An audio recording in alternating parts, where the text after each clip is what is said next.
Chapter 176, Give Me Face. Lydia really didn't disappoint Laura as, right after arriving in Kosa City, he immediately moved. Plus, his movements couldn't easily be hidden from Laura, thus it was clear that they didn't intend to hide their movements from her, and she was surprised to see that Lydia's first move was to head to the Grand Duke's mansion. Laura hadn't thought that Lydia would end up going to the Grand Duke's mansion. This was a bit beyond her expectations, but she thought that it was also reasonable of him to do so. Anyway, since Lydia was the representative of Carlo, and Carlo was an heir of the Marquis del clan with the same status as Karen, it was appropriate that they would end up visiting Grand Duke Evan. This was especially the case since Carlo could become the next head of the Marquis del clan. Since Lydia was his representative, it was quite appropriate. However, Laura was cautious since she thought that Lydia's visit to Grand Duke Evan wasn't that simple. Moreover, the people of the continent already knew that the Purcell clan owed a favor to her for her help in the food crisis. Not just that, but she had also backed up Evan when he tried to get his authority back. It could be said that Evan was her patron, so if you wanted to move against her, you must first settle this patron. Lydia was obviously targeting the Taoan products this time. Since the Taoan products were the most precious thing in Laura's hands, it would be impossible for her to let it go. If they wanted to get the Taoan products from Laura, then they had to use some other ways, especially since she was still in the Purcell Duchy. This meant that they needed to first settle Grand Duke Evan. So long as you could make Grand Duke Evan stop protecting Laura, then even if he didn't help them deal with her, it would be enough. After Laura saw that Lydia was heading for the Grand Duke's mansion, she immediately thought of such things. Sadly, she had no way to stop the meeting since it could be considered an official visit between Lydia and Grand Duke Evan. How could she try to stop it? This was open intrigue. Even if Laura knew what Lydia was going to do, she couldn't do anything about it. She wanted to see just how much Lydia could achieve. If, in the end, Lydia really could convince Grand Duke Evan, then she would be really disappointed. However, Laura wasn't too worried. After all, even if Grand Duke Evan were to stop protecting her after meeting with Lydia,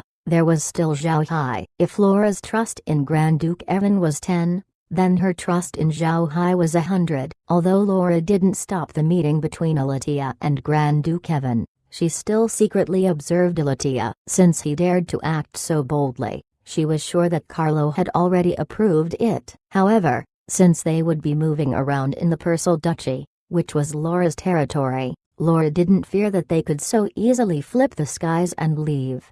Grand Duke Evan didn't let Laura down. After Lydia went to see him, he'd immediately sent someone to inform Laura that Lydia wanted to deal with her. This time, Lydia had entered his city. He told Lydia that if he were to move against Laura, then it would be tantamount to offending the Grand Duke. The Grand Duke's words were serious. Although the Marquis del clan was very powerful, the Purcell clan itself wasn't weak. The Marquis del clan was a business clan while the Purcell clan had their own duchy. If Lydia really dared to move against Laura, it would be tantamount to offending Grand Duke Evan. A Grand Duke must have dignity, which meant that there was no way he would retract what he'd said. He would not be incoherent with his words. This was what it meant to be the ruler of a duchy. Laura hadn't thought that Evan would give her so much face. Since the Grand Duke had stated it already, even if Carlo were to really move against Laura, they would have to think twice before doing so.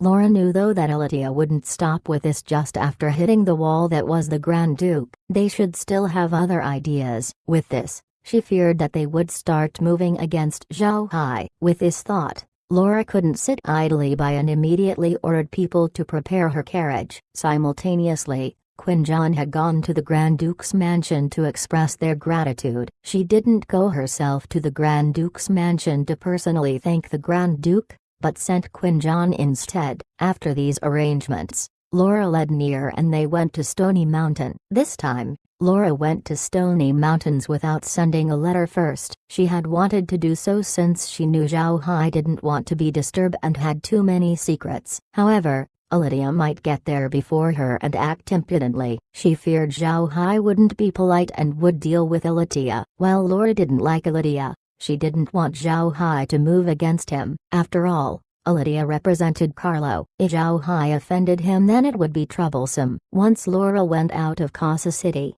Zhao Hai received the message. Although his attention was focused on the carrion swamp these days, he didn't lower his surveillance of Casa City. Adding in Drunk's team who had just came back, his manpower was quite sufficient. Thus, his surveillance of Casa City was a lot more strict. Zhao Hai and Green were in the space. After Zhao Hai received the message that Laura was coming, he immediately told Green. Green frowned and said, "I don't know what's happened this time that would make Ms. Laura visit. Our forces in Casa City is currently too small. If something really happened in Casa City, we won't be able to get a timely report, which is somewhat unfavorable for us." Zhao Hai nodded. "We don't have any way to cope with this matter at the meantime since we don't have any available manpower. If we let the Nightshade stay in Casa City for a long period of time, it wouldn't be good. After all, they are undead. If they were to be found out then it will be troublesome." Green nodded his head while frowning,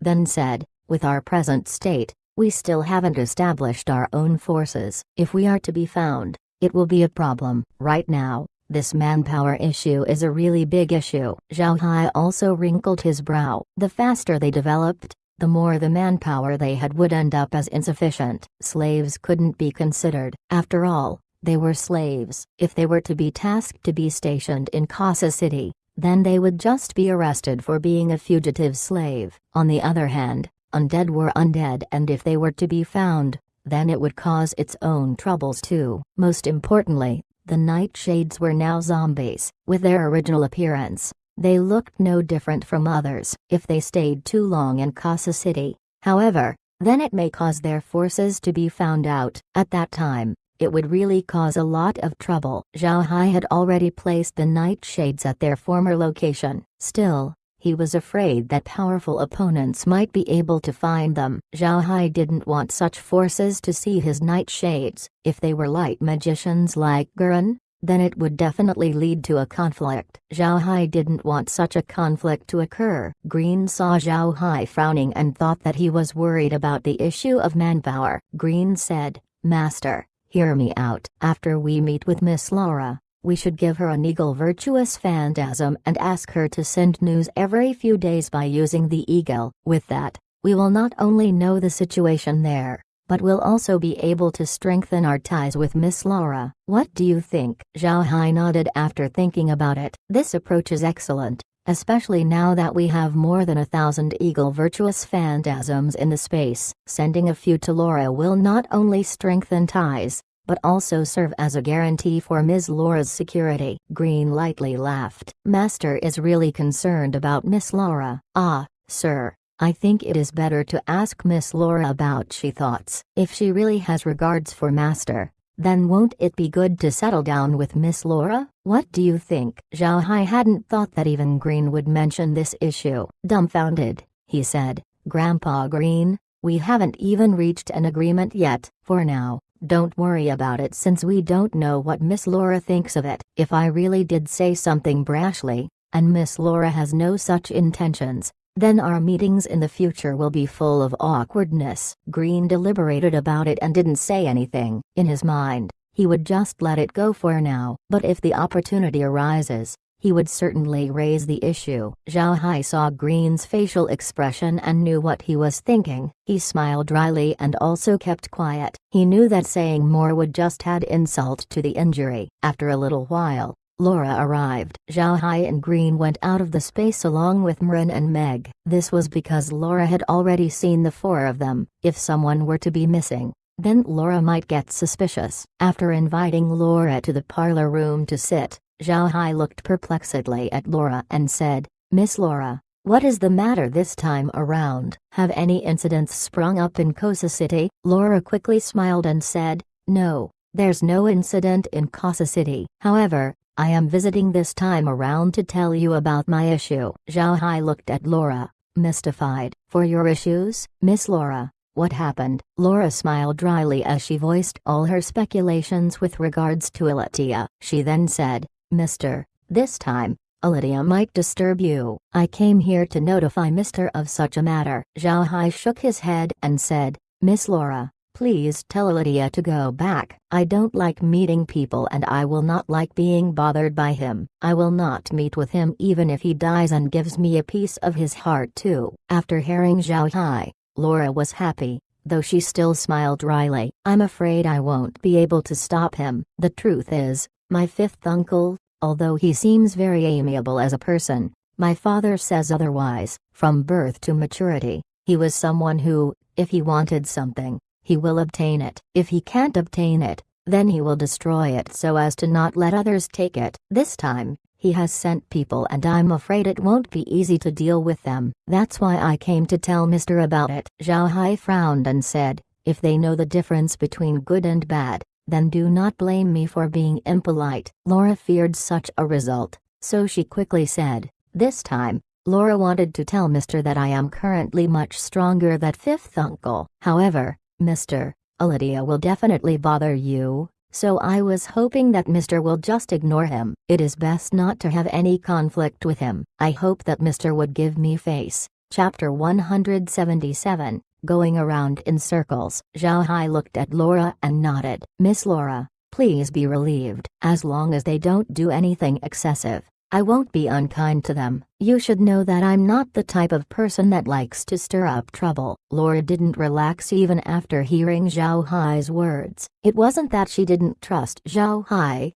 but rather, it was her own clan that she had no confidence in. She knew that her uncles, as well as her grandfather, would do anything to get what they wanted. If they couldn't get it, then they'd rather destroy it. Everything was based off their personal interests and, in their eyes, everything was a commodity. Laura also knew that Zhao Hai was a person who didn't like to suffer at the hands of others. Since she'd seen what he had done to Gurren, she knew that if someone really dared to go against him, then he wouldn't be polite. Towards her fifth uncle, it was impossible for Zhao Hai to hand over his products, so she couldn't easily believe in what he had said. Zhao Hai just looked at Laura. He himself wasn't too concerned about this situation. So long as it wasn't a rank 9 deity that came, then he wouldn't be afraid of anything. He turned to Green and said, "Give the gift that I prepared to Miss Laura." Green immediately complied and turned around. Laura couldn't help but smile and said,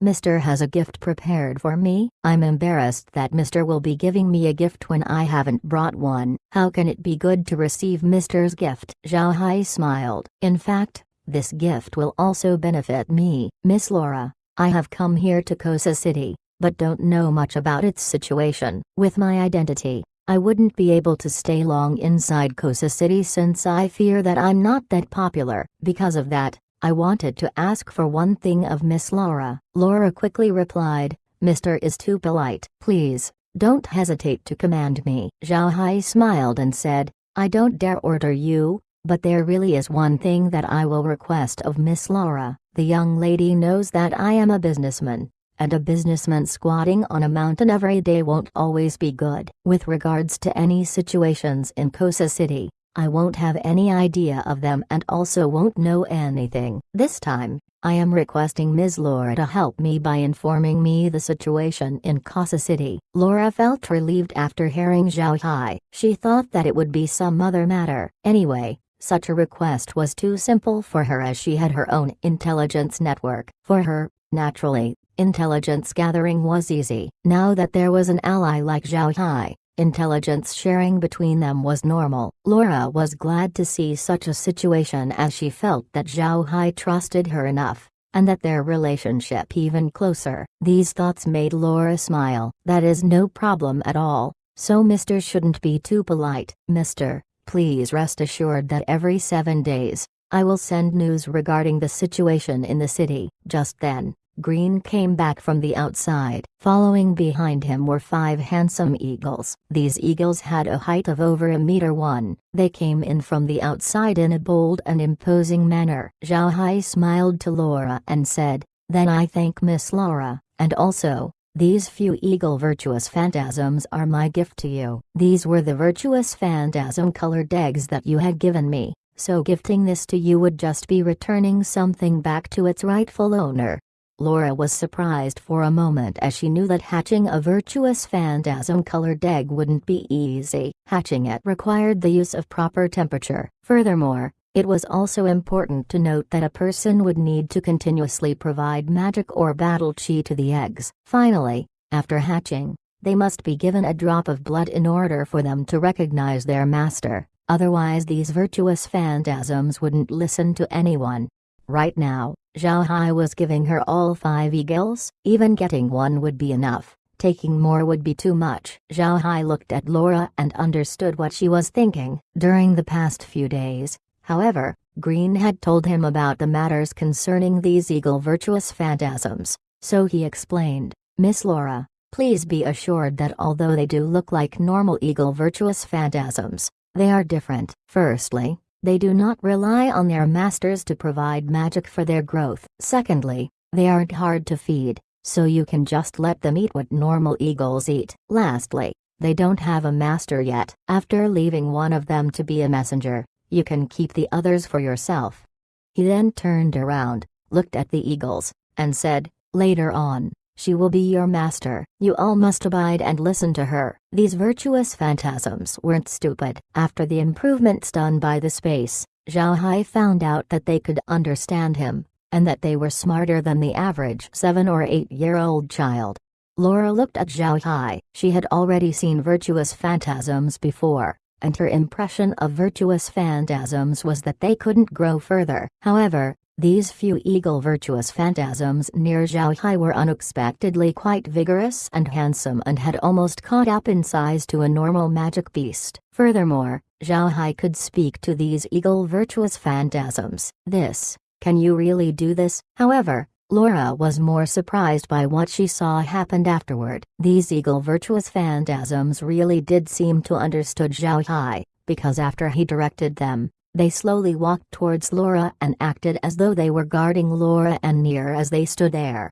Zhao Hai smiled at Laura. "Miss Laura, please rest assured that from here on, you will be their master." Laura recovered and, with shining eyes, looked at the eagles. These eagles really did look better than wind falcons too, and were even unusually superior. Furthermore, they were virtuous phantasms, thus they were a lot more useful. 3. Zhao Hai politely asked for Laura to stay for a meal, which she gladly accepted. When Laura left Stony Mountain, the eagles immediately flew up and kept pace over Laura's carriage along the way. Laura stood outside the carriage and looked at the eagles. She couldn't help but be amused by the sight. However, she'd also thought of something else, thus she turned to Nier and asked, "Nier, have you heard of such obedient, good-looking virtuous phantasms before?" Nier was an animal enthusiast, and liked to keep and read books about animals. With regards to this matter, she really had the right to speak up. Nier shook her head and said, "No, young lady, I have read many books about virtuous phantasms, but they aren't generally large. Furthermore, they aren't that obedient. These virtuous phantasms of misters really look more like magic beasts than virtuous phantasms. Thus, I don't know if they are truly virtuous phantasms." Laura nodded. "This is very strange. If it is really as what Mr. said, then these are the virtuous phantasms that came from those virtuous phantasm-colored eggs I had given him. This shouldn't be right." Laura initially bought the virtuous phantasm-colored eggs and knew that they were virtuous phantasms that could fly. She'd seen the spawning of the eggs of these virtuous phantasms, and those several virtuous phantasm eggs couldn't be found in the wild, but could only be bought from a specialized farming factory. She had specifically seen the process from which the few virtuous phantasms spawn their eggs. Although those were also flying virtuous phantasms, their builds weren't large, as they were just almost as big as a normal falcon. They also didn't look so vigorous and obedient. However, these eagles from Zhao Hai were actually so different. Laura was really puzzled as to how Zhao Hai could make ordinary things become so amazing. This was something Laura was most curious about. After Laura left Stony Mountain, Zhao Hai and Green didn't rush back inside the space. Instead, they called Mren and the others into the parlor room and sat down. Zhao Hai asked Green, "Grandpa Green, after hearing the situation from Laura, what do you think we should do?" Green thought for a while, then said, "I think we should be very careful. I've heard that the Marquis Del clan members are vicious and greedy. If we are targeted by them this time around, I fear that this will become really troublesome." Zhao Hai nodded and said, This really is troublesome. As far as I can see, Miss Laura feared that his matter would cause a stain in our relationship. However, I think that with this situation, we should teach them a lesson." Green frowned and said, "I'm afraid that this isn't as simple as you think it is. A Marquis del clan member is notoriously ruthless. If they suffer a loss here, then I fear they wouldn't just let it go." Zhao Hai also frowned. "What can we do now then? We had just established ourselves here in Stony Mountain. If they come here to disturb us, then this will be very annoying." Mrin smiled. "As I see it, this wouldn't be like that. Previously, we had helped the Purcell clan. If they really dare move against us, then I fear that the Purcell clan wouldn't let them off." Zhao Hai continued to frown. "I hope so. But I don't like to owe a favor to the Purcell clan. It would be good if we can solve this matter while also giving face to Miss Laura. So long as they don't do anything excessive, even if they really do dare to move against us, I wouldn't mind it at all." Green nodded and said, "I do hope this will be the case. With our identity, they would think twice before making any rash moves. Otherwise, I fear that this hatred will cause enmity between us." Zhao Hai snorted. "Now that we have this hostility, we won't need to cooperate with them. Those guys from the Marquis del clan really aren't the friendly kind. Fortunately, we have adequate manpower to cope up with such a scene," Green said, nodding. "If a rank 9 doesn't come, we should be able to deal with everything." "Master, we should go back to the space and continue to observe, as I don't know what the eagles have seen." Zhao Hai nodded and they went back inside the space. The space was now level 15,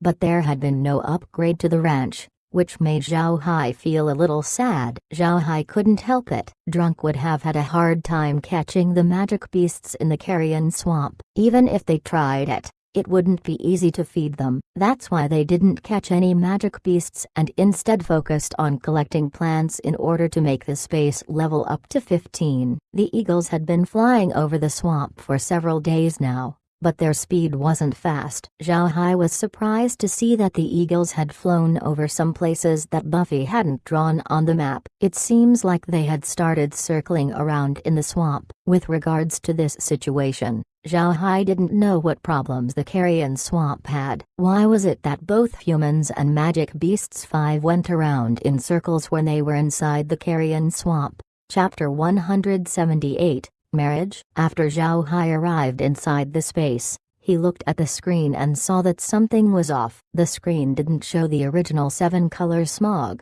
but instead a chaotic battle. Green 1. Dots can be seen everywhere in the screen. These dots were in the shape of swallow-like birds with small bodies that madly attacked the eagles. Zhao Hai actually felt that outside, unexpectedly, the majestic eagles were too powerless to even fight back. These eagles went left, then suddenly rushed to the right, seemingly wishing to escape the encirclement of those birds. Zhao Hai looked at the situation on the screen and was somewhat in a daze. This was beyond their understanding, as the bodies of those birds and the eagles had too much of a difference. Yet, how come the eagles couldn't seem to counter and even seemed like they were out of energy? Zhao Hai soon went to look out of the space and at the eagles. Although they were powerful, their opponent birds were very flexible as they maneuvered through the air quickly and with ease. However, because the eagles had larger bodies, they weren't as swift and agile as those birds. Due to this, the small birds were able to capitalize on their advantages and pressed hard against the eagles. This made it a struggle for the eagles to cope with them. Zhao Hai really hadn't thought that the eagles would be suppressed just like that. He waved his hand to let the rest of the eagles leave the space. With 1,000 eagles flying around in the scene,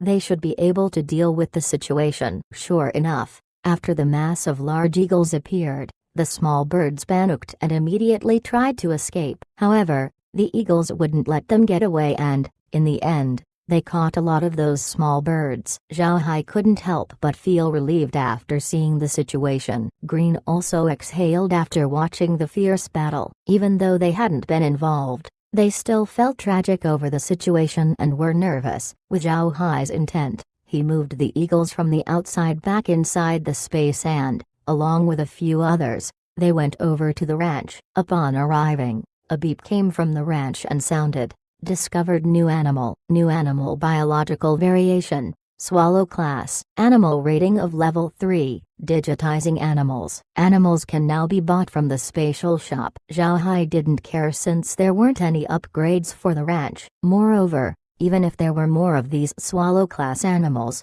there wouldn't be much use for them. He hurriedly began to check over the few eagles that had been attacked. Since these eagles were already matured, they weren't allowed to stay inside the ranch because they weren't able to grow any further. Still, Zhao Hai was allowed to take them out and examine them for that short period. After carefully observing the eagles, Zhao Hai was surprised for a moment. Their injuries hadn't been light, and there was even one that had been pecked in the eye and blinded. Seeing this situation, Zhao Hai and Green couldn't help but feel a bit scared. They hadn't expected that those small birds could even peck at the eyes of the eagles. Zhao Hai placed a few of the withdrawn eagles back inside the warehouse. Then he ordered 5 other eagles to fly forward and explore once more while carrying the ghost cane. They all then returned to the living room of the spatial villa. Everyone sat down upon entering the living room. Zhao Hai turned to Green and said, "Grandpa Green, it seems like the carrion swamp cannot be underestimated." Even those birds had unexpectedly given a lot of trouble to the eagle virtuous phantasms. "It seems that we can't let anyone else leave the space." Green nodded his head and said, "It seems that we have really underestimated the swamp." Buffy also told us before that he'd encountered several attacks, though he didn't say anything else about them. Since he was a rank 9 expert, he didn't care much about those attacks. However, that was because of his strength as a rank 9 expert. On the other hand, we cannot take these issues lightly. Zhao Hai nodded his head. He looked at the 7-colored smog that constantly fluctuated on the screen and said, "The map that Buffy completed has now become irrelevant. We don't know how far Flower City is, and can only blame this strange smog. The carrion swamp is really mysterious." Green nodded, sighed, and said, "There's not much information about the carrion swamp here on the continent, so even if we wanted to know more, we can't. However, I think there might be some ancient items that past magicians had left inside the carrion swamp. Not to mention, even for how long that city existed after so many years, I have never heard anyone say that there was a city in the carrion swamp." Zhao Hai nodded. "It seems like there should be a lot of stories about this flower city. The carrion swamp had existed for so many years, yet no one knew where the city was. That in itself explains the current problem." Green sighed once more and said, "It just means that no one knows much about the situation here in the carrion swamp. This is because the swamp has been known to be dangerous for so long, such that not even a rank 9 expert dares to enter randomly. I heard that a long time ago, the carrion swamp was a paradise for adventurers. A lot of them came here to hunt magic items for money, but probably, around a few thousand years ago, a major catastrophe befell the continent. I heard that it was hell back then. The sudden appearances of hellish demons sprung from the ground, killing major ethnic groups, and became the continent's biggest disaster. A lot of literature was either lost or destroyed during that time. Since then, the carrion swamp has become a lot more dangerous. Up to now,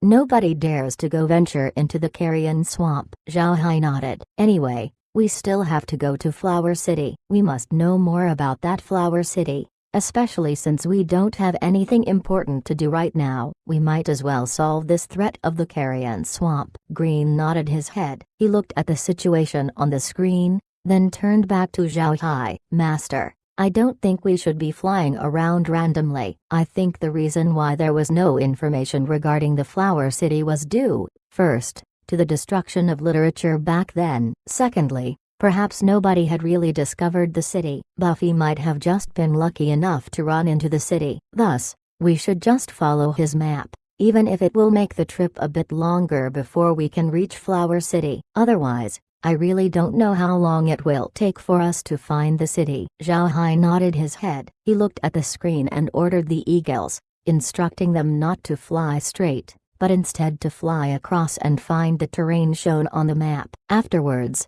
they were to follow the directions on the map. Zhao Hai also found out about another feature of the screen. It now looked like what a screen looked like in the game, as it showed a map that was darkened if the eagles hadn't yet flown over that area. If it was already explored by the eagles, then it would show the terrain on the screen and even show the magic beasts in the area. Also, the terrain displayed on the screen didn't require one to prompt a message, but rather, it remained in the corner of the screen. Aside from observing the carrion swamp daily, Zhao Hai also intended to draw a full map of the land of the entire carrion swamp. Truth be told, staring in the screen was absolutely boring. Zhao Hai, however, feared that the eagles might be attacked. Thus, they remained and stayed in the space while chatting. Green also liked to stay inside the space as the air inside was very good. When one entered the space from outside, they would feel refreshed, as though their spirits were being cleansed. Staying in the space for a long time wouldn't only be good for the body of practitioners,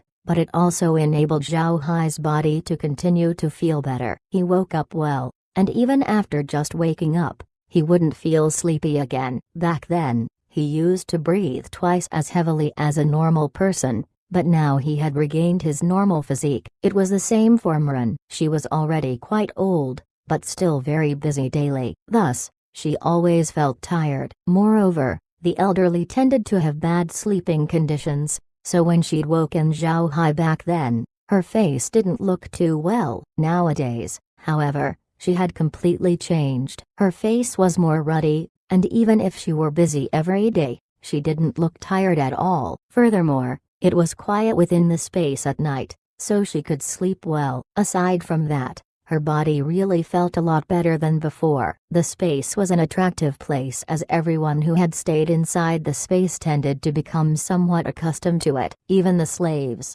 if not for their own properties outside the space, wouldn't have liked to leave it. Now that Laura had a predicament, Zhao Hai didn't want any contact with her for the moment. As such, they could only stay inside the space. Anyway, there were no more meetings with Laura. Suddenly, Zhao Hai heard a knocking at the door. Zhao Hai was surprised for a moment and switched the image on the screen to Fort Iron Mountain. Woodhead and Stonehead were there watching the slaves and had knocked on the door. It seemed like they had found something and needed to tell Zhao Hai about it. Although this was described as a knocking sound, it wasn't actually knocking, but instead it was them contacting Zhao Hai. After placing 2 transfer points, if a person outside of the space had any matters they wanted to tell Zhao Hai, they could just knock on the ground and Zhao Hai could hear the sound from inside the space. The sound made was just like that of someone knocking at the door. Since Zhao Hai had heard someone knocking, he knew that Woodhead was looking for him. This was the only way to inform Zhao Hai. Woodhead and Stonehead stayed at Fort Iron Mountain,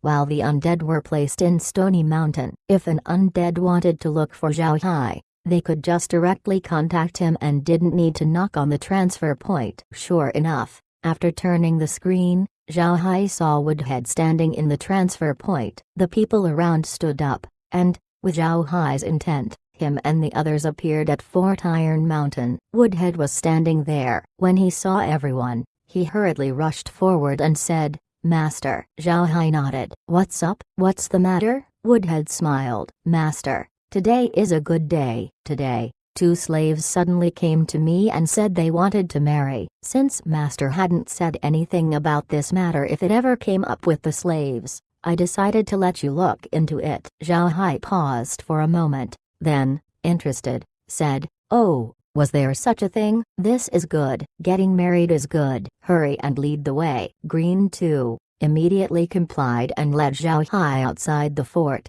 Chapter 179, Award. Between the fort's interlinked inner and outer gates stood 2 slaves, a man and a woman. The man looked to be around 23 to 24 years old, while the woman looked younger by a couple of years. They both looked normal with no distinguishing features on them. The 2 saw Zhao Hai coming out and immediately knelt down to salute to Zhao Hai. They both said, "Master 1 and 1." Zhao Hai nodded, waved his hand, and said, "Stand up and speak." Only then did the 2 stand up, albeit their bodies were still bent, their expressions cautious as they did so.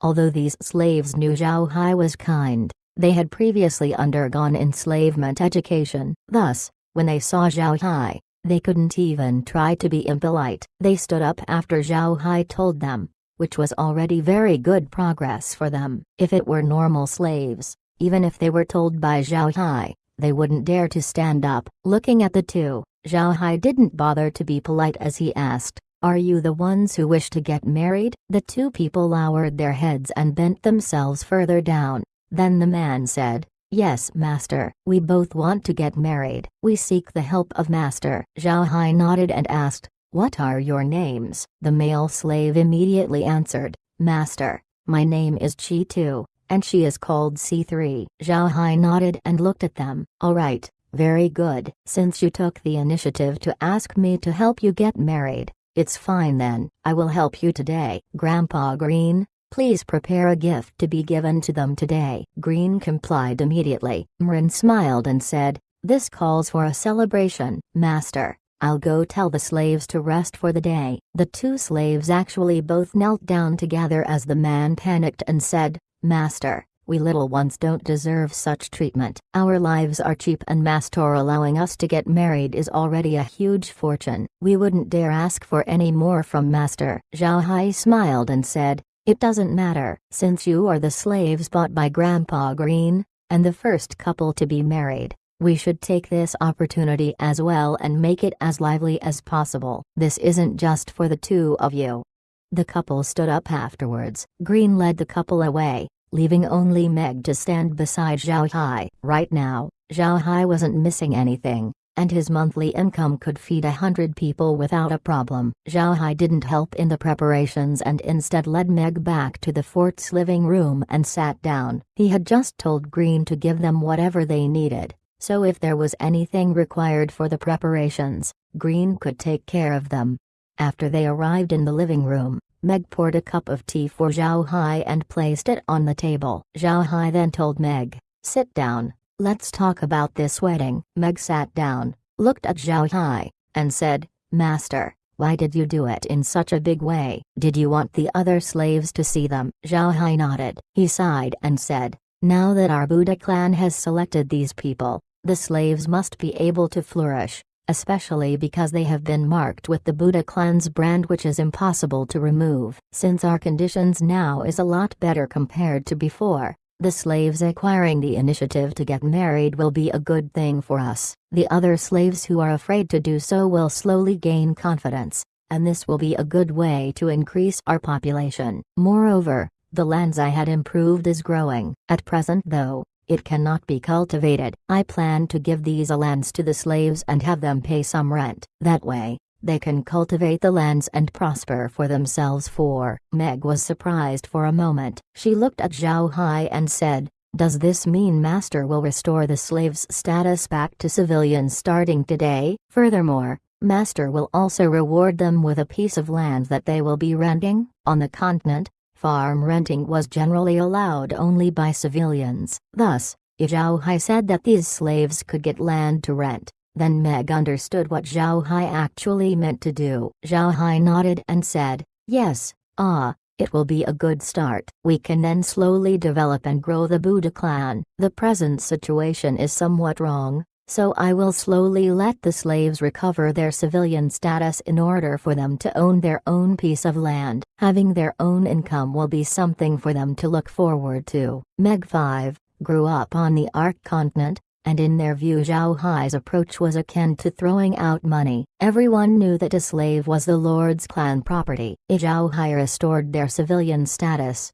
then they couldn't be regarded as Buddha clan property anymore. This was just throwing out their own wealth. However, what Zhao Hai said had some truth to it. Since the Buddha clan would have such a joyous occasion, they would be able to inspire the enthusiasm of the slaves by 100% and encourage them to work better to restore their status as civilians. They would be trained and then given a piece of land. Such opportunities were, no doubt, heaven for the slaves. Thus they would naturally strive hard to attain it. Since Zhao Hai gave his all to succeed, then along with the help of the space, the people of the Buddha clan wouldn't argue about what he said. Meg didn't object either, as she just nodded her head. Zhao Hai turned around and looked out at the sky. He sighed and said, "Although at present our development is going well, there's still a problem. If we let the world know who we are, then with our current strength, we will instantly lose. I just hope that one day, we can stand openly under the sun and tell the whole world that we are the Buddha clan. Only then can we be considered to have really succeeded. Meg looked at Zhao Hai with teary eyes. Don't worry, master, she said. That day will surely come. Zhao Hai sighed and slowly closed his eyes, sitting down on a chair to rest. Meg's heart was very upset since she knew that Zhao Hai wasn't quite healthy. If not for the space, she wouldn't know what would have happened to Zhao Hai. Since Zhao Hai had awoken, he'd been dragging his body around in order to create a better future for the Buddha clan. This made him very busy, which made the people around him feel pained. Zhao Hai was also really tired. Although he exercised a bit, his body really wasn't healthy right now. Adding to the fact that he needed to tend to a lot of events, even if his body wasn't tired, his mind would be. After sitting on the sofa, he soon fell asleep. After an unknown amount of time, Zhao Hai heard someone calling him. He slowly opened his eyes, and saw someone that looked like Meg. Meg called out to him in a soft voice. Zhao Hai sat up and moved around a bit since he'd been leaning on the sofa for a long time. He moved his neck, then stood up and asked, "Are the preparations done?" Meg nodded her head. "The tables are already arranged in the outer fort along with the food. Grandpa also prepared some ale. It seems like this will turn out to be really lively." Zhao Hai nodded. He then thought of something and turned to Meg. "Also, I remember that some time ago, we had prepared a lot of colored paper. Are they still available?" Although Meg didn't know what Zhao Hai wanted to do with it, she still nodded her head and replied, "Yes. We still have those colored paper we had bought earlier. If the slaves had any matters, it could be used to write announcements." "I will go to the study room," Zhao Hai said, nodding. "Meanwhile, please prepare red-colored paper." Meg immediately complied, even though she didn't know what Zhao Hai wanted to do with them, and followed Zhao Hai to the study room. Zhao Hai told Meg to cut the paper into a rectangular shape after arriving at the study room. He then personally inscribed congratulatory words onto the paper, along with the names of the couple and their date of marriage. With this, he had made this world's first, simple, marriage certificate. Meg had been observing what Zhao Hai was doing. Although she hadn't understood it earlier, she had now somewhat gotten an idea after seeing the characters Zhao Hai had written. This made her feel a little strange. This marriage certificate was very simple, just a piece of red paper with words written on it. Zhao Hai had only thought of this as a temporary thing, but he would have never thought that this would become a clan heirloom, and that this marriage certificate idea would slowly spread throughout the entire continent. After making the marriage certificate, Zhao Hai and Meg went down the stairs and towards the square outside the fort. The square was a lot livelier now that the tables were placed. There were 8 types of vegetable dishes on each of the square tables. 8 people could sit on each table and a barrel of ale was next to each of them. This ale was a kind of relatively inexpensive ale on the continent. This was what civilians usually drank. Some time ago, Green had deliberately bought a little and was prepared to give the slaves some. In the end, it finally became handy now. At this moment, the slaves sat at the tables as they waited for Zhao Hai and Green. Upon Zhao Hai's arrival, the slaves immediately tried to salute to him, but he waved his hand to let them be at ease. Then he said, "Today is a wonderful day wherein she and C will be married. I would like to take this opportunity to let you all have this lively occasion." The slaves were glad for Chi and C, while the two of them were excited, albeit a little bit shy with red faces. Zhao Hai waved at the couple and said, "Chi, C, come here." The couple immediately walked towards Zhao Hai. Zhao Hai looked at the couple and smiled. "Very good. You are our Buddha clan's first couple in the Black Waste. With that, I will award you. Starting today, the two of you won't be slaves anymore. Rather, you will both be civilians here in the Buddha clan's Black Waste. I will allow Grandmomrin to gift you 7,000 square meters 6 of farmable land outside the fort. That will be the area you can farm. Later, you will only have to give us a fourth of your annual harvest, while the rest will be yours 7. Moreover, we will provide you with a room in the fort along with the necessities you will be needing. Later on, you can even have your own home." Zhao Hai's words were breathtaking, Ing the slaves. They'd never thought that Zhao Hai would actually be this generous to Qi and Si. He'd even give them a piece of land, so long as they pay the rent for it. For the slaves, this was very important. Qi and Si felt as though they were in a dream,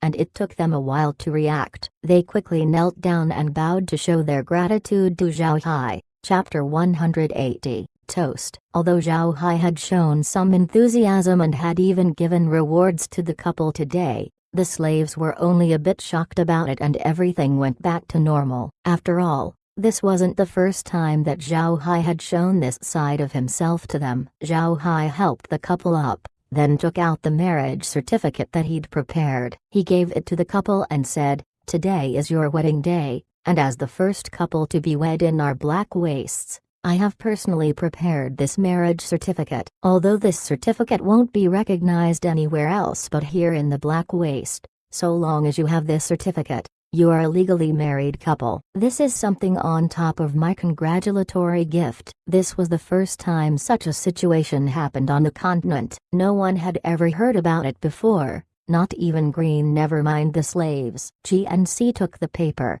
albeit with some confusion. Although they could identify the words, most of them weren't legible to them. While there were some words that they didn't know, they still looked stunned after receiving the sheet of paper. Zhao Hai smiled, then looked back to the crowd. "The laws of our Black Waste will be different from those of other places. This piece of paper, although modest, represents that you are legally husband and wife. If there comes a time when the husband bullies the wife can come to me and I will help her deal with it. If there will also come a time when the husband leaves the wife, you may bring this piece of paper to me, and I will judge him for his crime. This goes the same against the wife as well. Since Qi and Si are the first wedded couple here in our Black Waste, I wasn't able to prepare much. As such, this piece of paper will be their marriage certificate. Please lead them here." Head Steward Green of the Black Waste will be the witness of the union between Qi and Si. "Please, Head Steward Green, read the marriage certificate." This kind of a wedding ritual was what the former Zhao Hai from Earth usually attended. Weddings on the continent were quite different. On the continent, slaves didn't hold any wedding ceremonies, as long as two slaves were together, and they informed and got the approval from their steward, then they could be together. The wedding between civilians would be a bit different. First, there would be a matchmaker who would introduce the man and woman. Then, they would meet each other. Before the man offers gifts to the bride's family as a bride price, the woman's side would then send a dowry. Lastly would be the wedding. On the wedding day, the relatives and friends would come to congratulate them. Women held a high status on the continent. Thus, on their wedding day, out of respect for the couple, there would be a wine ceremony. The wedding ceremonies between the aristocrats and the royal clan would be a lot more grandiose, along with a great deal more customs. This kind of wedding was what Zhao Hai liked, but had never experienced. This was also the first time Green had seen this kind of thing, but he had also watched the big events from before, which were magnificent. As such, he took the marriage certificate from Qi's hand and loudly said, "Today, civilians of the Xa Empire join these two happy people who have fallen in love with one another, and watch as they are married and become husband and wife." This special citation is issued by the Lord of the Black Waste, the Xa Empire's Zhao Hai Buddha. Having this paper wasn't too much of a big deal, but it allowed for the meaning to be expressed clearly. On the Ark continent, there weren't any marriage laws, so Zhao Hai hadn't written anything conforming to the law or any words associated with it. He just wrote that they'd fallen in love and were married. Such a case. Most importantly, this piece of paper had been written in the words of civilians. In a sense, this makes the piece of paper a proof of identity for the slaves,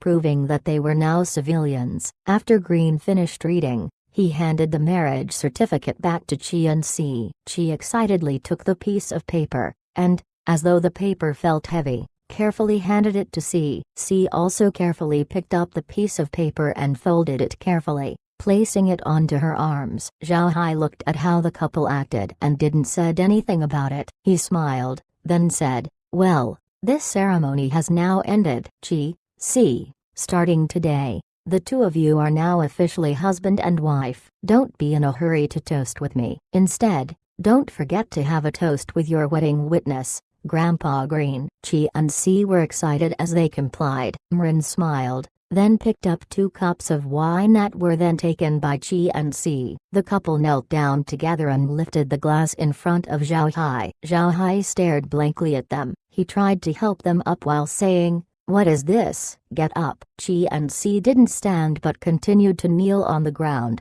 sobbing loudly. "Master, you are too good." Although Master has restored our civilian status, in our hearts and mind, we will forever be Master's slave. "Master, please drink along with us with these 2 cups of wine." Zhao Hai looked at the couple and felt excited deep down in his heart. He stood up straight and said, "Good, good. I'll drink these 2 cups of wine since this is a wedding banquet." Haha. People say weddings are not intoxicating. However, today, I will drink 2 cups. He then drank a cup, then raised the other cup. Woodhead, who stood at the side, also applauded and appeared to be very lively one. Zhao Hai placed the cups down and looked at the two. "From now on, the two of you should love each other. No matter what difficulties you have, you can come and tell me." The couple complied as Meg helped them by pouring some more wine. Next was Green. Green said a few auspicious words, then they turned to make a toast with Mrin. At this time,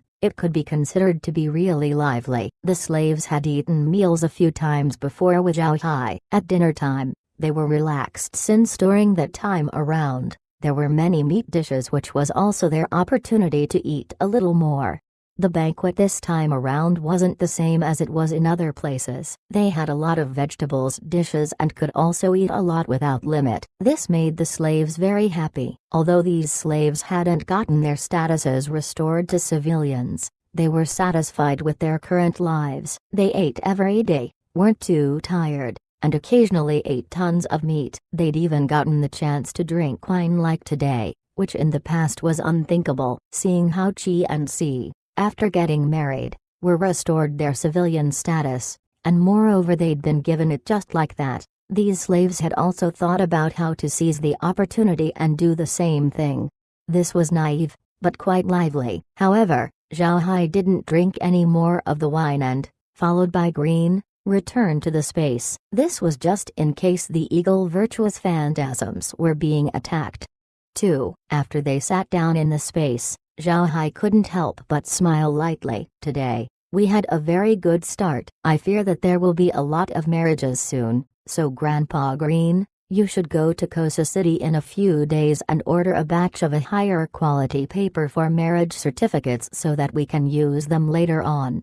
Green smiled and said, "All right." "I have to say, Master is really good at this. By the way, I think I won't have to go to Kosa City. I'll just let the Eagle Messenger go to Miss Laura after several days. Then we can request our needs to Miss Laura. As long as we don't have them know about our territory, it should be good. How do you see this, Master?" Zhao Hai nodded and said, "All right, we'll do that this time." Also, although we've given Chi and Si a piece of land, we should explain some things to them. For example, they should tell us what they want to plant. We will have to keep account of it. Once they obtain their harvest, we can even sell it for them. If they want to buy something, we can even buy it for them. Such are the current conditions. "This is very good," Green said, smiling. "That the slaves can now have their own homes is a very good idea. Since Master is giving them a good place, they will work harder. However, if later all the slaves have restored their statuses to civilians,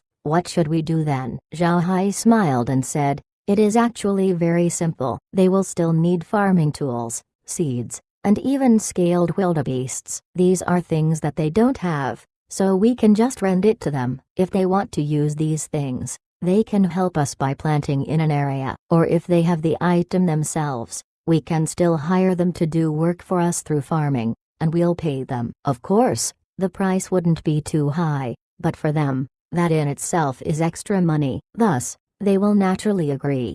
3. Green nodded his head and said, "That's good. It seems like we will need to buy more slaves. However, we can't just buy any good slaves in Kosa City. Instead, We should buy them from the imperial capital. On the outskirts of the imperial capital is where the continent's largest slave market is, so we can certainly buy an appropriate kind of slaves for.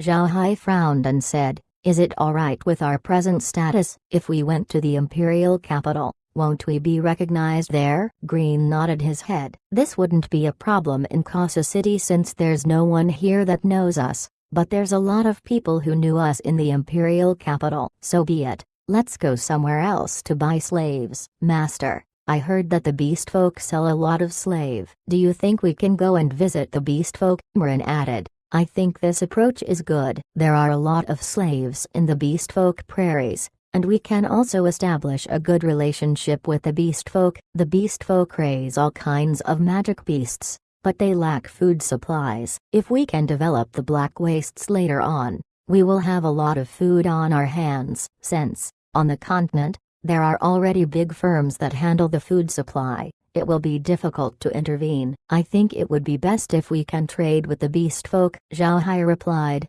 "This issue of the food scarcity of the beast folk, though we know of it, isn't the same for the big firms? Why aren't they selling food to the beast folk?" Marin smiled and said, "They do sell, but they sell it expensively. The Empire had stipulated that if they want to buy food, the Empire will impose heavy taxes. Even if the aristocrats wished to smuggle, they wouldn't dare do so. That is why the food being sold to the beast folk is very expensive. Anyway, since we have the space, we can avoid this tax." Zhao Hai nodded. He understood that this was the way the Ixu Empire restrained the beast folk. This was tantamount to sucking the blood of the beast folk so that they would never grow up, thus ensuring the safety of the northern part of the empire. Chapter 181, Jealousy. Right now, Zhao Hai didn't plan to handle this matter. He turned his head to look at Green and Marin, saying, "Grandpa Green, Grandma Marin, if we really do plan to cooperate with the beast folk with regards to our food business, then I think we should let Laura come forward as well. If we act now,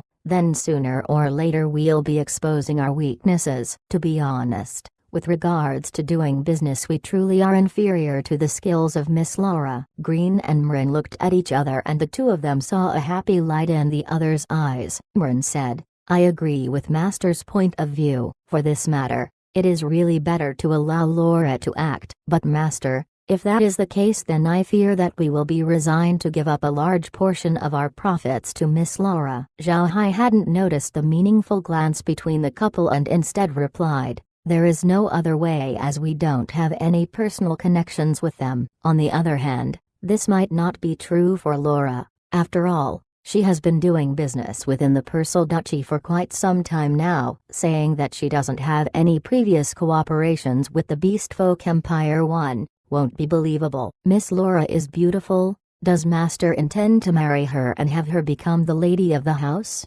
Meg asked as she stared at Zhao Hai. Hearing him speak about Laura made her heart uncomfortable. Zhao Hai gawked after hearing what Meg said. He turned to look at Meg who seemed grumpy at him. In Zhao Hai's head, two characters suddenly appeared. Jealousy too. Meg really looked like a girl that was in love, yet now her boyfriend was talking about another girl in front of her. This was what her expression conveyed. Zhao Hai looked at Meg, embarrassed, while Meg's small face was red all over as she lowered her head. Green and Marin also looked at Zhao Hai's expression and they couldn't help but smile faintly. Both of them were getting older and were refined people, so it wasn't that they couldn't see Meg's thoughts. They were happy to see how Meg reacted, though if it happened before, they wouldn't have agreed. But now that Zhao Hai had become so competent, they naturally hoped that he would receive Meg. There were no laws that specified that people had to be monogamous in this world. It was common to see a man with 3 wives and 4 concubines. Even a woman, if you were powerful enough, could keep a few men around and nobody would say anything. Strength was everything. Since the situation of the Buddha clan right now was progressing smoothly, Zhao Hai could now be married and have children. That is, of course, after he cures himself from the effects of the water of nothingness, which could be solved when his space reaches level 35. In Green's opinion, Zhao Hai shouldn't be married to only one wife and have a child, but to have many wives and many children with them. More children was a sign that the Buddha clan will flourish. Zhao Hai looked at Meg's charming appearance, which made his heart beat faster. He immediately turned his head. Since the issues they needed to handle now was far too much, this wouldn't be the right time to talk about love. Zhao Hai turned to Green and Mren and said, once we've solved the issue of the carrion swamp, we should immediately go to the beast folk and have a look around since we are really short on manpower.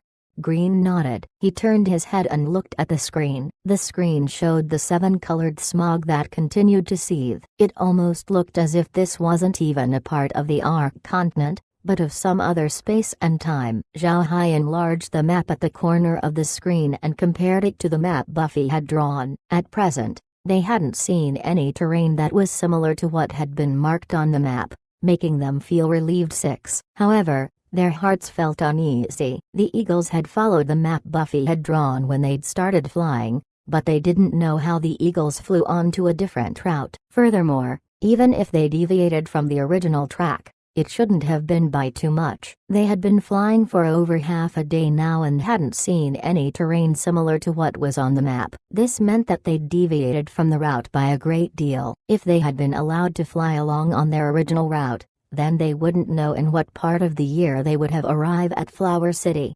Zhao smiled dryly and said, I never thought that the carrion swamp would really be this big. We've really underestimated its size. Green frowned, his complexion becoming ugly. It seems that this carrion swamp had been left behind by a powerful ancient magician. I heard that ancient magic was really mysterious. Some people could be kept circling around. There is something known as a maze 7. And in my opinion there is a maze here in the carrion swamp. Buffy was really lucky last time as he'd even been able to get to Flower City. It seems like that is the center of the maze, and the maze itself protects it. Mren nodded. Although I do not know of that type of magic, I do have some knowledge. A lot of the magic used on the continent right now is based off remnants of magic from the ancient past and are definitely inferior to that mysterious ancient magic. The carrion swamp was certainly an important place from ancient times, otherwise such magic wouldn't exist there. Zhao Hai nodded. Since that is the case, we really must go to Flower City. I feel a lot more curious now. As long as we can set up a foundation in Flower City, it will become our strongest fortress. No one will ever think of moving against us with that. Green, along with several of the others, nodded as they knew that the matter in their hands this time wouldn't be easy. For so many years, the carrion swamp had been a mystery. If this mystery was easy to solve, then that wouldn't be normal. 8. It was already dark by the time Laura and Near arrived at their home in Kosa City. Laura sent someone to look for Quinjon immediately. Near, on the other hand, settled down with those several legal virtuous phantasms. Before long, Quinjon arrived in the study room. Quinjon gawked upon seeing Laura frowning. Laura, what happened? What accident has occurred to Mr. Quinjon asked. Laura recovered after hearing Quinjon. She shook her head and said, Mr. hasn't met with any accidents. I'm just worried about Alatia and them. After hearing Laura, Quinjon knew that she was worried about the Marquis Del clan. He had spent a longer time working for the clan than Laura had and also understood the young masters to a greater extent than she did. He knew Carlo, and was clear that this time, since he'd sent Alatia, they wouldn't easily give up even if they failed this time around. For this matter, however, if Zhao Hai really gives them wool, then the consequences couldn't even be said. 9. Zhao Hai was not a friendly person. This fact was known by Quinjon. If Carlo really went too far, then he feared that they would suffer some losses. If Carlo suffered losses at the hands of Zhao Hai, then don't even think about the other young masters. The house's master himself wouldn't accept this result. What person was the master? He was obstinate and overbearing. Whomever dared to offend him, he would return to them 100-fold. If Zhao Hai really offended Carlo, then that would be a visibly smack in the face of the Marquis Del clan. By then, the master would definitely move to get rid of him. If the master really moved, then even if the clan wasn't able to extinguish Zhao Hai, Laura would still be affected. When the time came, Their following days would be disastrous. Laura hadn't spoken as she watched Quinjon. She knew that he was also thinking of the issues she was currently worried about. Laura said, "Mr. told me that as long as Lydia doesn't move excessively, Mr. will give me face and won't care about them. However, if Lydia goes too far, then Mr. wouldn't be polite. With Mr.'s strength, which you also know about, if they fight each other then fifth uncle will really suffer a loss. This matter will then become complicated." Quinjon nodded. "I'm also worried about this since you know the temperament of the young masters. If they like something, it is impossible to make them let it go. I'm afraid this thing will be a lot more troublesome than the matter some time ago." Laura frowned and said, "Yes, the clan members really are like that. Those people don't even bother looking at what we did to get to where we are now. For them, we're no threat. They're people who never forgive, an annoying kind of people." Quinjon smiled bitterly as he didn't know what to say. If they were to describe the Marquis Del clan members in a few words, then it would be greedy, arrogant, black-hearted, and stingy. For people like them to have raised a child like Karen was unexpected. If Laura hadn't been taught by Karen, then what she would have become by now would be really difficult to determine. Just then, Near came in from outside. Laura glanced at Near who had just came in, then said to Quinjon, "Grandpa Quinjon, I have one more thing to tell you. Today, Mr. has given us 5 eagle virtuous phantasms, which came from those virtuous phantasm-colored eggs we had given to him before. However, the ones he'd given back aren't the same as the common ones. Do you want to go and take a look?" Quinjon was surprised and said, "All right, let me see them." Quinjon knew that common virtuous phantasms lived together with their master and imprinted a symbol onto the body of their master. It then absorbed battle chi or magic power from its master in order to survive 10. If they were not used in battles, then they were kept invisible. That's why Quinjon thought that Laura had the virtuous phantasms along with her. Laura smiled. "The virtuous phantasms aren't here. I let Near arrange a room in order to keep the virtuous phantasms." "Near, have you fed the virtuous phantasms already?" Near nodded and replied, "I already fed them, young lady." Those several virtuous phantasms really can eat. The meat that was usually given to 100 wind falcons had been eaten by those 5 virtuous phantasms alone. It seems like raising them will require a larger expenditure. Quinjon was actually shocked after hearing what Near told them and said, "Wait, Near, did you just said that you fed those virtuous phantasms with regular meat? Did they actually eat them?" Laura smiled and said, "Grandpa Quinjon, this is one of the characteristics of Mr.'s virtuous phantasms. They don't need to take in battle chi or magic power from a person, so long as you feed them the way you would feed a normal magic beast. Let's go and check them out."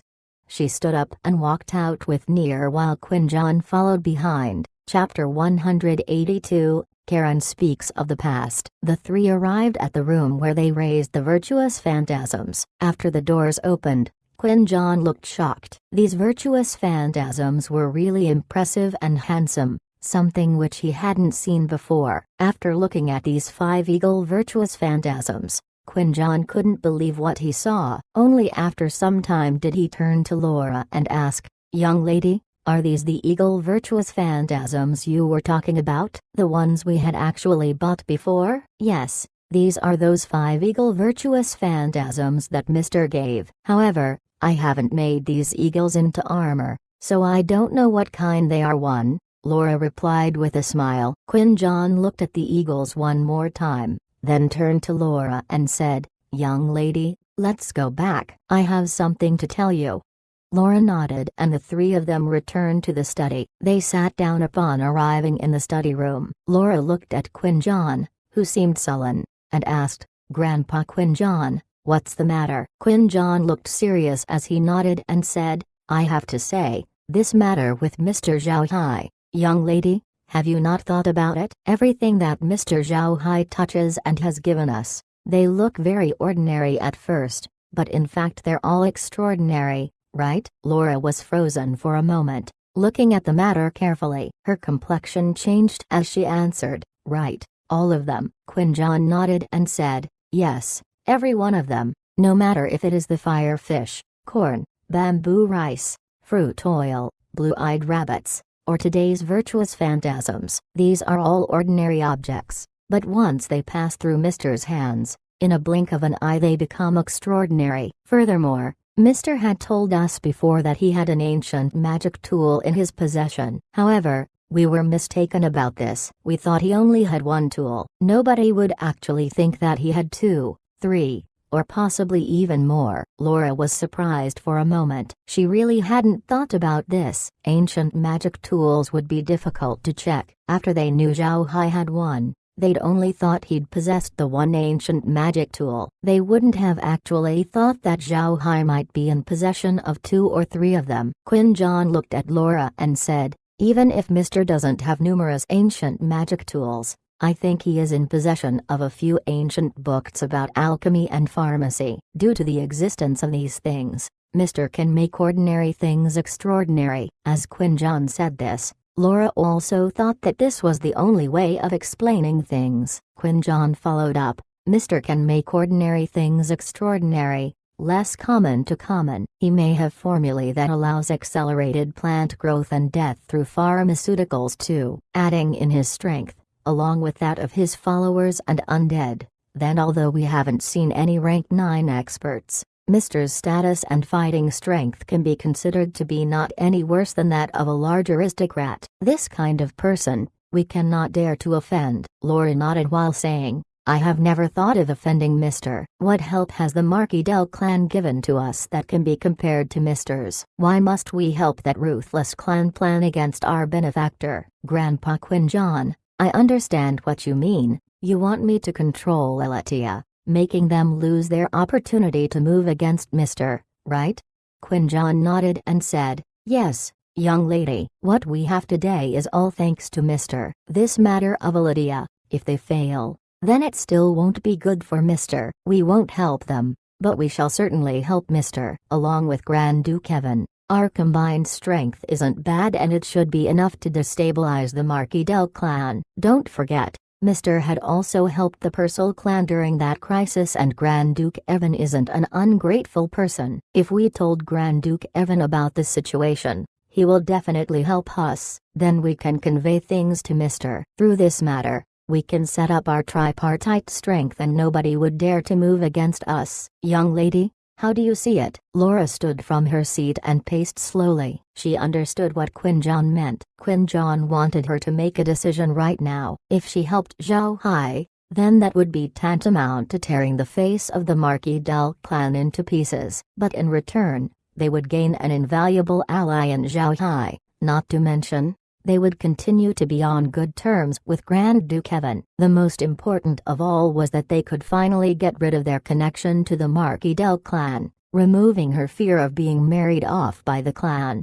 However, this matter wasn't only related to her, but also to her father. If they directly confronted the Marquis del clan, then her father would be in a very difficult situation. Qin Zhan looked at Laura's expression and knew what she was thinking of. He sighed and said, young lady, are you thinking that your father's situation will become awkward? Laura sighed. Yes, no matter what, father is also the Marquis del clan's second young master. If we had a falling out with the clan, then father will be in a dilemma. After Laura spoke, a cold voice replied, don't worry, I won't be in a dilemma. After all these years, if not for you, then I would have already left the Marquis del clan. Qin Zhan and Laura looked towards the entrance and saw Karen. Laura hastily replied, Father, when did you arrive? Karen entered the room with a smile. Turning his head, he looked at Laura and said, my silly daughter, why is it that you won't tell your father about your problems? Your father has said that if you had a problem that you couldn't solve,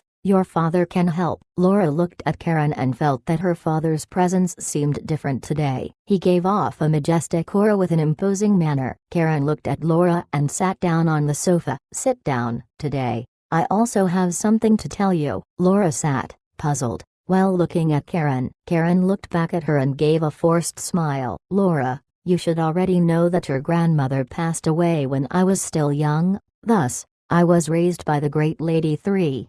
Laura nodded as this was known throughout the Marquis del clan. Karen's birth mother was the Marquis del clan's second lady, who had passed away when Karen was still young. He was then raised by the Great Lady. But, The great lady's real son was the Marquis del clan's eldest son, Senwin. Karen watched Laura, then continued, the people outside the Marquis del clan have said that your grandmother died due to an illness. However, that isn't the case. Your grandmother was actually killed by your grandfather and the great lady. Laura's face was full of shock as she stared at Karen. She really hadn't thought that Karen would say such a thing. Karen continued to watch Laura as he said, your grandmother was her own clan's successor. As she was just married into the Marquis del clan, she was highly favored by all. Afterwards, she then gave birth to me. However, during the 5th year of their marriage, your grandfather made a mistake in management and owed a very large sum of money. To make matters worse, he had also offended several respected clans during that time, and those several respectable clans joined together to suppress the Marquis del clan. At that time, it was a life and death situation for the Marquis del clan, and the only one who could help was your grandmother's clan. Laura silently listened and didn't say anything. Karen seems to have been caught up with his memories and continued, your grandmother told your grandfather at the time that her clan would help the Marquis del clan as far as they could. However, your grandfather wanted more. He wanted all of their property. He sent assassins to kill my grandparents, then killed your grandmother. This, in turn, made the entirety of the properties she should have inherited pass along to your grandfather, to the Marquis del clan. As he continued, Karen clenched his jaw, his eyes burning with anger. Nobody knows that the 5-year-old me had known of these events back then. Your grandmother would tell me every day about the situation of the Marquis del clan. Like you,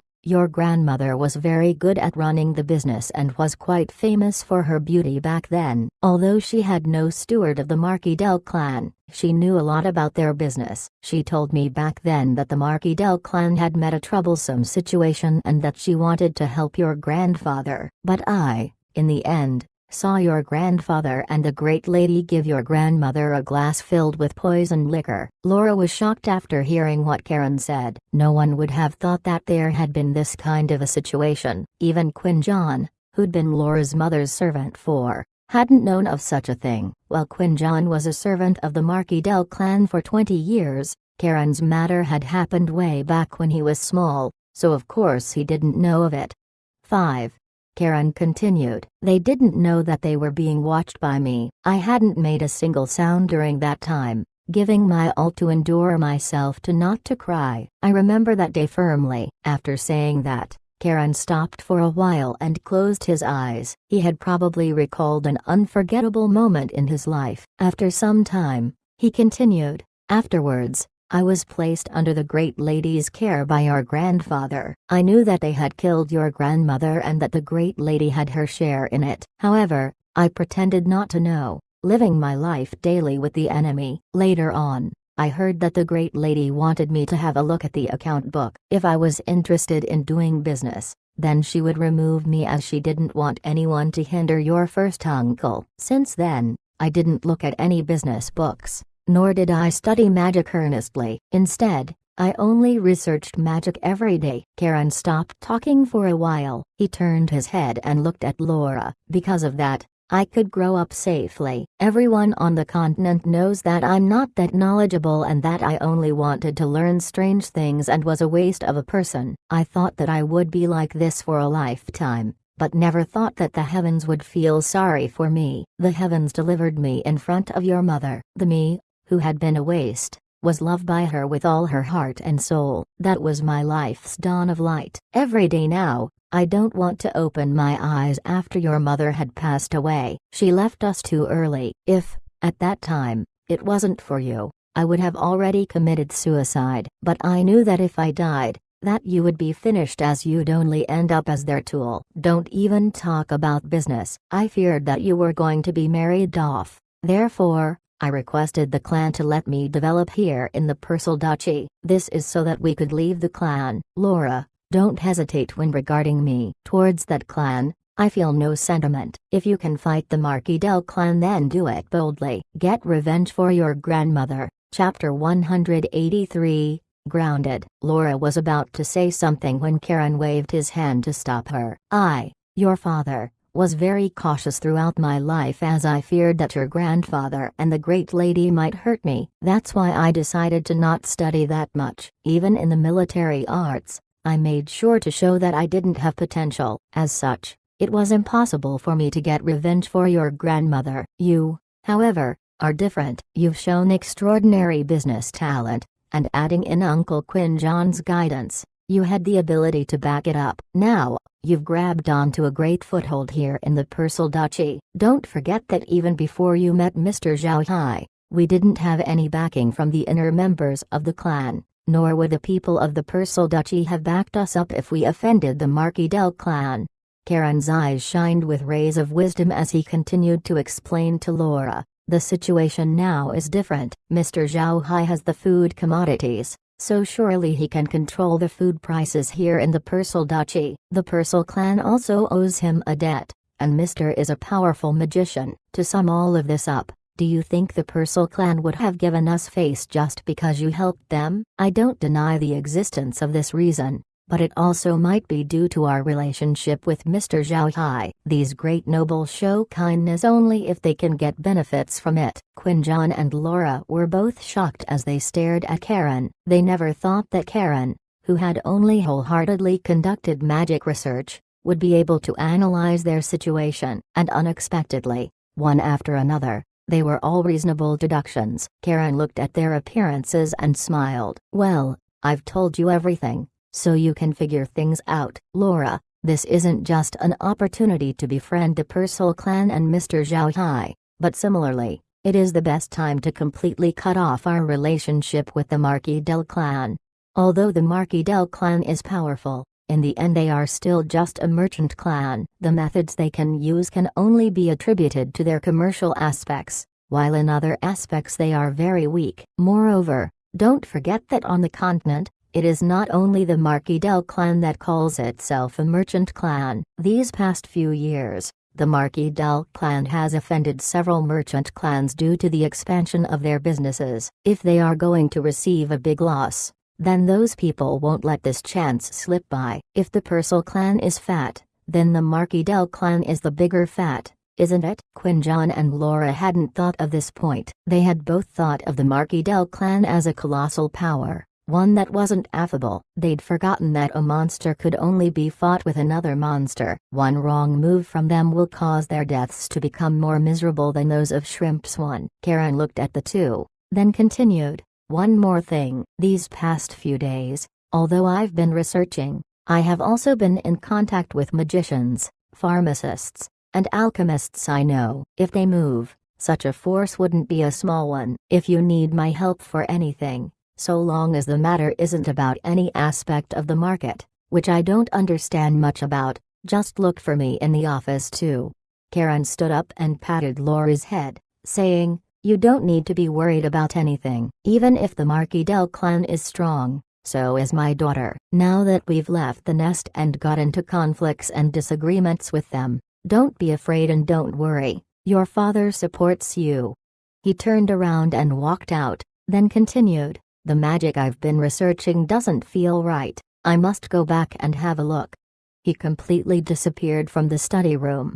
Laura looked at Karen's back with teary eyes. Only when Karen had completely disappeared from her sight did she wipe her tears away. She turned to Quinjon and said, Grandpa Quinjon, arrange a meeting between me and Alatia for tomorrow. I will give him my last warning. If he doesn't give me face and still continues, then he shouldn't blame me for being impolite. Quinjon nodded and replied with a gratified expression. I had been thinking that the second young master didn't understand these matters, but it turns out that the young master has a very clear understanding. Haha, no wonder. Back then, when young master had asked to be placed in the Persal Duchy, I thought that he'd just completely lost hope. I hadn't thought that the young master was actually scheming something. Young master's move is very fierce, especially since the influence of the Marquis del clan in the Persal Duchy was the weakest. So long as we're here each day, the Marquis del clan will probably have no way of dealing with us. Oh yes,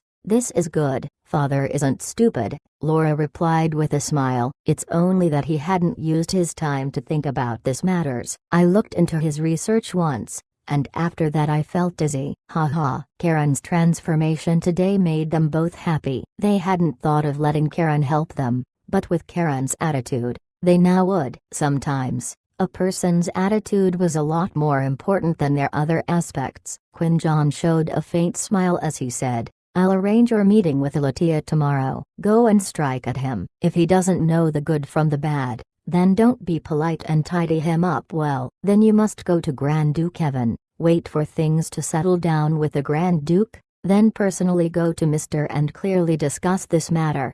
Laura nodded. All right, I will start the arrangements. Grandpa Quinjon, do those people sound like they're coming towards us? This is our mansion, so they shouldn't make too much noise when they come. Our faces wouldn't look good. Quinjon's eyes brimmed with a cold light as he replied, rest assured, in our mansion, they can't afford to stir up a storm for no reason. It seems that they're coming with some news. The voices faded as a servant stopped before their door. Looking towards Laura and Quinjon, the servant said, young lady, steward, this small one has something to report. Quinjon nodded. Come in. The servant bent his body while walking in and stood quietly in front of Quinjon. Quinjon ordered, speak. The servant replied, Steward Alatia has called for 3 people to enter his room. Although these 3 people look to be part of his entourage, from my point of view their movements and mannerisms aren't that of ordinary people. They seem to place an emphasis on watching how they look. 3. Quinjon nodded. Anything else?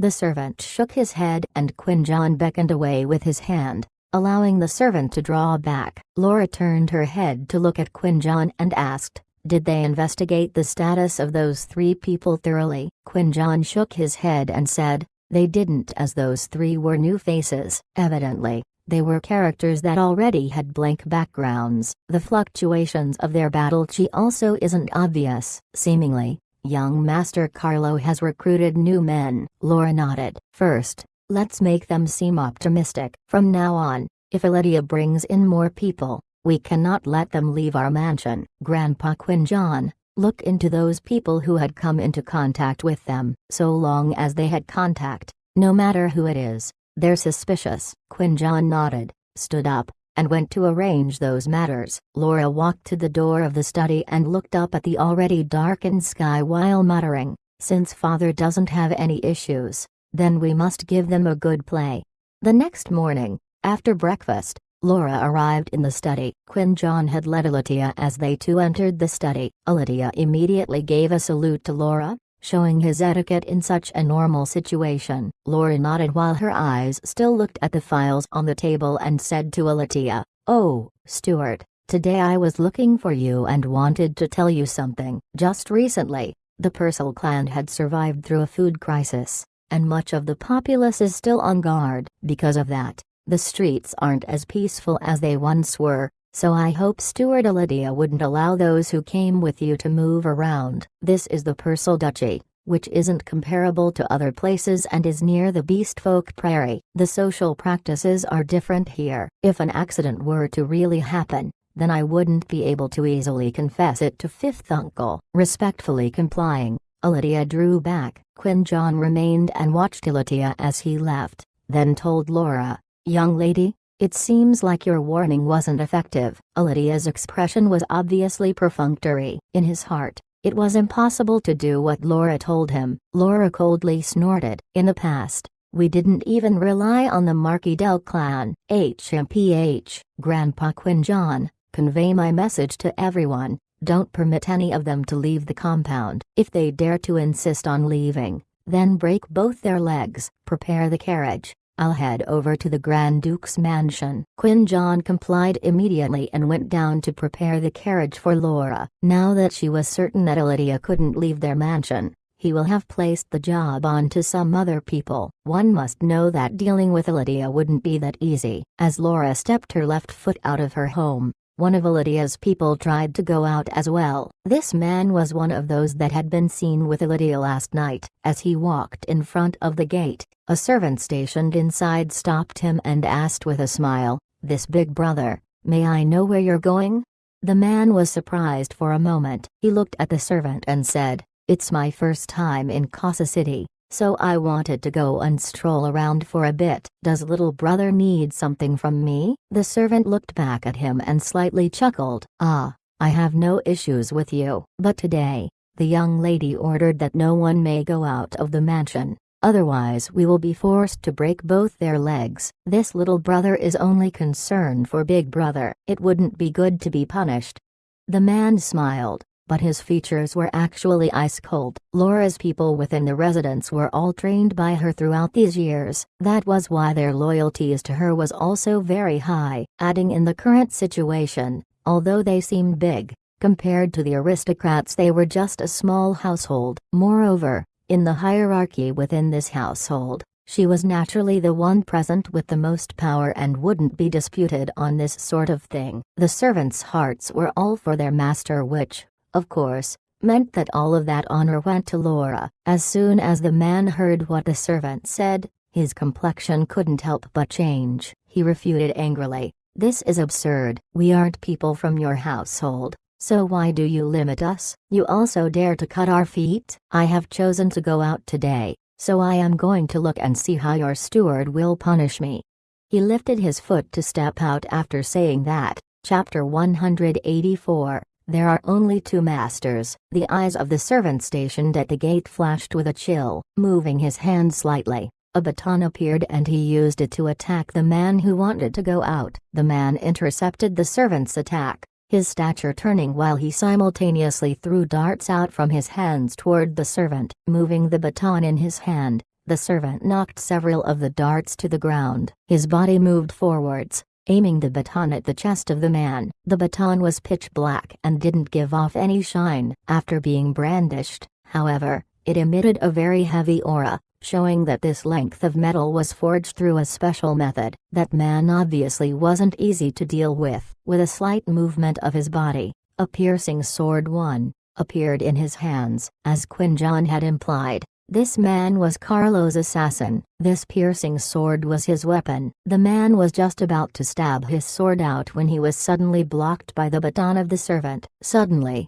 two feathered arrows came out of nowhere and were directly shot at the man's feet. The timing and angle of the feathered arrows was quite good. They were shot while the servant had blocked the man's sword with his baton, so there was no way for the man to move away after the feathered arrows appeared. Thus, they sealed off his retreat. The man saw the attack but didn't hide. Instead, a sickle too flew out from the door. One after another, the two feathered arrows were knocked out of the air. At that crucial moment, another servant called for them to stop. Baton in hand, the servant stopped and the two looked towards the door. Two people slowly walked out from the door. One was Lydia, while the other was one of the three people summoned by him last night. The chain of the sickle was held in his hands. Lydia sullenly watched the gatekeeper and the servants. With a cold voice he said, "How dare you all? Who gave you the courage to lay your hands on my people?" The servant actually wasn't afraid of him. He coldly snorted as he watched Lydia. "Young lady has commanded us that today,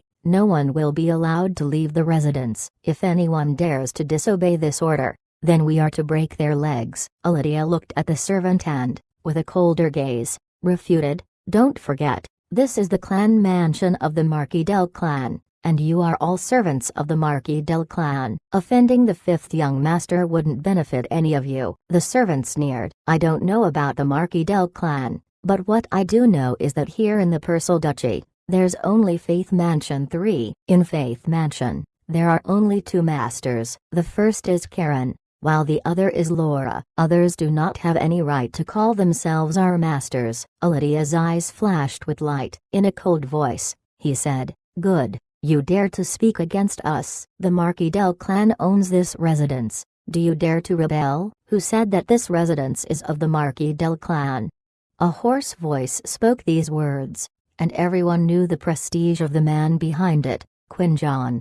Lydia, this time, didn't salute but instead answered back, "Isn't the owner of this residence now surnamed Marquis del? Is this place not of the Marquis del Trade?" Quinjon snorted. "A lackey knows nothing. As I've told you, Faith Mansion isn't of the Marquis del Clan. There are no Marquis del Clan members here save two people. One is the second young master, while the other is young Lady Laura. Young Lady Laura's order is the law here. Whomever dares to not comply will be executed. Mark my words. Go ahead and try to step out of the gates of this residence." After Quinjon stated these things, his expression stayed calm. As Lydia watched him, he was quite surprised. Adding in Quinjon's calm demeanor, it was as if Lydia were already a dead man. He understood. Today, if they dared to leave the residence, they will certainly die. Most of these men, although they were masters, when facing Quinjon they would obviously suffer defeat. Quinjon was a rank 8 expert, and the men who'd come this time around didn't have any rank 8 experts among them. For Lydia coldly looked at Quinjon and said, "All right." With Steward Quinjon's words, "I have nothing more to say. However, this matter will be known by the 5th young master." Quinjon slightly chuckled and said, "Nobody told you not to do so, but you better not head outside of the residence. Otherwise, do not blame me for being impolite. If any of you dare to break this rule today, then both legs will be broken. Nobody should dare think of being unruly here in Faith Mansion." Faith Mansion was the name of the mansion where Laura resided. 5. On the Ark continent, the name of an aristocrat's mansion had their own surname in them, such as the Chen Mansion, Zhao Mansion, and so on. 6. Generally, however, this wouldn't commonly be done. The aristocrats tended to name their mansions with their title. For example, the Purcell clan had the Grand Duke's Mansion, and the Marquis would have the Marquis Mansion, and so on. Even if someone weren't a merchant or an aristocrat, they could name their own residences with an elegant-sounding name, such as Gentle Breeze Residence, Mountain Forest Court, and so on. 7. Very few would hang a plaque with just their surname engraved on it. However, the clothing of servants in each mansion would always have the master's surname or the host clan's family crest. This also acted as a proof of identity. The reason why Laura called her residence Faith Mansion in the Purcell Duchy was because she wanted the servants and the people of Faith Mansion to remember that being a businessman relied on one having good faith.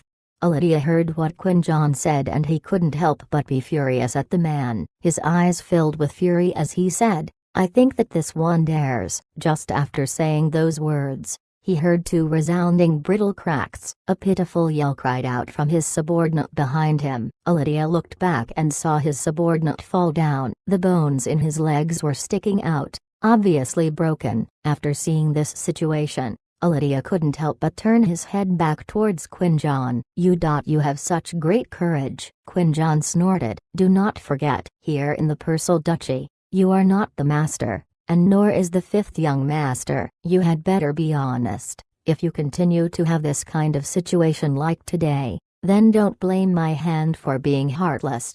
He then turned around and didn't even look back at Lydia.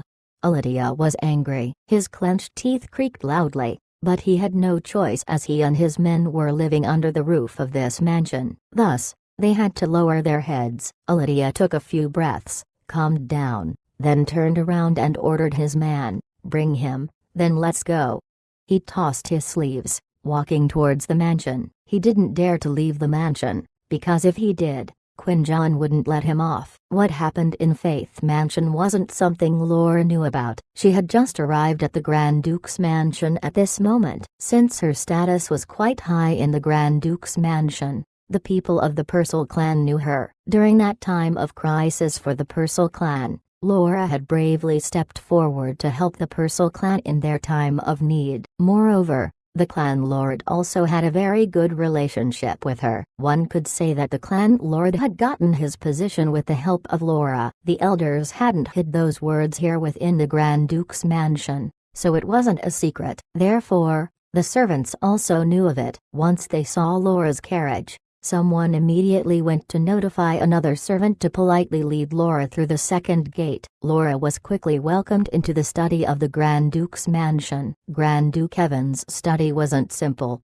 as this study was also his workplace. Back when the former First Elder was in power, nobody went to the study of Grand Duke Evan. Now, however, it was different. Every day, there were many different people coming in and out of there now. His study was very large, almost 100 square meters. 8. There was a blue stone pillar in the center of the room, and the floor was made of white marble and was very clean. The study had several shelves filled with books, while the other side had a fireplace. There were a total of 8 doors and 6 windows in the study, making the room very bright. In the inner corner of the study was a large desk. The desk was red-colored and quite luminous, apparently made from some ancient materials. 3 rows of chairs were arrayed on one side, while behind the desk was another chair. The wall behind the desk had a portrait of a person hung there. This person wore a suit of armor, his hand leaning against a sword, and he wore a helmet with horns. The portrait was large, bigger than a life-sized one. Although it was only a portrait, people would actually feel overawed by the imposing manner of the portrait. The person shown was the first Grand Duke of the Purcell clan, Naran 9, Purcell. Every time Laura came into the study, she would always take a look at the portrait first. The image of the portrait was really good. The person's imposing manner completely portrayed. Upon entering through the door of the study, there was a combination of a sofa and tea table. The sofa could seat a dozen people, and was used as a waiting area for the Grand Duke's subordinates, or as a place where guests waited for the Grand Duke. Evan stood near the sofa, waiting for Laura. Upon seeing her, he waved his hand, smiling as he said, "Little Laura, come and sit." The age of Grand Duke Evan was almost the same as Karen. Moreover, he had a straightforward temperament. Since he was familiar with Laura, he called her Little Laura, showing their intimacy. Laura responded with a smile. "Grand Duke, I'm sorry for bothering you again today." Evan pulled a long face and said, "How many times will I have to remind you to call me Uncle Evan? The next time you call me wrong, I won't let you pass through the gates." Laura didn't insist and replied with a smile, "Uncle Evan, this is somewhat impolite. Still, I will call you like this afterwards." She then sat on the sofa, and a servant arrived with a cup of tea. After they both sat down, Evan ordered the servant to draw back. He looked at Laura and asked, "What's the matter this time around? Is it due to that person from some time ago?" "Rest assured, I had already warned him." Laura smiled bitterly. "Your warning, even if useful, wasn't held in their hearts." Evan paused for a moment and the two stared each other. "What's wrong? Did they really dare move against you? Are they tired of living?" Laura smiled dryly. "They didn't dare move against me, but they intend to attack Mr. If they succeed, then I would lose the Taoan products. If they aren't successful, then they will definitely continue to harass Mr. If Mr. gets into a conflict with them, then that will be equal to having a conflict with the Marquis del clan. This is what I'm worried about." Although Evan's temperament was straight, he wasn't stupid. He had fought for a long time against Kaiser, and finally, after collaborating with Laura, he'd taken away his power in one fell swoop. How could such a person be a fool? Therefore, as he listened to Laura, he quickly understood what she meant. Chapter 185, Evan's Plan. Evan frowned and said, "We must control this matter involving Mr. We had been lucky to get help from Mr. during the crisis. Otherwise, the losses of the Purcell clan would have been very big. We absolutely cannot allow them to succeed." Laura sighed.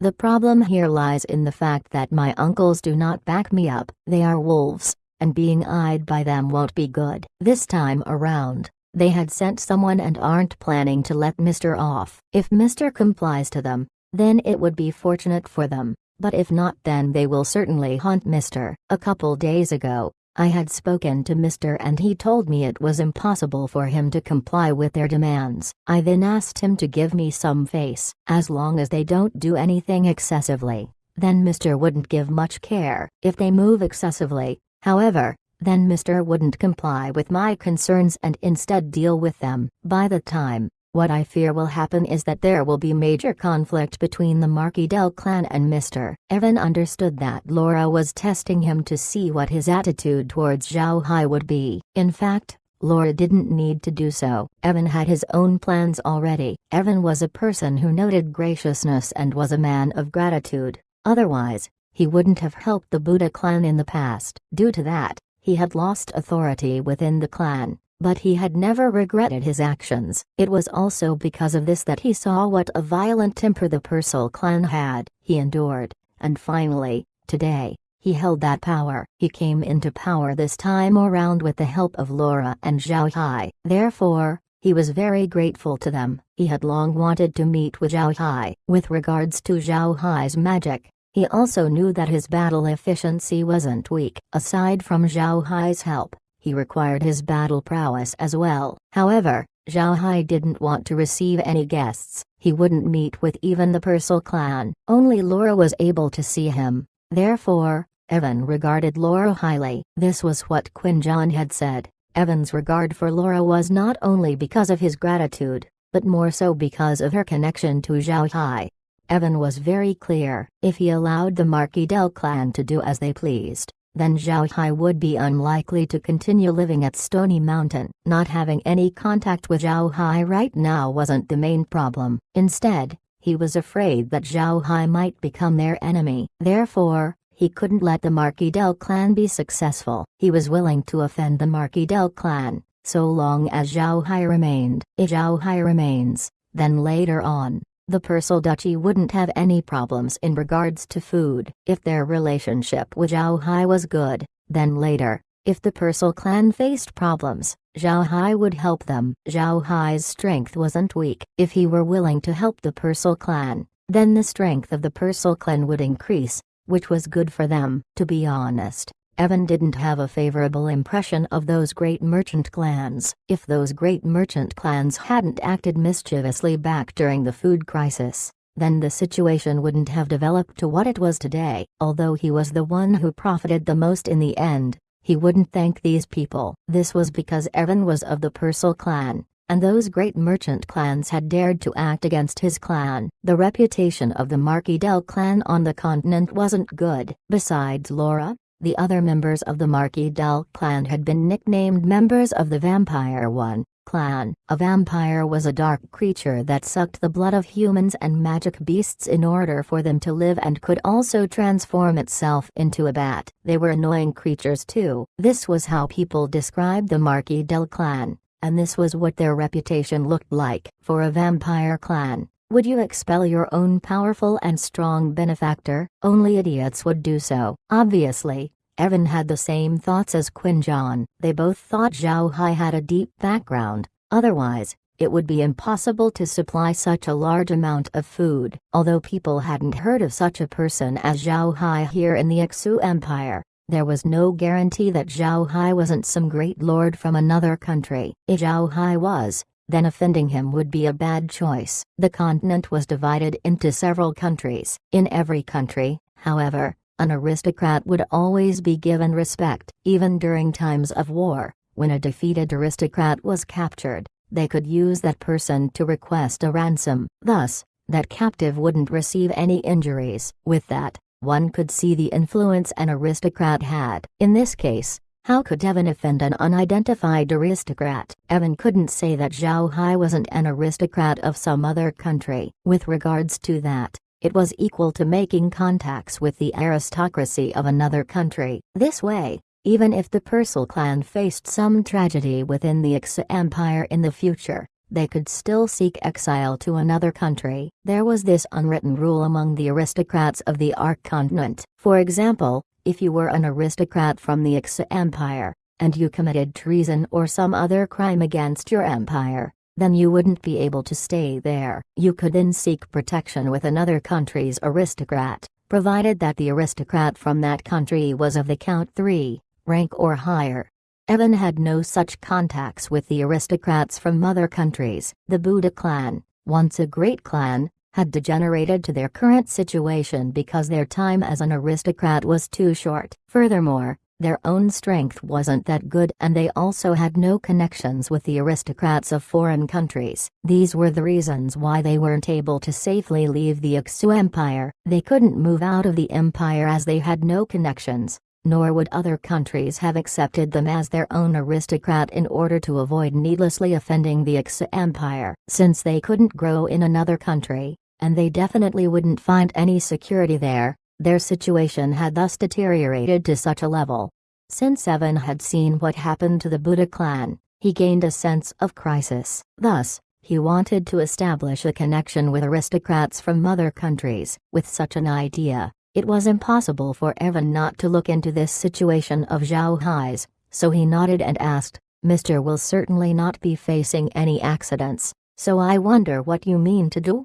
Laura snorted. Yesterday, I told Father about the situation, and Father made his stance clear. Here in the Persal Duchy, everything we have gained was due to our own hard work. Now, we cannot be regarded as a member of the Marquis del Clan. Since Mr. Zhao Hai had helped us, how could I not help Mr. Evan nodded, saying, that's good. Since it isn't good to deal with the Marquis del Clan alone, it may work with our tripartite strength. We must speak with Mr. Since I can't talk to him, you must go to him instead and tell him about the Persal clan and these matters. Also tell him that he can rest assured. Laura took a deep breath, smiled, and said, after hearing what Uncle Evan has said, I feel relieved. I will certainly tell these words to Mr. In fact, I really want to say this. Mr. doesn't fear the Marquis del Clan. So long as the Marquis del Clan doesn't send a rank 9 expert, they cannot beat Mr. What I'm afraid will happen, however, is that the Marquis del Clan might become desperate. If they become completely desperate, then they might do anything. Evan calmly nodded. This matter is really troublesome. Before, our Persal clan had 2 deities, but when Saint Buffy had gone into the Carrion Swamp, after such a long time, he still hasn't came back. I fear the unfortunate rather than the fortunate. With that, our clan's overall power has decreased. Things are somewhat difficult, but let Mr. know that if the Marquis del Clan really does send out a rank 9 expert, then even if I have to give up my authority, I will ask the consecrated deity to move and get rid of them. Laura nodded. Sighing, she said, this is only if the worst comes. I came here today to let Uncle Evan know, and to be prepared in advance in case something happens. Evan nodded. Looked at Laura, he said, you have to be prepared. If this time around the Marquis del Clan doesn't dare to move against Mr. Zhao Hai, then they'll certainly move against you. Mr. is a small target, and they wouldn't dare to move against our Persal clan. On the other hand, you are different as you have too many stores. Your stores are large, thus, they might come and get you. Laura nodded. My people there are really nervous. When I spoke to Mr. previously, however, he told me to tell him if there was a problem, and that he would help me. When Mr. Zhao Hai sent some undead in the past, however, I was quite scared of them, so he didn't push the idea. This time, I must have thicker skin. There are no bad undead. Sometimes, they're better than humans,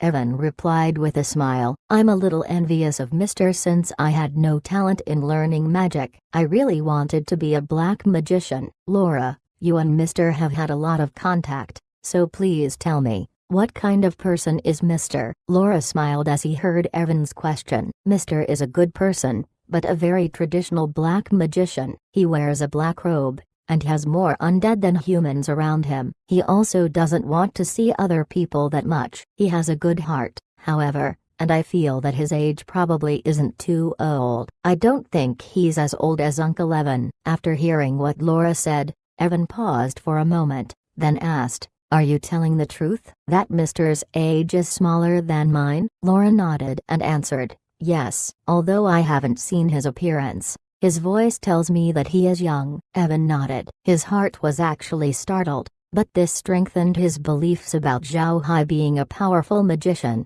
especially after his previous battle. A rank 6 magician would be a great master on the outside, and a lot of mercenaries would rush to invite him, even if he would be a bit expensive. This was because the battle prowess of a magician was just too lethal. A young rank 8 black magician, however, would be even more incredible. This simply meant that he had a great chance of becoming a rank 9 expert, one of the continent's pinnacle existences. Thus, becoming friends with such a person wouldn't bring him any harm. Chapter 186. Laura is attacked. Laura had a reason for telling Evan all of this. She feared that Evan wouldn't be willing to cooperate, so she'd disclosed Zhao Hai's age in order for Evan to gain a greater understanding of the importance of Zhao Hai. If an expert had a chance to reach rank 9, then helping him and waiting for him to reach that level would give far too many large benefits. Any great clan wouldn't miss such an opportunity. Although Laura and Evan hadn't personally witnessed how strong Zhao Hai was,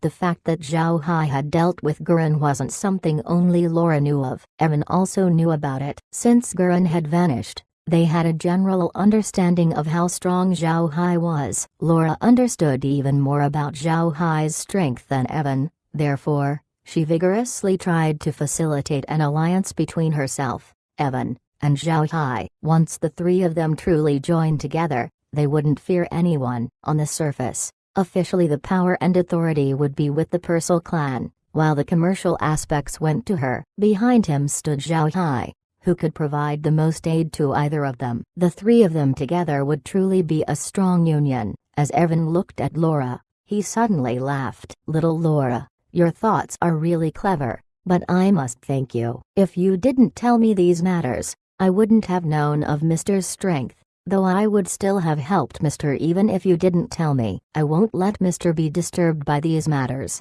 so you should immediately go and meet up with him. You must explain and tell him about everything we had just agreed upon. The Marquis Del clan is strong, and we must have a consensus as soon as possible so that we can have a chance of contending against them. Laura stood and said, all right, I'll go see Mr. then. Uncle Evan, I'm going to leave first. While I go and see Mr., I'll have to ask Uncle to look after our situation. Evan also stood up, laughed, and said, be at ease, nothing will happen, so go peacefully. Laura nodded and turned to go. Laura left the Grand Duke's mansion. A servant waiting outside immediately reported what happened at Faith Mansion to Laura as she sat inside the carriage. Sitting quietly in the carriage, Laura listened to the servant. After the servant finished the report, Laura nodded. Very good. Grandpa Quinjon dealt with them amazingly. Go back and tell Grandpa Quinjon that I'll be heading straight for Stony Mountain. The servant complied and immediately went back. Laura turned her head to the next carriage and ordered the nearby Searle. Searle, we're going to Stony Mountain to meet with Mr. Searle complied immediately and told the driver to quickly leave Casa City and head directly for Stony Mountain. At present, Laura wasn't worried about the situation inside Faith Mansion. She had Quinjon assume personal command, so she didn't need to be worried about anything. Even if an issue arose, they had Evan to aid them within Casa City. Moreover, Laura had told Near to let out the Eagle Virtuous Phantasms earlier this morning and have them patrol and guard. They were to attack anyone who leaves the mansion. One could say that even if Lydia wanted to leave, it would simply be impossible. Laura also believed that Quinjon was apprehensive enough and has begun to investigate those who had met with Lydia's men yesterday. Quinjon wouldn't let these people go. Right now they just needed to keep Lydia there. They needed to wait till they were all ready before dealing with Lydia. Laura also wasn't worried about the situation of Casa City. She knew that Carlo was too self-confident. He thought that by sending a steward, Laura's camp wouldn't dare do anything. He wouldn't have thought that aside from Laura having managed her business in Casa City for years, her strength was great enough now that she didn't need to fear him. Carlo had misjudged the matter this time around. This was due to the fact that throughout all these years, the Marquis Del clan had been unopposed because of their power and influence. This caused them to unconsciously gain a superiority complex. A belief that everybody they met would just bow down in front of them. They hadn't thought that the ones they bumped into this time would have thorns. Near looked at the distressed Laura and said, young lady, there's no need to rush things. I could send a message ahead to Mr. by using the Eagle Virtuous Phantasms. Presumably, he won't be against our decision. Laura looked back at Near, smiled, and said, silly girl. Delivering a message while we still need to personally see him? This matter is of the utmost importance. Thus, we need to personally meet with Mr. Zhao Hai. Near replied with a smile. I thought that if we do this, it would seem too polite. Didn't Mr. tell us not to be too polite? Laura smiled. Silly girl, being polite to Mr. isn't the point here. What I meant was that we should personally go and often visit and meet with Mr. This way, we can try and make our relationship closer. Near looked back at Laura, then she smiled and said, young lady wants to be more intimate with Mr. I also think it is good to be a little intimate with Mr. Laura scoffed at the words, but this time around, she suddenly heard a pitiful yell coming from outside. Then she heard Searle frantically cry out, protect the young lady, move quickly. Soon, she heard the sound of wind breaking through the air.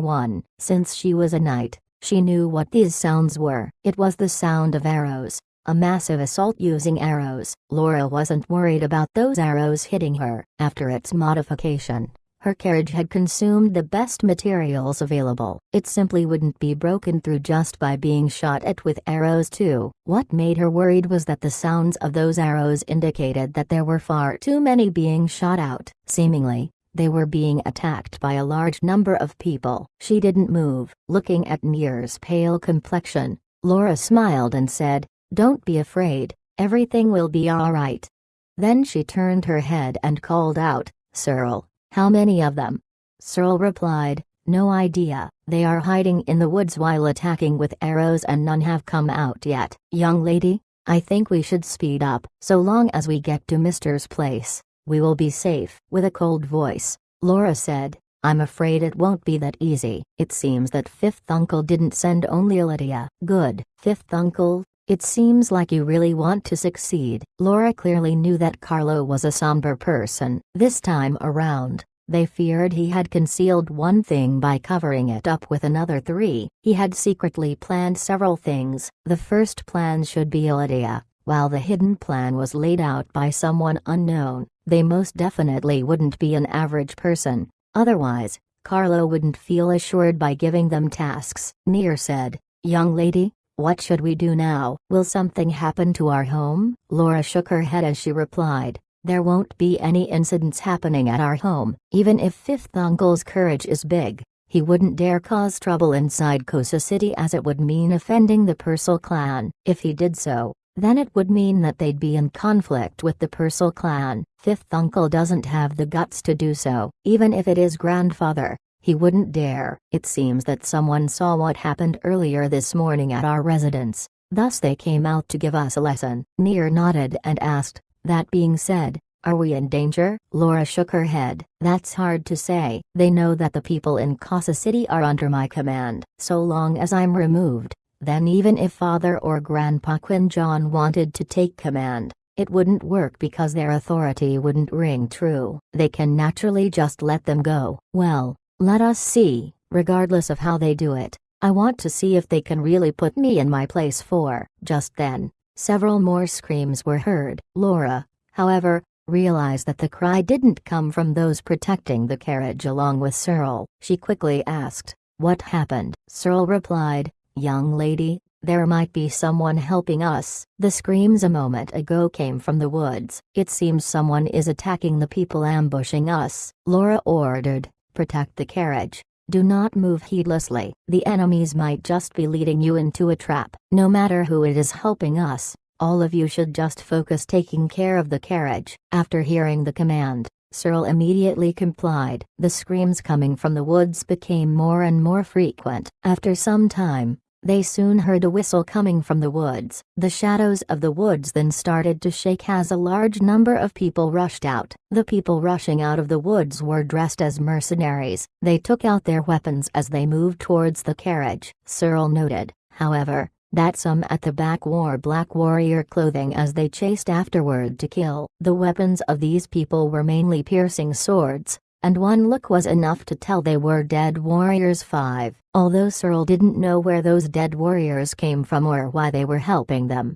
it was still a good thing that they were helping. He kept his 20 subordinates around the carriage, not daring to take a half step away from it. Seeing the mercenaries coming closer to them, Searle and the rest unconsciously grasped their weapons. However, during this time, the sky suddenly resounded with a low, deep cry of an eagle. Searle didn't understand what was happening before seeing the sky darken as a large eagle appeared from the air, diving directly down and surprising him. He found out, however, that the eagle wasn't attacking them. Instead, it directly engaged the mercenaries. This was the first time Searle saw the battle prowess of these eagles. It was simply too strong. The eagles fluttered down and Searle saw with his own eyes as an eagle's talons took hold of a mercenary's head. As the eagle placed its talons onto the head of the mercenary screamed out pitifully. The eagle kept hold of him and flew up into the sky. In an instant, they both disappeared. The other eagles had few differences. Sometimes it was only one eagle,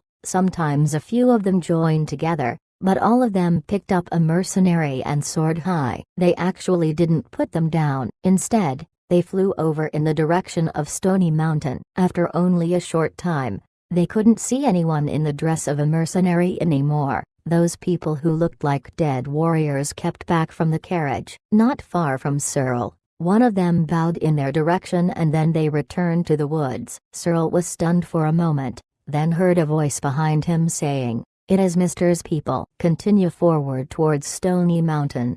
Searle turned his head around and saw Laura. He didn't know when Laura stood up, but he complied hastily. He immediately organized the team and protected the carriage until they were at Stony Mountain. Laura had left the carriage when she had heard the sound of eagles coming. Upon hearing the cry of those eagles, she knew that it had been Zhao Hai who'd sent them. She really hadn't thought, however, that Zhao Hai would actually be able to send so many eagles. Chapter 187, Marry the Young Master. At this moment, Laura's heart was agitated. She was clear that those were eagle virtuous phantasms. However, Zhao Hai hadn't had them at the beginning. She had given the 5 virtuous phantasm-colored eggs to Zhao Hai, and he had tamed them easily. He had hatched several of them in a short time, and even allowed them to mutate. This was contrary to what Laura imagined, and she simply wouldn't have thought that these virtuous phantasms could also be mass-bred. The eagle virtuous phantasms that Zhao Hai passed to her were exactly the same as those she saw now. If he said that those weren't eagle virtuous phantasms, then she wouldn't believe him. But if he does tell her that those were eagle virtuous phantasms, then Zhao Hai's abilities would have to be re-evaluated. Virtuous phantasms were different from magic beasts. Magic beasts needed to mate. Then there was an ovulation period. This, however, wasn't the case for virtuous phantasms. For them to reproduce, their master must order them to do so. Moreover, after their first parturition their strength would greatly diminish. This was the reason why there were few virtuous phantasms on the continent. Even if humans could breed them, their reproduction rate wasn't high. Massive breeding of virtuous phantasms would not only require a large amount of energy from the master, but would also affect the quality of the descendants. Their strength would degenerate if they reproduced frequently. Laura had been given those 5 virtuous phantasms a few days ago, yet Zhao Hai had already hatched them. Furthermore, he was also able to reproduce them on a massive scale. What's more intriguing was that the strength of these eagle virtuous phantasms had not decreased. Rather, they had become stronger. Startling her, he could accelerate the growth of plants and could reproduce virtuous phantasms on such a large scale. With these 2 abilities alone, people on the continent would go crazy for them. Thinking about it, Laura couldn't help but remember Zhao Hai's secret cache of firefish in the courtyard. Before, she had thought that Zhao Hai's firefish came from elsewhere. Now, she realized that it might not be the case. It was now a possibility that Zhao Hai was using the bluestone villa of Stony Mountain for firefish reproduction. Laura couldn't help but feel excited. She now understood why Zhao Hai wanted magic beasts, and preferably unique magic beasts. If her guess was correct, then Zhao Hai really could reproduce magic beasts. That would explain many things. Zhao Hai's goal was to reproduce and breed lots of magic beasts. Reproduction magic couldn't only bring in a massive income of gold, it could also increase battle efficiency. If this were really the case,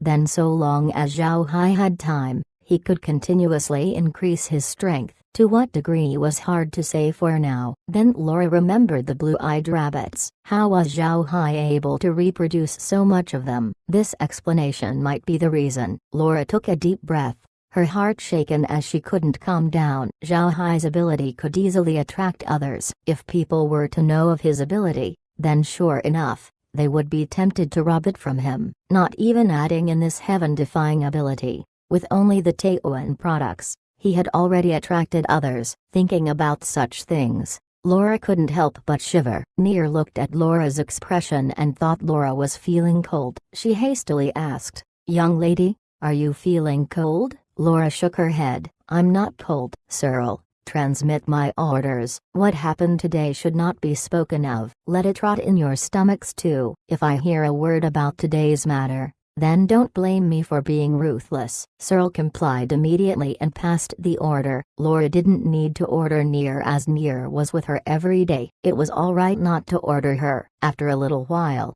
the carriage arrived at Stony Mountain. Green was waiting at the foot of the mountain, and led Laura as they climbed the mountain. Laura didn't ask Green about the issue of her being saved, as she thought that directly asking Zhao Hai would be better. After the carriage was parked in the backyard, Laura and Near went into the parlor room. Zhao Hai was waiting there for them. They greeted each other and sat as guest and host. Laura then said to Zhao Hai, "I thank Mr. for your aid today. I fear that I would have been in danger otherwise." Zhao Hai chuckled, waving a hand as he said, "Mrs. Too Polite. Even if I hadn't helped you today, you could have gotten rid of the danger easily. Miss wouldn't have had any difficulties and those people couldn't have blocked you." Laura smiled and said, "That may not be the case. But anyway, I thank Mr. for the help. Also, I have come here today to tell you of a matter. The clan lord of the Purcell clan, Grand Duke Evan, is willing to form an alliance with us to deal with the Marquis Del clan." Zhao Hai froze for a moment,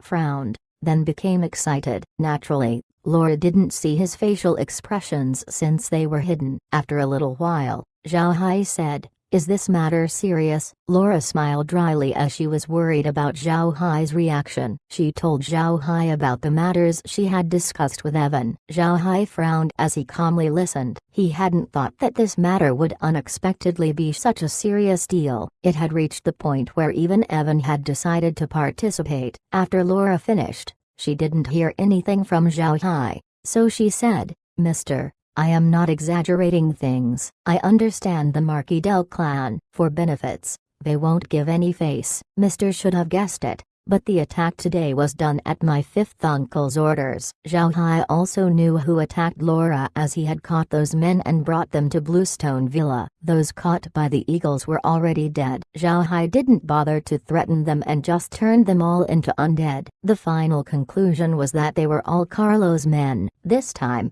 the ambush team had a total of 120 men, led by the warrior Rio 3. Lydia was the bright thread and Rio was the dark thread. It was the dark thread that was supposed to come after Laura, while the bright thread was supposed to prevent Evan from meddling in this matter. Lydia was to meet up with him and ask him to not cooperate with Laura anymore. Both threads worked under Carlo. The bright thread, however, failed to do his job. Thus, the dark thread had been forced to act. Zhao Hai had long anticipated such moves by Carlo. However, he was still angry because Carlo had done all this to get benefits, even at the cost of losing everyone. Now this person wanted his life in order to gain more benefits. How could Zhao Hai possibly work with this person? With what Laura told him, Zhao Hai understood that this time around, he was involved in a troublesome matter. This was surely going to be a problem. But what made him more annoyed was that it was due to him that this trouble arrived. They must face the Marquis Del clan. He feared that he wouldn't be able to deal with them alone. The Marquis Del clan's business had spread throughout half the continent. Such an influence was too large. Even if Laura and Devon united,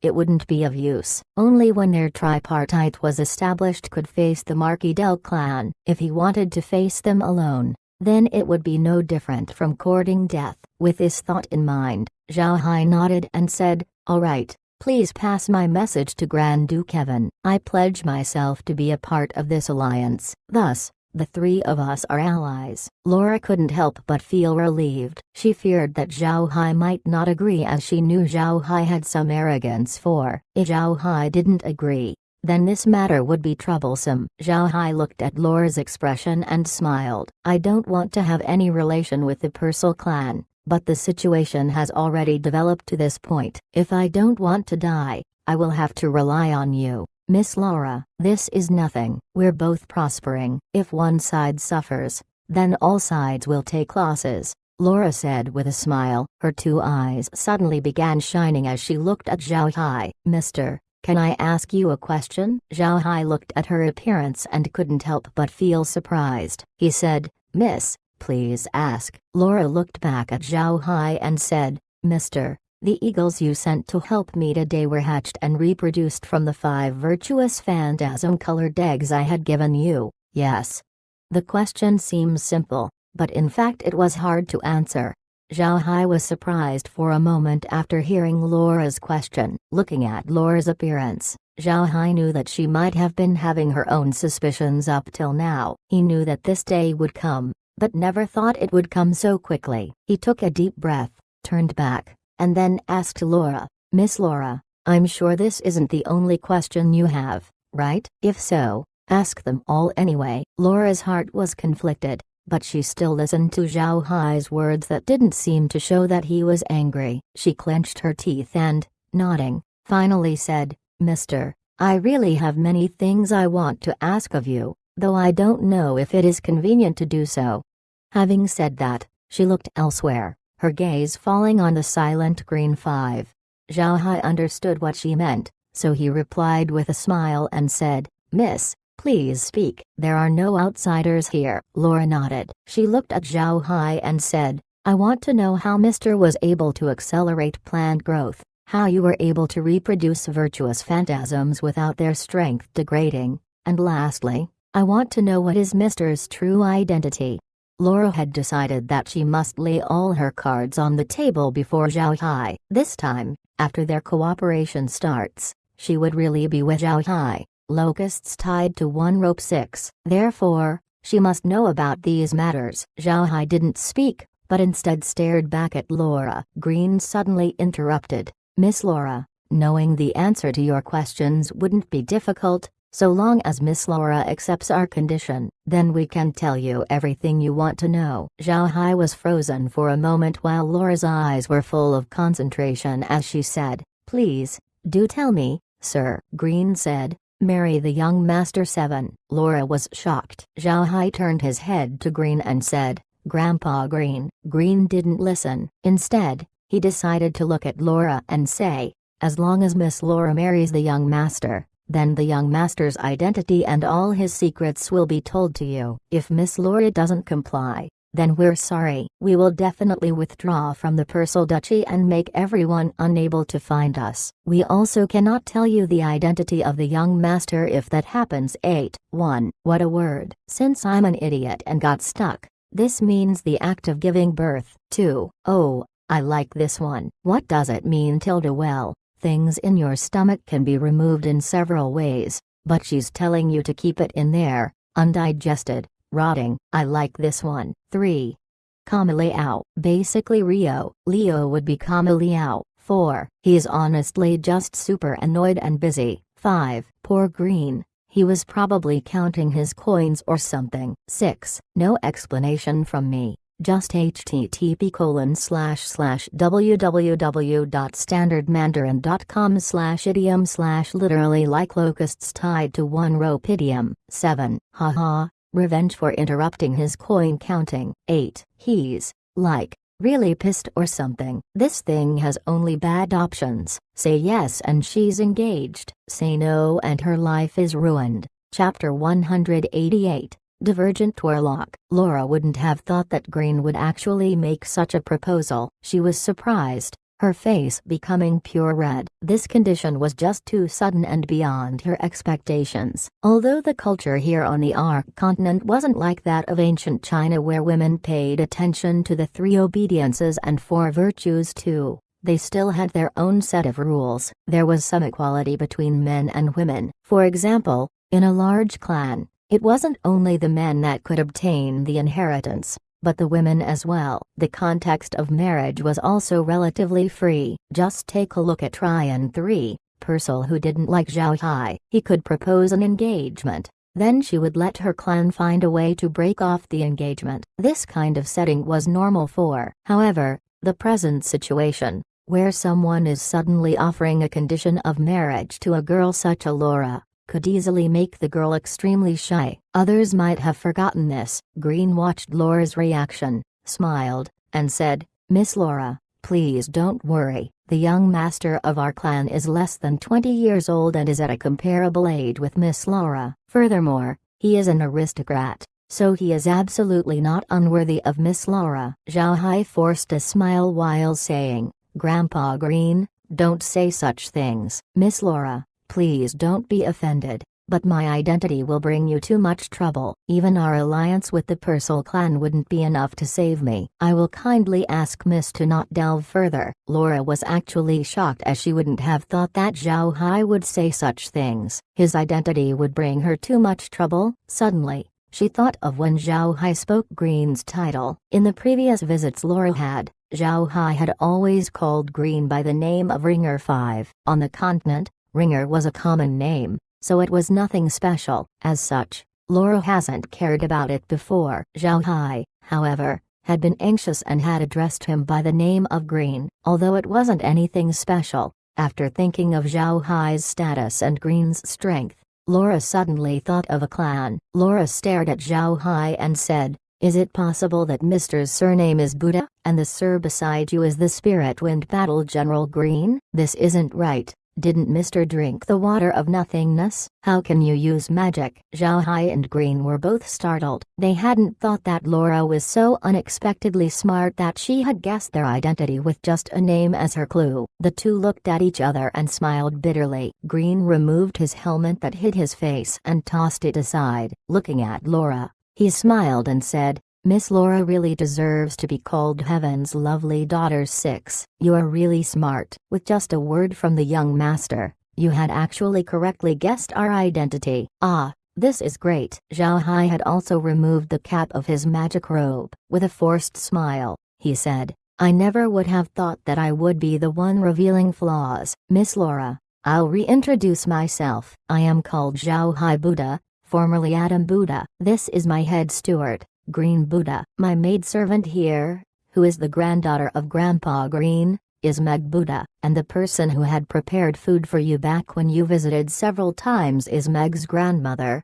Mrin Buddha." Zhao Hai stood up while introducing everyone to Laura. Green also gave his greetings to Laura. Laura was shocked as she watched them. She hadn't really thought that she had guessed it correctly. This place was actually of the Buddha clan. Who would have thought that the Buddha clan, exiled to the Black Waste, would suddenly reappear here? Looking at them, they appeared to be so free. Laura looked at Zhao Hai, who still wore his magic robe. After removing his hat, Zhao Hai had lost his mysterious presence. Yet, Laura felt that Zhao Hai was more appealing this way. Being mysterious could attract a woman, but being such an extremely mystical man wouldn't be to the liking of women because they wouldn't have a sense of security. While Laura was attracted to the mystery of Zhao Hai, she actually liked Zhao Hai's disposition more than that mysteriousness. Zhao Hai's character. After their several meetings, Laura had some understanding of it. Zhao Hai was just too mysterious though. Thus, Laura didn't want to delve deeper into a relationship. Now she finally saw Zhao Hai's appearance. Zhao Hai wasn't that tall. If he stood beside Laura, he would be seen as obviously smaller than her 7. His face looked quiet, even somewhat weak and thin-looking, adding on his disposition as an otaku bookworm, and he had a refined and somewhat gentle appearance. However, Laura could also feel an optimistic perseverance from Zhao Hai's presence. This was what Laura appreciated the most. After Laura returned a greeting to Zhao Hai, they sat back down. Zhao Hai looked at Laura, smiled, and said, "Now you know, Miss Laura, why I don't wish to meet with the Purcell clan, right? Moreover, if my identity were to be known by outsiders, then I won't only be able to defend myself, even Miss Laura would be involved. Therefore, we can only hide here." Laura sternly replied, "Mr. has thought all of this thoroughly. However, Mr. saved my life, thus, I am not afraid of involvement. If there is no Mr., then there would be no Laura today. I'm asking Mr. to not say no to this." Zhao Hai shook his head. "Ms. might be wondering how I can use black magic when it is a fact that I drank the water of nothingness. To tell you the truth, although I have drunk the water of nothingness, I had another ability. I am a divergent warlock." Divergent warlocks were a group of mysterious people who, on the continent, were known as the occupation with the least combatants. No one knows the origin of these divergent warlocks, nor how they cultivated. There was no way to learn divergent techniques, and its qualifications weren't affected by bloodline. Since there was no known cultivation method necessary for it, then along with an incomplete system, it made people fear that slaves might also become divergent warlocks. There were all sorts of strange and unusual abilities that divergent warlocks were said to possess. Some cannot be used in battle, while some enhance their battle capabilities. If black magicians were known as people the continent didn't want to provoke, then divergent warlocks were people that even black magicians didn't want to provoke.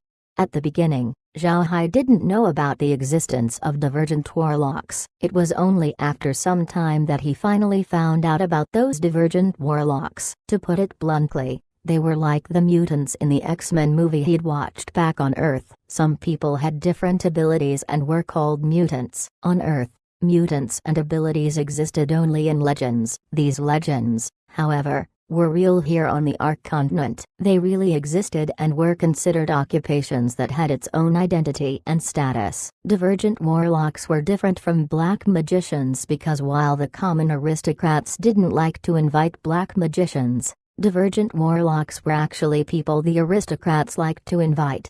Strictly speaking, the space capability of Zhao Hai was a divergent technique. But this divergent technique was really a bit too strange. Zhao Hai didn't know where the space came from, except that he knew that the space was related to the farm games of his past. His understanding of the space made it different than that of other divergent techniques of the divergent warlocks. Laura felt relieved after hearing Zhao Hai's explanation. The occupation known as divergent warlock wasn't subject to any medicinal restrictions. Thus, the water of nothingness wouldn't have any effect on divergent techniques. Laura hadn't seen a divergent warlock before since they were few in number. Therefore, she looked at Zhao Hai curiously. Does Mr.'s divergent technique work the same as black magic? Zhao Hai smiled and said, my divergent technique is somewhat strange. Therefore, explaining it in such a short time wouldn't be enough. I won't be able to elaborate it to you. Also, Miss Laura doesn't need to call me Mr. Instead,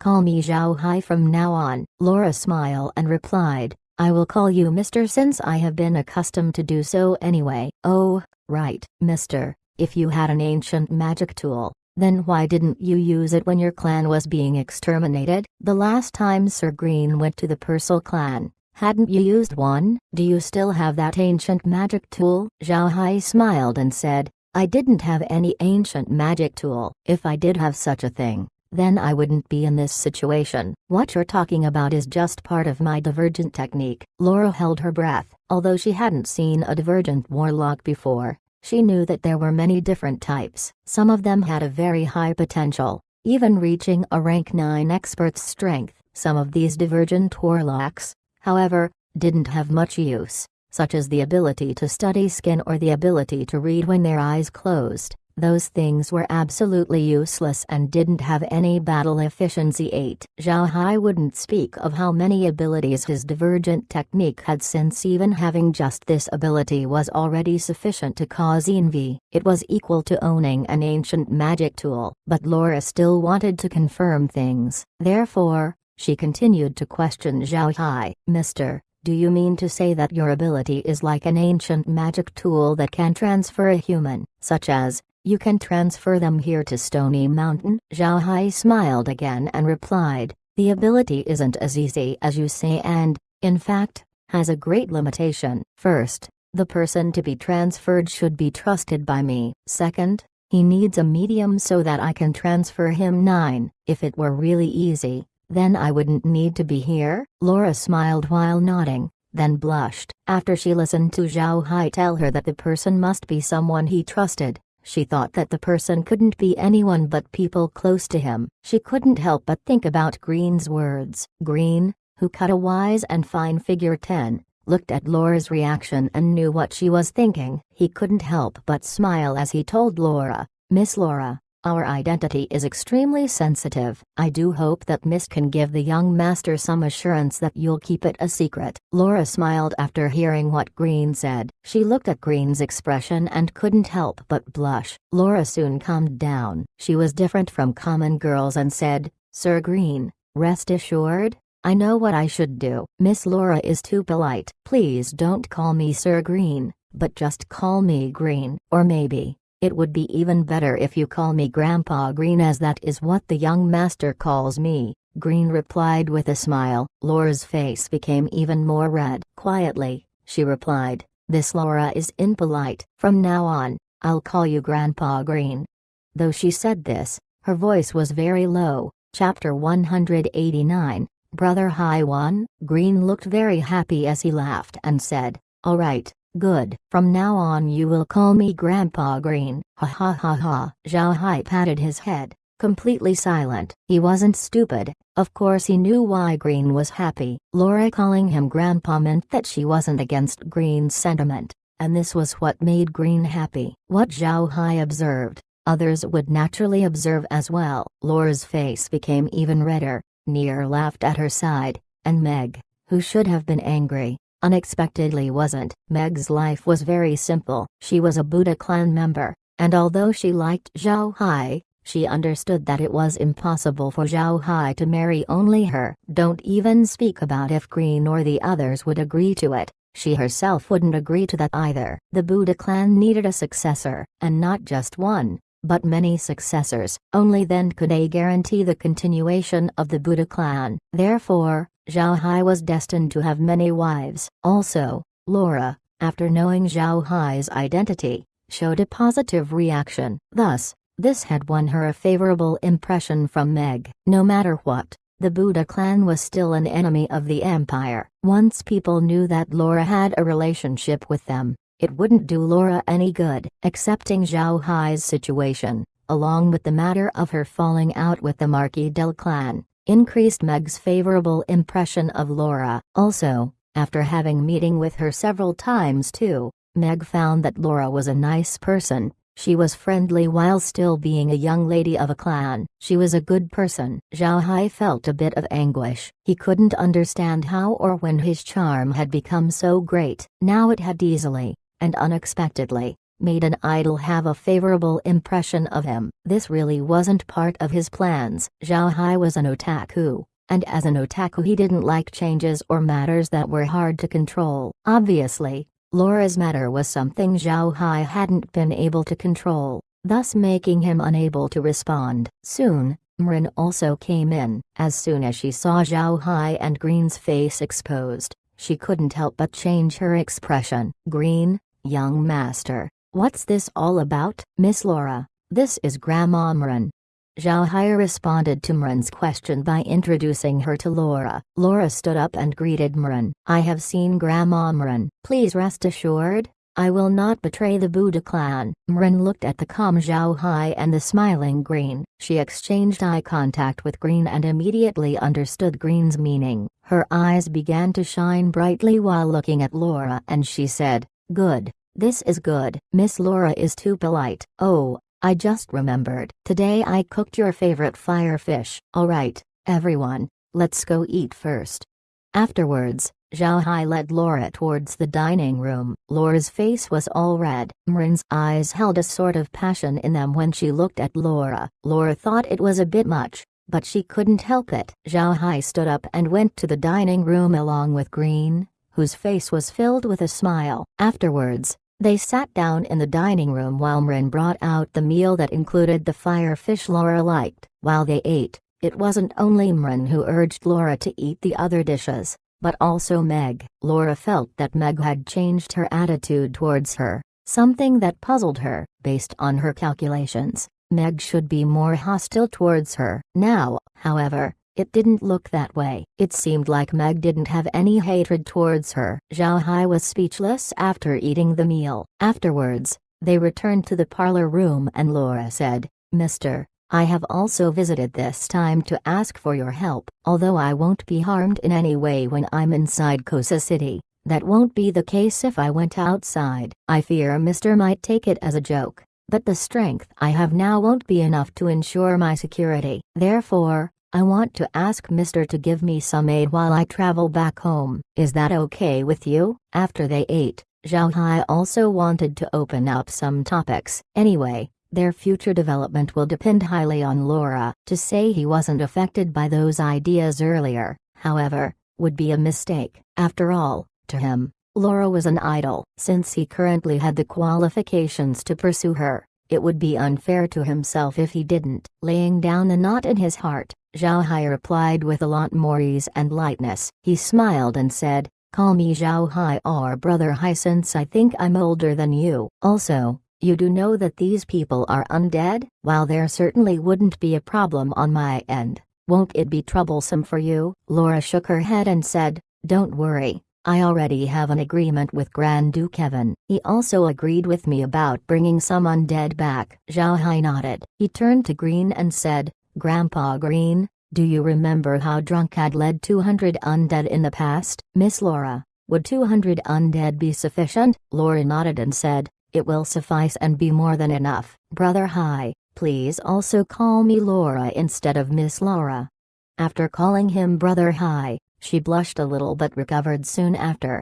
Zhao Hai nodded, turned around once again, looking towards Green. Green immediately understood what Zhao Hai meant, so he nodded and said, okay. Anyway, Drunk and the undead look like any other human that roams the continent, and an average person wouldn't even be able to recognize them. However, if Lydia himself checks, then perhaps he would be able to see them for what they really are. Zhao Hai nodded and transferred Drunk over. Before long, they appeared in the courtyard of Stony Mountain's Bluestone Villa. After Drunk and his team returned from the Carrion Swamp, they were ordered to guard Fort Iron Mountain. Since there were transfer points at Fort Iron Mountain and Stony Mountain, Zhao Hai didn't need to have them enter the space. Instead, as long as he intended for it, the space could transfer them directly. Seeing Drunk and his team appear in the courtyard, Zhao Hai turned to Laura and said, these undead, Drunk and his team, were once a part of the immortal mercenary corps that had attacked you back when I had saved you. They are now under my control, however, and I have turned them from skeletons into zombies. Right now, their battle efficiency should be equal to that of a rank 7 magician. Thus they can be of help to you. These 200 individuals with Drunk are mostly warriors, and they are the ones I had subdued during the battle against Gurren. They are mostly rank 7 warriors, and all of them are zombies that can use poison attacks through a skill called Corpse Virus. They should also be able to help you. Furthermore, the ones that had attacked you earlier by order of Carlo were all made into undead. However, I won't let them go with you in order to avoid any further trouble. Laura hadn't thought that Zhao Hai really had subdued the immortal mercenary corps. She had thought that he'd let them escape back then. After what Zhao Hai had said, she was curious and asked, are they really the ones from the immortal mercenary corps? Those in the yard? Zhao Hai nodded and said, yes, most of those 208 people outside were mercenary soldiers that had initially attacked me during the Gurren incident. Now, however, they are all undead, but are still easy to recognize. I think that I should turn them into skeletons so that no one could easily identify them. This undead ability was something that Zhao had just recently discovered. The space had made all those skeletons into zombies, which gave Zhao Hai a headache. Due to the changes of the undead, it could cause suspicion from others. It was a good thing that alien wasn't altered. Because of that, Zhao Hai thought that the space was intelligent enough to know that alien was Zhao Hai's personal ride, therefore, it hadn't changed its appearance. Later on, he also discovered that alien could also turn into a zombie. Alien was probably smart enough not to change into a zombie and stay in the form of a skeleton. After several experiments, Zhao Hai found out that the space had improved the biology of the undead, and they could now switch between a skeleton or zombie form.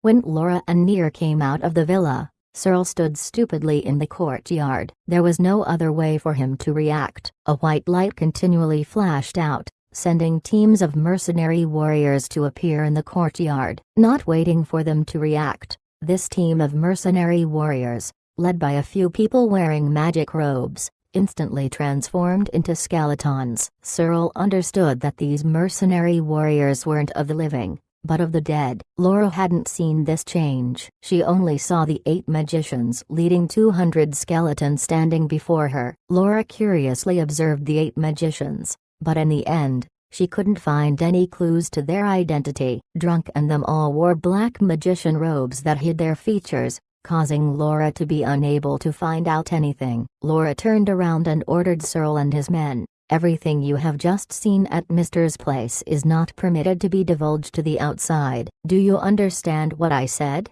All of them immediately complied. These people were all carefully selected by Laura, thus they were highly trusted by her. They would put their lives on the line for Laura, and were therefore allowed to accompany her to Stony Mountain. Zhao Hai wore his magic robe again, smiled, but didn't say anything to Laura. Laura observed for a while and didn't found anything. After that, she re-entered the villa with Zhao Hai. They sat down and Zhao Hai turned his head towards Laura, saying, "If you need more people there, just tell me. I have a lot of manpower right now and can move then at a moment's notice. Oh, right. Before I forget, I also have a matter to ask of you. This is a thing that I have handwritten and drawn up. I want you to find people who can help me accomplish this thing."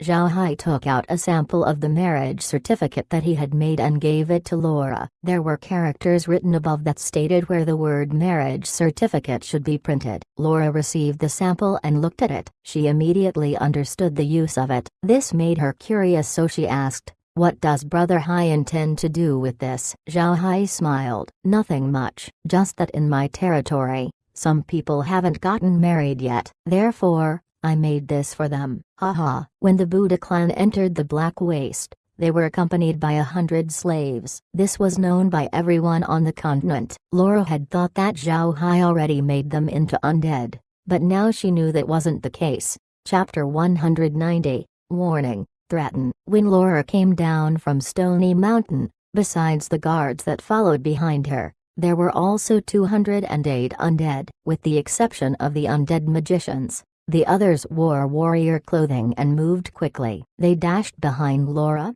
and, unexpectedly, weren't any slower than Laura's horses. Laura wasn't paying any attention to these undead. Instead, she looked at the sample blueprint of the marriage certificate Zhao Hai had made. One could say that this was quite simple and could be done using thick paper. He wanted it to be red-colored with a few words of golden text printed on top, which was also quite simple. Laura, however, was actually lost in her thoughts. This lasted for quite some time. Near looking at Laura puzzledly, she didn't understand what was so attractive about this paper. The piece of paper only had simple things written on it, nothing remarkable about that. While Near couldn't understand, Laura did. This piece of paper might be simple, but it represented so much. There had never been a marriage certificate on the continent that was given out when people married. After the ceremony was over, although there was a kind of marriage certificate given, it was mostly attached to the engagement itself. There was no marriage certificate for after the wedding. This marriage certificate Zhao Hai had made, however,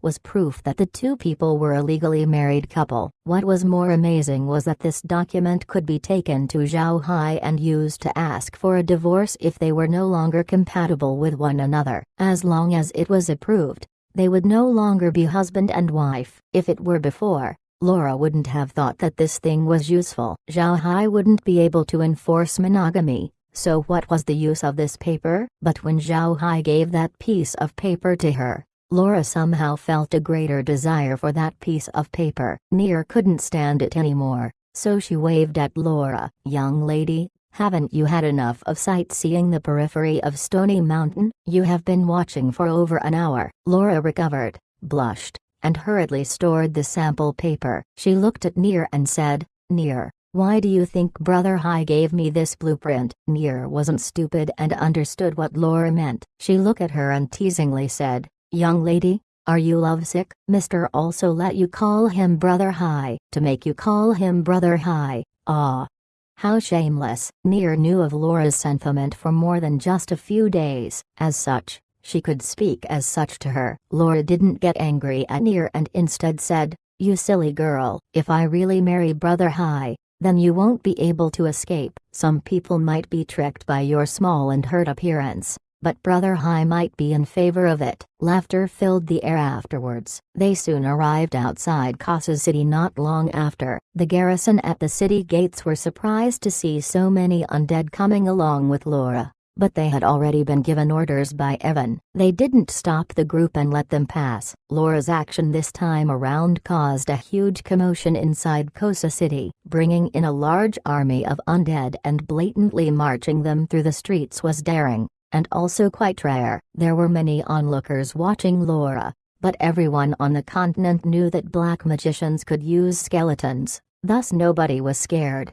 Laura rampantly led the undead into the city, which was intentional. She believed that Carlo already knew that those who had attacked her were already dead. Although Carlo was very arrogant, he wasn't stupid. It was impossible for him to only send in 2 threads. He had certainly sent other spies. This time around, Laura came back with a lot of undead, so those spies would understand immediately that she stood together with Zhao Hai. Upon seeing that the garrison of Casa City had also allowed them in meant that the Purcell clan stood with them too. What she was doing right now was demonstrating this. Soon, the carriage arrived at Faith Mansion. Faith Mansion wasn't large, so having 200 undead arriving made it very crowded. Quinn John, however, had already received an advanced notification about this. Thus, he had finished the arrangements already. Apart from Drunk Sate, the other undead were arranged nearby, outside the mansion walls. They wouldn't feel cold anyway,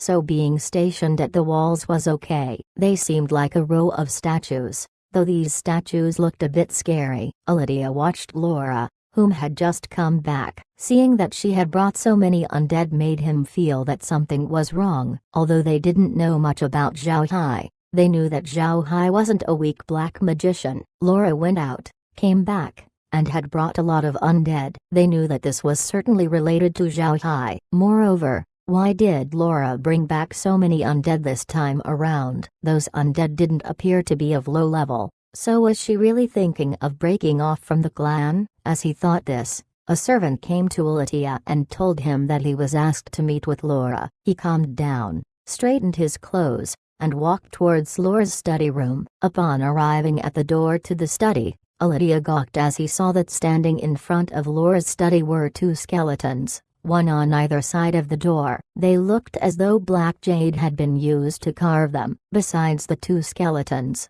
there was also Searle standing there. Looking at this scene, Lydia's face sunk as he said to Searle, "Steward, Lydia is ready to meet with the young lady." As Lydia watched Searle's expression, he knew that his fears had happened today. Lydia knew what Rio was to do if he couldn't leave the mansion, but it seems that the task wasn't successful. Lydia nodded with an ugly expression and walked into the study. He looked inside and saw that there was only Laura, Quinn John, and Near. There were no others present. "I have seen the young lady," Lydia courteously greeted Laura. Laura sat back behind the desk and looked into Lydia's eyes, saying, "You arrived in my mansion. Therefore, you must follow the rules of the mansion. Otherwise even Fifth Uncle wouldn't be able to save you. As long as you follow the rules of the mansion, I won't treat you badly. Do you understand and remember what I just said?" Lydia looked back at Laura and said, "Young lady, we are servants of the 5th young master and have come here to visit the young lady,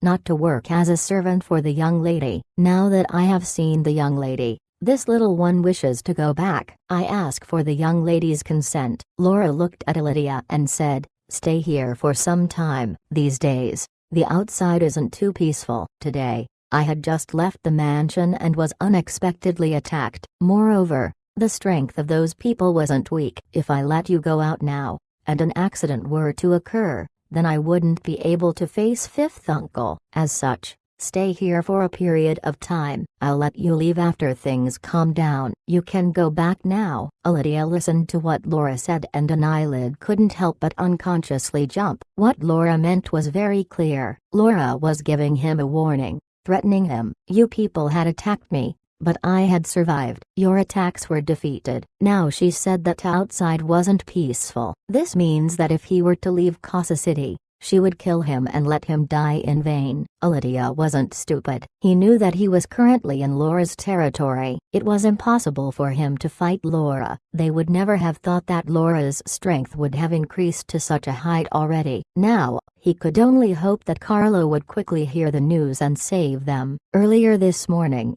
when they were told by Quinn John to stay put in the mansion, Lydia had sent a Wind Falcon to inform Carlo. He estimated that Carlo should have received the message by now. He would never have thought, however, that the Wind Falcon he'd sent had already become food for the Eagle Virtuous Phantasms. Laura couldn't attack all of the Wind Falcons that flew out of Cosa City. However, such a move would offend a lot of people. Therefore, Laura also knew that Carlo would soon enough receive the message. After she came back, she didn't directly go to the Grand Duke's mansion. Instead, she sent someone to inform Grand Duke Evan that Zhao Hai had agreed to form an alliance. She believed that once Grand Duke Evan received the news, he would know what to do next. Lydia was worthy of being a steward of Carlo as he bore it patiently. After hearing what Laura said, he nodded and replied, "Yes, young lady." "Then, please excuse me." Laura nodded and said, "All right. Tell your people not to go out without my permission. A lot of undead have come with me here and these undead do not recognize people. If any of your people decide to leave,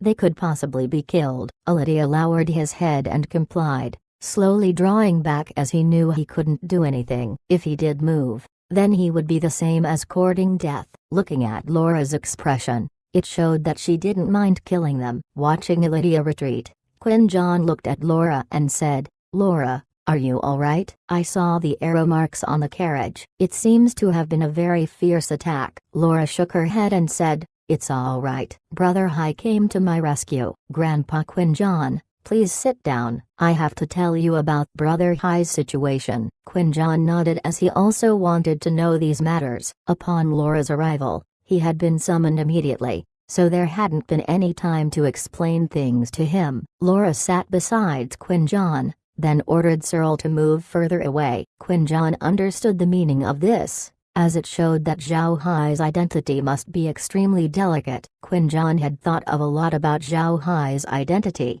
but he never would have guessed that he was of the Buddha clan. No wonder no one had found any of the Buddha clan in the Black Waste. They had hid from everyone in the blink of an eye. Ah, so terrible. After Laura told him everything, Quinn John slowly stood up and walked around aimlessly. He then said, "You handled this matter correctly. If Zhao Hai didn't want you to know of their identity, then you wouldn't know it. Others wouldn't have been able to guess his current status, and we have cooperated with them without a problem. I also heard that Grand Duke Evan had been an old friend of the Buddha clan and had helped them during their time of crisis. However, even if he asks for Zhao Hai's identity, we shouldn't say anything. To be safe, we shouldn't tell anyone of this matter. So long as we are able to repel the Marquis del clan, we will be able to gain a strong foothold here in the Persal Duchy." But as Zhao Hai said, if you let others know of his identity, then even the Persal clan wouldn't be able to protect them. We are currently cooperating with them both,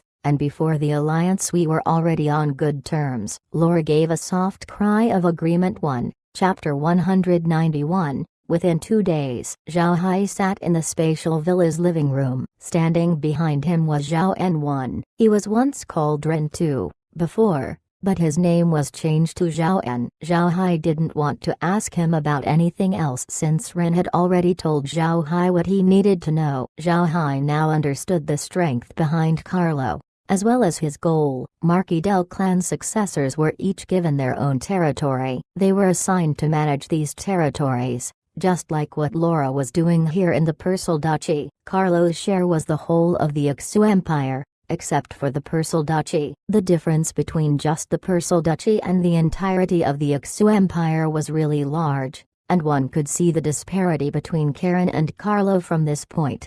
Carlo's days, however, weren't so good, and it was due to the Persal Duchy. The Ixu Empire was large, and they had already established their chain of Marquis del stores. Moreover, the business was doing good. Although this seemed very favorable for Carlo, and he had a great deal of wealth in his hands, one shouldn't forget that currently, the people working in these stores were all assigned by Sue. As such, Carlo's every action and movement were transparent, and he couldn't fool them. What's more, these people held important positions, so Carlo couldn't just move them easily. If Carlo wanting to fully control his territory, it would be impossible. In the Persal Duchy, however, there wasn't such an issue since the Marquis del clan didn't have any stores there. Although Laura had began with a lot of hardships, she could at least control her own territory and wouldn't allow others to meddle in it. Carlo also wasn't ordinary, as he was the one who'd taken control of the Marquis del clan's chain of stores in the Ixu Empire. His strength grew very quickly. Besides not having a rank 9 expert, He was still comparable to a middle-ranked aristocrat since he had several rank 8 experts on his side. This was all Ren knew, and he didn't know much since Carlo was a very careful person. Thus, he hadn't even trusted Ren fully. The reason why Carlo had noticed the Persal Duchy was because of the pest crisis. The news of it had since been spread throughout the Xia Empire. This was a common practice for large businesses, and anyone with some status inside the Xia Empire knew of it. With regards to the manipulations within the Persal clan, the other great and powerful aristocrats were against it. Luckily, the Persal clan had met Zhao Hai. These people hadn't placed much emphasis on the pest crisis, but rather, they noted the sudden appearance of Zhao Hai. They all had the same sort of questions, such as where had Zhao Hai come from? Where was he producing his commodities? When Laura started selling the Taoan products, these people soon realized how big an opportunity this was. They were also aware, however, that it was due to the Persal clan's kindness that Zhao Hai had a place to call home. This time around, the Persal clan's loss wasn't small, and these people knew that Zhao Hai's products were a great opportunity. The Persal clan also knew of this. However, now, moving against Zhao Hai was tantamount to slapping the Persal clan in the face. Although the Persal clan couldn't be considered a very large clan, after many years of development they could still be recognized as one of the great aristocrats. The clan had 2 rank 9 experts, so no one would dare look down on them. It was due to this that no one had thought of using Zhao Hai as a business opportunity. Going against a respected aristocratic clan wasn't something that the other established great aristocratic clans were capable of. Carlo, however, didn't have such a layer of scruples. He needed this opportunity. Right now, within the Marquis del clan, he was the weakest among the 3 top successors. He needed to quickly increase his strength. That was why he had sent Alatia and Ren. He thought that as long as those 2 moved,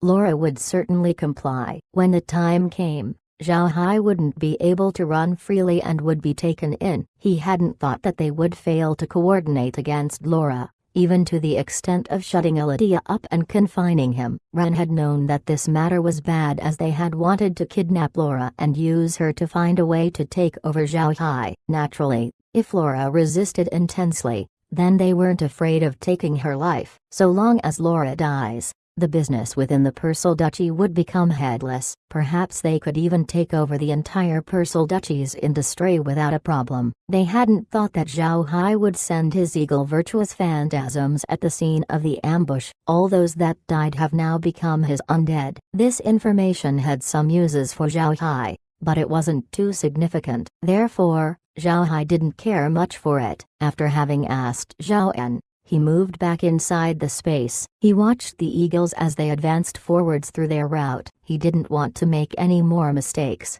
else he certainly wouldn't be able to reach Flower City. Green and the others, whom were sitting in front of Zhao Hai, didn't speak of anything. After some time, Green said, "Young master, I think the issue about us telling our identity to Miss Laura wasn't necessarily a bad thing. Miss Laura should have a sense of proportion. Moreover, she took many undead from us. Thus, if Miss Laura does have bad intentions against us, we will know ahead of time." Zhao Hai shook his head and said, "I'm not worried about Laura betraying us. What I was thinking about is our alliance with the Persal clan. Although it can be said that Evan was good to us, look at it this way. Evan is a very competent politician. If he became aware of our identities, he might just give us some trouble." Green shook his head and said, "That shouldn't be the case. If Miss Laura indeed won't betray us, then she won't tell Evan about our identity. Thus, it's impossible for Evan to know." Zhao Hai nodded. "I do hope so." Also, Zhao En told me things about Carlo's situation. I don't mind Carlo's strength alone,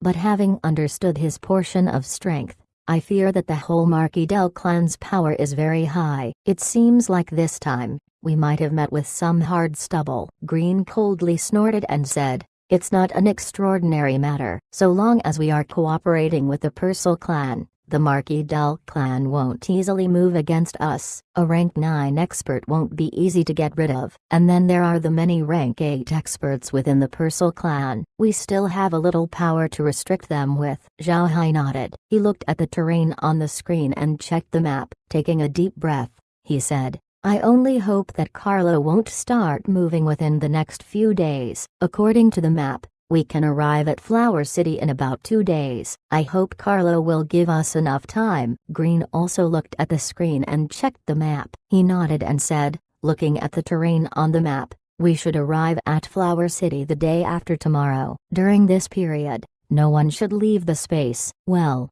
let's have Zhao En look at the situation, Zhao Hai said, nodding. If there is anything when we go out, he can immediately tell us about it. I'm worried that while we are going to Flower City, there may be rank 9 magic beasts or undead that might attack us. Green frowned and said, it's better if they won't attack us. Otherwise it will be difficult for us to go to Flower City. I am hoping that this time, we can also have the same luck Buffy had last time. The people in the room didn't believe in Green's words. Green also knew that Buffy had been a rank 9 expert magician. As such, those other rank 9 experts didn't want to annoy him in order to avoid any further confrontation. The Eagle Virtuous Phantasms, however, weren't rank 9. They might be rank 6, strictly speaking, and them braving through the territory of rank 9 experts would be very dangerous. The dignity of rank 9 experts could not be taken lightly. Those who do would die without a doubt.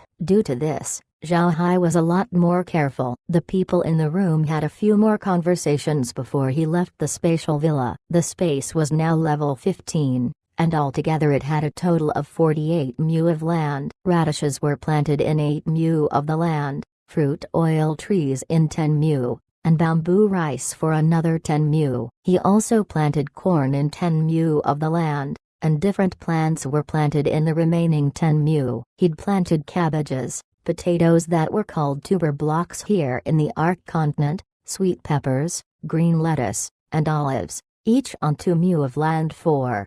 Oil, fruit and bamboo rice were commodities that Laura normally needed. After keeping several for himself, the cabbages and potatoes were sold to Laura. He had to save up on some of these commodities. After all, the Taoan products were very popular on the continent, thus there might come a time when he couldn't supply the commodities needed. He only needed to check on things and the space would handle it all for him. He needed to check, then accept, and then point some things out. In the end, Zhao Hai didn't need to handle these matters much. There was also nothing to do at Fort Iron Mountain since there were already people managing the mountain valley. The land near Fort Iron Mountain was also used by the slaves to plant things, so he didn't need to worry. The land near Fort Iron Mountain hadn't been completely improved, only about 700,000 square meters. 5 were. Aside from rewarding Chi and see the 7,000 square meters, the remainder of the land was being planted with some ordinary vegetables by the slaves, not with magic vegetables. Although these ordinary vegetables were inferior to magic vegetables, their maturity time was shorter. As long as one could store them, vegetables like cabbage could be kept for a long time. It was autumn right now, so they would prepare it for the winter. There was sufficient food, clothing, and food production from the space for the coming winter. Adding in Laura's cooperation in terms of selling the blue-eyed rabbit meat, and they'd accumulated a lot of rabbit fur. Furthermore, they also bought a lot of cotton clothing from Kosa City. As such, there shouldn't be any more problems. Wood fuel wasn't a problem either. Zhao Hai had saved a lot of fruit oil trees, corn stalks and corn cobs, and bamboo rice. They should have sufficient materials. The issue of drinking water was also mostly solved. Even if the Moat 6 were to be frozen, there were mountain lakes, called Tarns 7. Even if the Tarns were frozen, there was still Zhao Hai's space. Although it wasn't good, you could also take water from Ice 8. Although they won't be able to do anything much during the winter, eating wouldn't be a problem. In order to alleviate the fear of not being able to eat at all times, Zhao Hai had left behind some blue-eyed rabbits. This could improve their meals during the winter time. If you let the slaves of the other regions know about how the slaves lived here in Black Waste, he feared that they might commit suicide out of envy. Chapter 192, Devouring Blood. Mosquito 1. Things didn't go as smoothly as Zhao Hai thought it would. As they were discussing things at noon the next day, the Eagle's Virtuous Phantasms encountered an attack. When Zhao Hai found out about the incident, He was at Fort Iron Mountain. Although there wasn't too many matters that needed to be handled at Fort Iron Mountain, Zhao Hai still checked in every once in a while. After all, he was the one who owned the territory. In addition, he was also raising some blue-eyed rabbits there. Aside from checking the blue-eyed rabbit farm, there was also the issue about cleaning the fort, taking out the trash, and so on. If one lived in a big fort, cleaning it was a must. When Zhao Hai obtained the news from Zhao En, he had been observing the blue-eyed rabbits. The blue-eyed rabbits inside the mine tunnel were growing well, some of them even nearing maturity. The female slaves really took care of these blue-eyed rabbits outstandingly. Upon hearing Zhao En's report,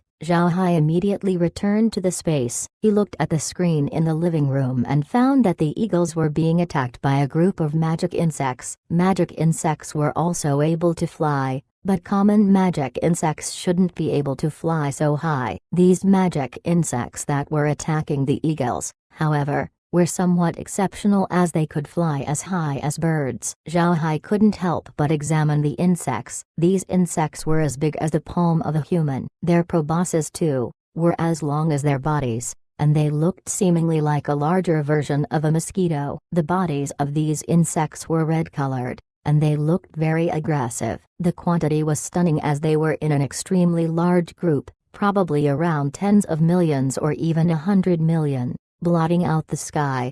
What made Zhao Hai really surprised was that these mosquito-like insects had a very strong offensive power. Presently, 3 of the eagle's virtuous phantasms already had their blood sucked dry and were falling from the sky. Zhao Hai was surprised by these mosquitoes and turned his head to look at Green. Does Grandpa Green know anything about these mosquitoes? Why is it that in the Magic Beast encyclopedia that Miss Laura sent, there wasn't anything like this? Green shook his head and said, I haven't seen anything like them. The attack power of these mosquitoes is also strong. They're red-colored, which resembles toxic fire mosquitoes 3, but their attacking power has too much of a difference compared to these mosquitoes. This is really strange. Zhao Hai nodded and said, I have also seen the introduction of the toxic fire mosquitoes. Compared to these large mosquitoes, the toxic fire mosquitoes cannot fly more than 100 meters high. Looking at these mosquitoes,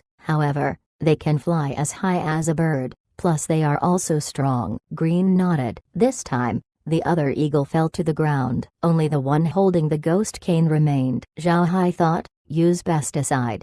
This was certainly not him speaking to Green, but to the ghost cane. The ghost cane gave off a green flash. Then a green-colored smog came out from the ghost cane and covered the magic insects. Zhao Hai hadn't thought that these mosquitoes would unexpectedly be alright after being covered by the pesticide and continue their attack on the eagle. Seemingly, the pesticide didn't have any effect on them. Zhao Hai was surprised for a moment, but immediately said, Earth Shield 4. After uttering the words, a brown defensive shield appeared outside the body of the eagle, blocking those mosquitoes. Zhao Hai relaxed a little. Zhao Hai was puzzled as to why these mosquitoes weren't afraid of the poison, when suddenly, Green gasped. Zhao Hai looked at the screen, his expression turning serious. The earth shield was now covered by mosquitoes. As they sucked it down to their stomachs, the earth shield began to distinctly thin. The change was visible to the naked eye. Zhao Hai's complexion changed. He certainly knew what this situation meant. He saw that the magic elements of the earth shield were being sucked out by the mosquitoes, thinning the earth shield. These mosquitoes could unexpectedly absorb magic energy? What variety were they? How have I never heard of them before? Green's complexion also changed as he said, devouring blood mosquitoes. They are devouring blood mosquitoes. Zhao Hai was shocked for a moment, his complexion changing as he finally remembered these mosquitoes. These mosquitoes was actually referenced in the Magic Beast encyclopedia that Laura had given to him, but were only described a little bit. This didn't mean, however, that these mosquitoes weren't fierce. On the contrary, these mosquitoes were very aggressive. There wasn't enough information about them, however, only a little bit. When Book stated the danger posed by these mosquitoes, it was, in theory, around the danger level posed by a rank 8 magic beast. The characteristics of these mosquitoes was a strong defense, strong attack, high speed, and high-altitude flight. They have magical blood, take decreased damage from general attacks, and their proboscis ignored energy defenses. Whether it were a magic shield or a battle chi shield, if you bumped into them, then they could suck the energy right into their stomach. Furthermore, they could fly high as birds, and weren't any slower than birds. They had only been seen a few times on the continent, so there wasn't that much information about them. These mosquitoes had only appeared several times on the continent, but the first time it happened, the results were disastrous. Several millions, or even billions of them had appeared. At the places they infested, no matter if it were animals or humans, none escaped, even by luck. The most frightening incident happened at a medium city, wherein all humans and animals were sucked dry, turning the place into a ghost city. Blood magic 5 was the strangest kind of magic. Strictly speaking, blood magic was a category of black magic. At present, however, only a few black magicians knew of blood magic, since blood magic was truly too strange. If black magic was the strangest among all types of magic, then blood magic was the strangest among all types of black magic. The attack power of this magic was great. Its defensive capabilities weren't weak, but its strongest suit was its regenerative ability. Blood magic was very difficult to cultivate, as it needed various sources of blood. Having the blood of a high-ranked magic beast makes a black magic cultivator stronger. If a cultivator were to choose a blood source, they should strike at a high-level magic beast. However, doing such a thing wasn't a joke. As such, since the beginning of blood magic cultivation among humans, they had only ever used blood of other humans. Due to this, the regenerative abilities of blood magic cultivators was very powerful. In case you reached the Blood Knight 6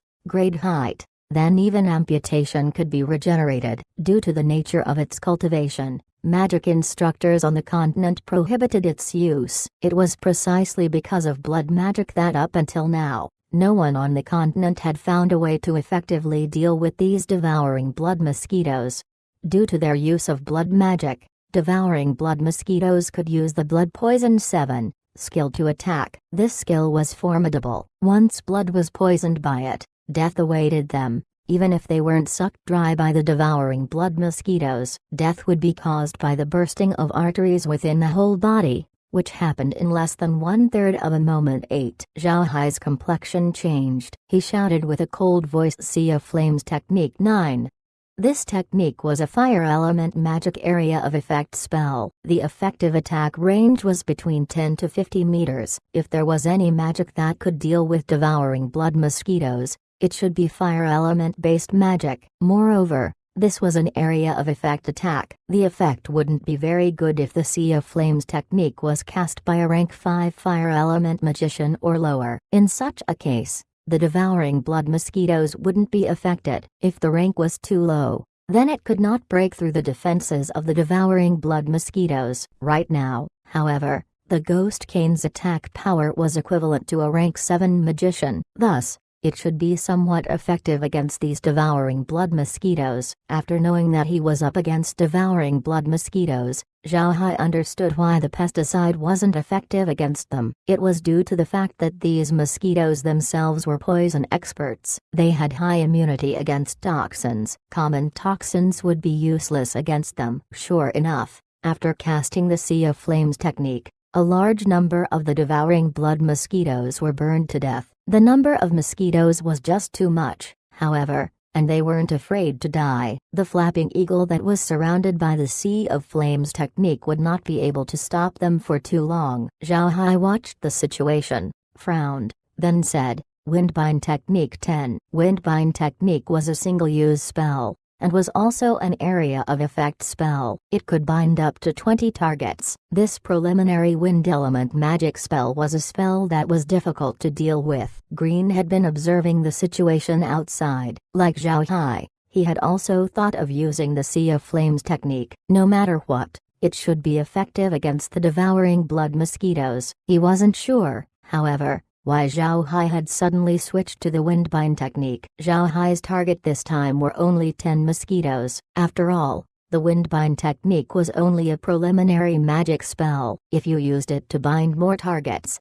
the binding strength would become weaker. After binding 10 mosquitoes, with Zhao Hai's intent, he moved the eagle along with the 10 mosquitoes back into the space. Upon entry of the eagle and the mosquitoes, the space immediately prompted in a beeping tone. Discovered mutated insects. Identified insects as mosquitoes. Digitizing insects. Incorporating mosquitoes into the discharge device. Insect's body has magical energy. Toxic substance detected. Extracting magical energy. Extracting toxic substances. Strengthening robotic attack. Strengthening robotic defense. Increasing robotic regenerative capacities. Increasing space animal reproduction abilities. Increasing space animal attack capabilities. Strengthening biochemical battle beast regeneration, attack, and defensive capabilities. Strengthening biochemical battle beast ability to absorb magical energy. Increasing space's energy absorption capacity. Improvement has been done to toxic pesticides. The long list of tones made Zhao Hai confused after hearing them. In summary, there were only a few things to note. Firstly, after the mosquitoes were discharged, the mosquitoes that were produced would be devouring blood mosquitoes. Secondly, the defense and attack capabilities of the space animals, magic beasts, and undead increased along with their regeneration capabilities. Although it wouldn't be that strong, there was also the strengthening of the battle efficiency of the eagle virtuous phantasms, along with an increase to their defensive capabilities and regeneration ability. One notable change was that these eagle virtuous phantasms had gotten the ability of the devouring blood mosquitoes, which was to absorb the battle chi and magic energy of their enemies. Moreover, the pesticide's toxicity was also strengthened. Now, these pesticides should be able to deal with those devouring blood mosquitoes. However, one point Zhao Hai wasn't clear of was what it meant when it said that the space's ability to absorb energy was also strengthened. Does that mean the space could absorb energy from the outside? Although he wasn't clear about what that prompt meant. 11. The advantages they got this time around was obvious. It was, however, a pity that these mosquitoes were evaluated as harmful insects or pests, and thus couldn't be raised in the ranch, and, in turn, couldn't increase the level of the ranch. It was really a big pity. Chapter 193, Rank 9 Giant Mosquito. Zhao Hai relaxed a little. With regards to the devouring blood mosquitoes, Zhao Hai was still a bit wary of them since they usually came in very large numbers, then disappeared quickly. It was impossible for a single one mosquito to be evaluated as a rank 8 magic beast when just considering its destructive power. Instead, they were rated as rank 2 magic beasts. Devouring blood mosquitoes were hard to deal with, however, and were even stronger than usual rank 8 magic beasts. Some people even believe that a horde of devouring blood mosquitoes should be evaluated as a rank 9 magic beast. The strength of the devouring blood mosquitoes was something that not even the eagle virtuous phantasms could cope with. It would also be impossible for Green to deal with them. If there wasn't the space, then Green facing these devouring blood mosquitoes would just result in his death. Zhao Hai immediately asked Buffy, but Buffy said that during the time when he'd explored, he hadn't met with any devouring blood mosquitoes. This caused Zhao Hai's heart to feel somewhat restless. At the moment, he wasn't in the mood to control many of these mosquitoes. When the mosquitoes outside saw the disappearance of the eagle, they didn't actually stop their aggressiveness. Instead, they moved about restlessly in every direction. Evidently, they wouldn't go away in just a short amount of time. With Zhao Hai's intent, he made the eagle, which had just returned to the space, come back out again, carrying the ghost cane. As the eagle left the space, Zhao Hai coldly said, "Discharge pesticide." Layers of green mist sprayed out of the ghost cane. It was different this time around when compared to what happened previously. The pesticide had been useless against the devouring blood mosquitoes before, but now, this pesticide made the mosquitoes look drunk as they swung about in the air a few times before tilting downward and crashing into the ground.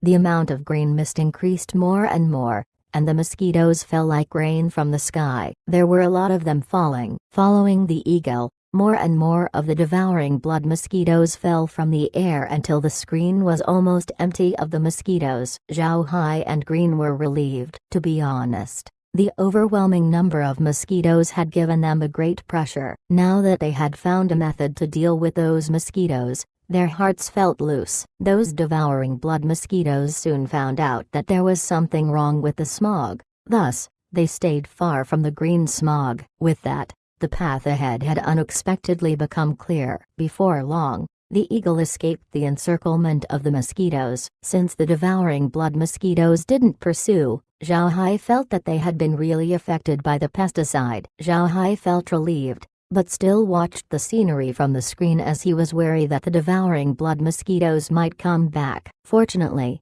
after the eagle left the area of the devouring blood mosquitoes, those mosquitoes hadn't pursued. Zhao Hai and Green felt assured as they sat on the sofa while watching the screen. Green smiled and said, "I had never expected that we would be meeting those devouring blood mosquitoes here. Fortunately we have the space, else we would have been defeated." Zhao Hai smiled and replied, "If we hadn't met with these mosquitoes, then we wouldn't have gotten so many benefits." Haha, now that we have some devouring blood mosquitoes, we have another means to save our lives. Green smiled and said, "Yes, however, we mustn't use these devouring blood mosquitoes carelessly. After all, they are too fierce and can easily affect the continent. If we use them carelessly, then we might find ourselves in troublesome situations." Zhao Hai nodded. "Yes, although those devouring blood mosquitoes are powerful, they are in no way comparable to a rank 9 expert. But still,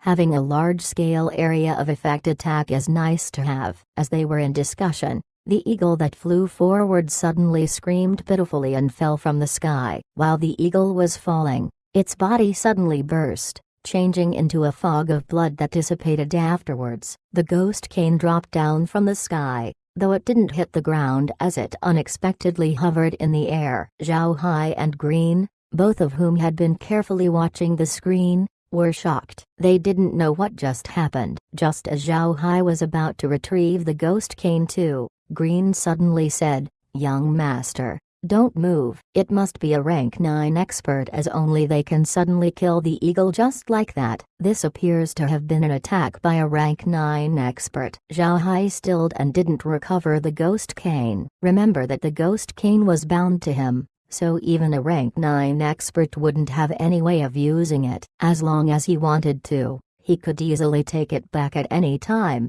Due to this, he wasn't too worried about it being taken. He wanted to have a look at what that rank 9 expert was, as he hadn't been able to observe a rank 9 expert closely.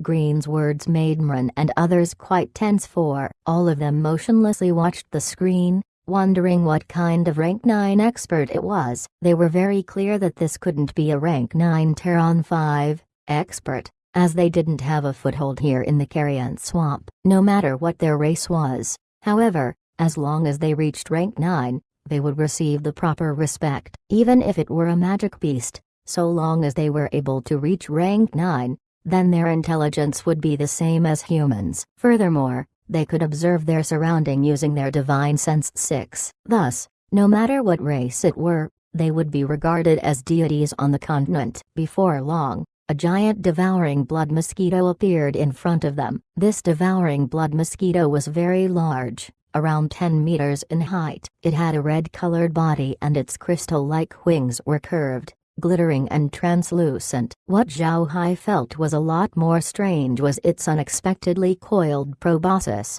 which was currently rolled up and stuck to its head. The ghost cane stopped in front of the giant mosquito. The giant mosquito observed it carefully, its movements resembling that of a curious animal. Zhao Hai turned his head towards Green and said, "Grandpa Green, what should we do? If we retrieve the ghost cane right now, I fear that we will have a lot more difficulty in reaching the Flower City." Green understood what Zhao Hai meant. This giant mosquito should have a secret and inseparable relationship with those smaller devouring blood mosquitoes. They had killed a lot of those smaller mosquitoes and had also retrieved the eagle back into the space. This giant mosquito would certainly know if they retrieve the ghost cane back into the space. Afterwards, this giant mosquito would certainly be waiting. Sadly, The ghost cane wouldn't be able to reach the Flower City at that time. Zhao Hai could release undead or magic beasts while ordering the ghost cane to move quickly and proceed on its route. Unfortunately, there was no way for them to hide against the divine sense of this giant mosquito. One must know that a rank 9 magic beast's divine sense was a lot stronger when compared to a rank 9 Terran expert. If they don't continue forward on this route, then they could only return to Fort Iron Mountain and re-enter the Carrion Swamp. It would be the same as saying that everything they'd done had all been in vain. There was also another issue. If they withdrew now from the Carrion Swamp, then they could not follow the map that Buffy drew afterwards. If they don't follow the map, then they would have to erratically change their route and find their way, which might cause them not to be able to reach Flower City 7. A rank 9 could live a long life. Up till now, nobody had calculated up to what age they could live to. In any case, they could have 1,000 children and live up to 800 years of age. And this was only for Terrans. As for how long a magic beast could live up to, no one knows. They feared that when the time came that the Buddha clan faced immediate destruction, this giant mosquito would probably still be alive. If they decided to wait for the giant mosquito to leave before heading to Flower City, then that would be impossible. Rank 9 experts tended to do close-door cultivation in order to understand the heavens, and to one day find the road to reach the rank 10 god level. They can cultivate in any place, and for an unknown amount of time. Therefore, waiting for the giant mosquito to leave would not be a good option. Green felt it was strange that Buffy hadn't encountered this giant mosquito previously, and yet, they had met it this time around. What Green and the others didn't know was that the reason this giant mosquito hadn't appeared back then was due to the threat Buffy represented. Now,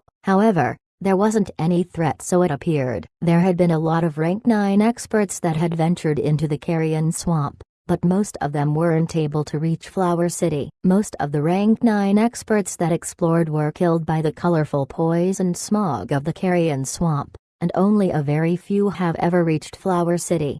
Buffy was unexpectedly lucky during the time he'd explored, thus he'd been able to reach Flower City. Unfortunately, he had attacked the flower and its vines, causing him to be assaulted and chased by rank 9 experts. This was the reason why he'd turned back. He knew how dangerous Carrion Swamp was, so during his return he took the route he'd used when he'd entered. Later, the rank 9 experts scattered. Originally, there weren't any rank 9 magic beasts around this area, but after Buffy ran, a rank 9 expert had stayed to defend the place. This was the rank 9 giant devouring blood mosquito. Zhao Hai certainly didn't know of these reasons 8, so they were worried right now. If they couldn't get past the giant mosquito, then there was no way they could reach Flower City. Without reaching Flower City, they wouldn't be able to solve the threat of the Carrion Swamp, and there would never be peace in the Black Waste. All of this was interconnected. Green and the others frowned. They understood that forcibly rushing through wouldn't be right. They didn't have any rank 9 experts with them, and Green had previously been severely injured with just one attack from Buffy. Facing the giant mosquito, which was evidently not weaker than Buffy, and rushing past it would only be courting death. 9. They also weren't willing to retreat. Since they had already reached this far and only needed a little more time to reach Flower City, retreating would be a pity. After some time, Zhao Hai breathed in deeply, turned his head to Green, and said, "Grandpa Green, does this devouring blood mosquito, being a rank 9 magic beast, have the intelligence of a human?"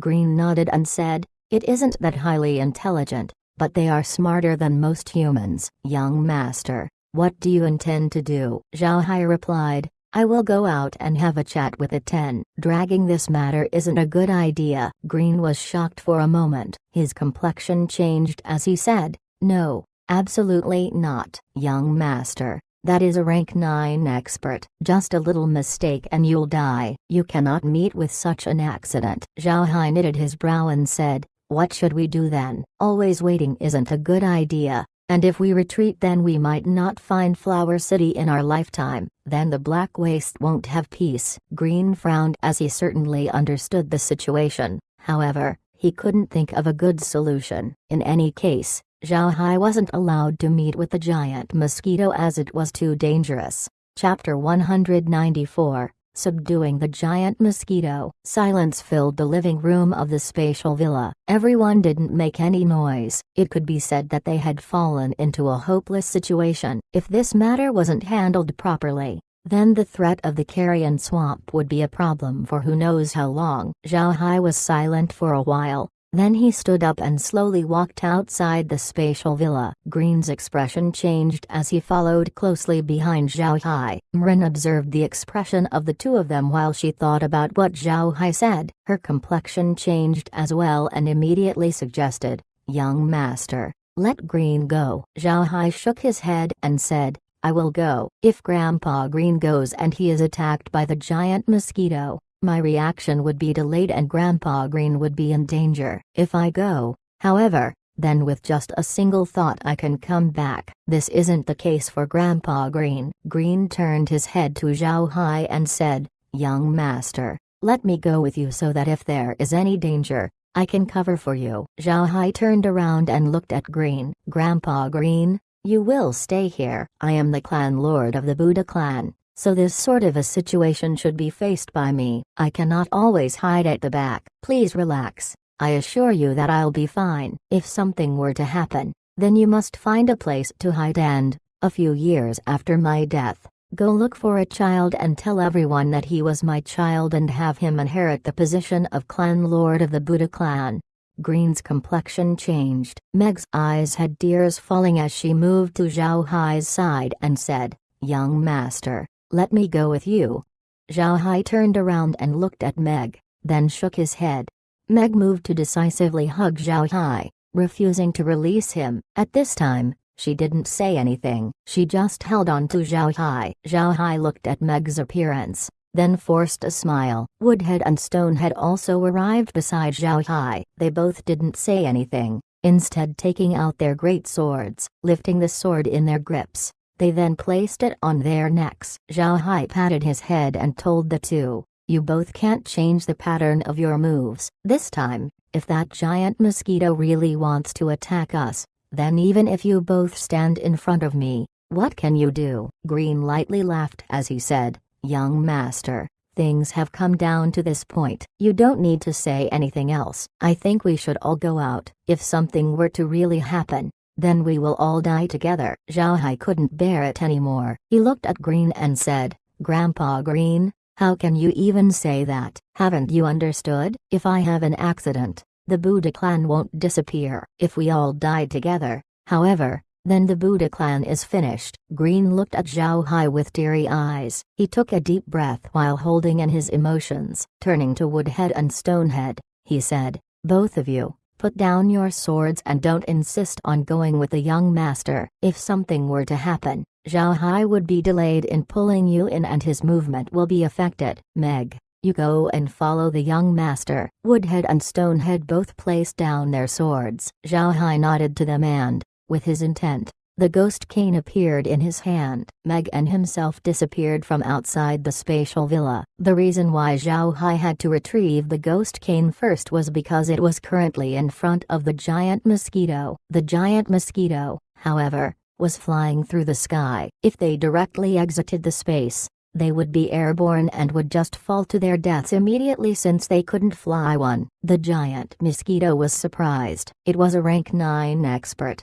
But the ghost cane suddenly vanished from its grasp. At the same time, a man and a woman suddenly appeared on the ground below him, and the male held that ghost cane. Zhao Hai looked at the giant mosquito and shouted at the top of his lungs, "Buddha clan's clan lord Zhao Hai Buddha seeks an audience with senior."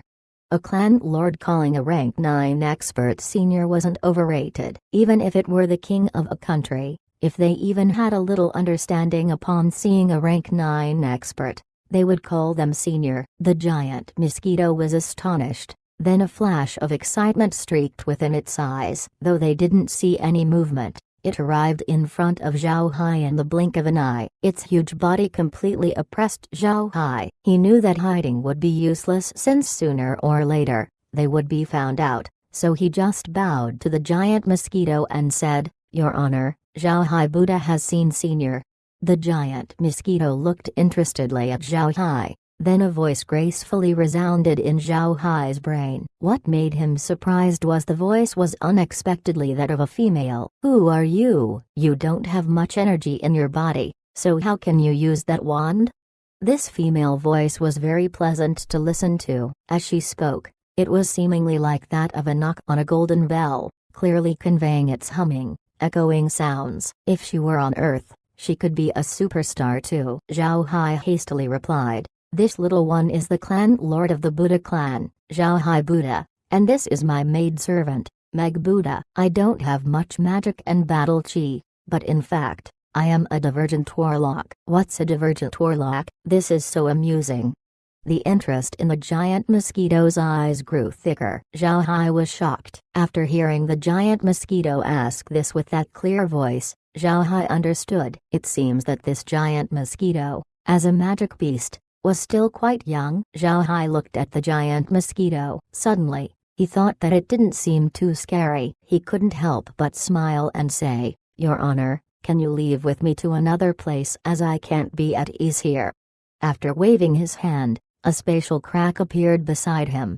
The giant mosquito looked at the spatial crack, her eyes flashing with curiosity. Zhao Hai, however, was actually sweating a lot. He was very clear that the level 2 magic beast, the devouring blood mosquito, had actually become a rank 9 expert. That was to say, it hadn't happened in just 8 or 10 years. A magic beast becoming a rank 9 was more difficult than a human reaching it. Although this giant mosquito sounded young, she certainly did not have a short life. If he allowed this giant mosquito to think he was scheming against her, then he would certainly be attacked. Zhao Hai wanted to make the giant mosquito go inside the space, but he didn't know how. He already calculated things, however. With the space here, even if the giant mosquito became aggressive towards him, he had a way to protect himself. Seeing that the giant mosquito hadn't said anything for a while, Zhao Hai hastily said, "Your Honor, you don't need to be worried. This is my divergent technique. I do not want to be disrespectful to Your Honor, thus, I invite Your Honor to come in." The giant mosquito carefully watched Zhao Hai, nodded, and then disappeared in a flash, vanishing through the spatial crack. Zhao Hai and Meg relaxed afterward and the both of them vanished at the same time. Green and the others were standing in the living room while carefully watching what was happening outside. They couldn't believe that Zhao Hai had actually persuaded the giant mosquito to enter the space. They were surprised for a moment, then became joyous. They knew that the space, even if it were the giant mosquito, would have a method to overturn the heavens and not let it out. But a rank 9 expert was always given respect. When Zhao Hai arrived outside the spatial villa, they were prepared to greet the giant mosquito. The giant mosquito and Zhao Hai arrived inside the space successively. The giant mosquito was curious as she looked left and right, just like a child. Then the space prompted in a tone, "Discovered new insect." The insect is a mosquito-shaped pest. Battle efficiency is formidable. Extracting advantages. Improving cast mosquito's proboscis ability. Retaining its ontology 3. Zhao Hai and the others quietly listened to the tone and they didn't understood what it meant. Zhao Hai also didn't understand. Then the giant mosquito flew in front of Zhao Hai,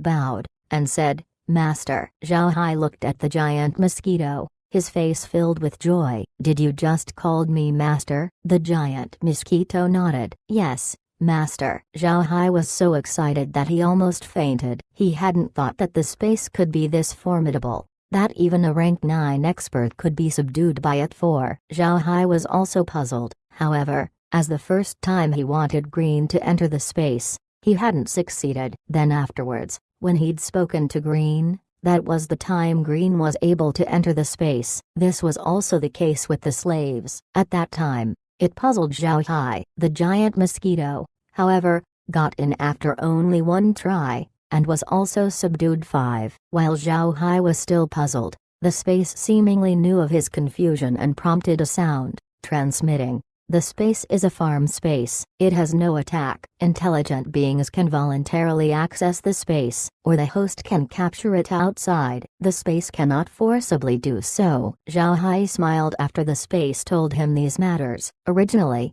The space wouldn't be able to force intelligent beings to come inside, only if the being voluntarily entered, or if Zhao Hai had the ability to subdue the living thing. That was the only time the space could subdue them, otherwise, it wouldn't be able to. Green and the slaves were beings that had wished them, therefore, he couldn't receive them. Alien was also a variation of undead. Although its rank wasn't very high, it had intelligence, thus there was no way for the space to take them in forcefully. It could only be subdued if they were caught by Zhao Hai. In the case of the giant mosquito, it had entered voluntarily. Understanding these matters made Zhao Hai happy. He'd never thought that there would be such restrictions on the space's abilities. No wonder that initially, he wasn't able to obtain the ability to permit the slaves to enter. As such, he didn't have the ability to directly let the slaves into the space. Green's case was also the same. Although this was how it was,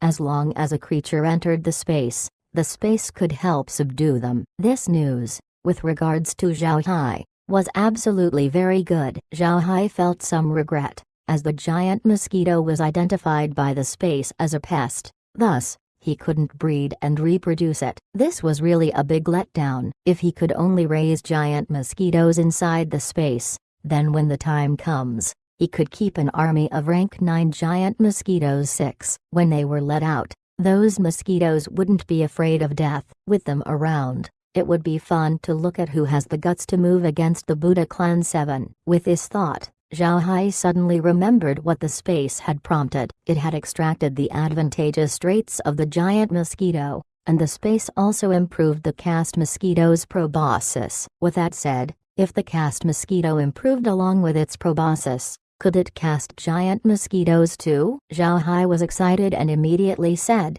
"Cast mosquito." The ghost cane emitted a projection above that said, "Please enter the quantity."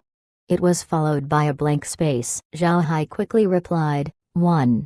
He had just entered the value when suddenly, a mosquito appeared in front of him. The mosquito, however, wasn't as big as what Zhao Hai had imagined it would be. It was only as big as the devouring blood mosquitoes from before, and its whole body was bloody red, looking more similar to those devouring blood mosquitoes. Zhao Hai couldn't help but be a bit disappointed upon seeing it. Chapter 195, Flower Protection Alliance 1. Zhao Hai couldn't help but be disappointed, but calmed himself soon after thinking about it. If rank 9 experts could so easily appear, then wouldn't this world be in chaos? Having said that, in a strict sense, this giant mosquito didn't have many differences from other devouring blood mosquitoes. Most likely, it had just lived longer than them, and therefore became a rank 9 expert. Looking at other aspects, there wasn't anything really special. Green and the others gave Zhao Hai a perplexed look as they didn't understand why he'd released a mosquito. Zhao Hai didn't think too deeply about what he'd just done. He was currently thinking of a way to retrieve the mosquito. To his surprise,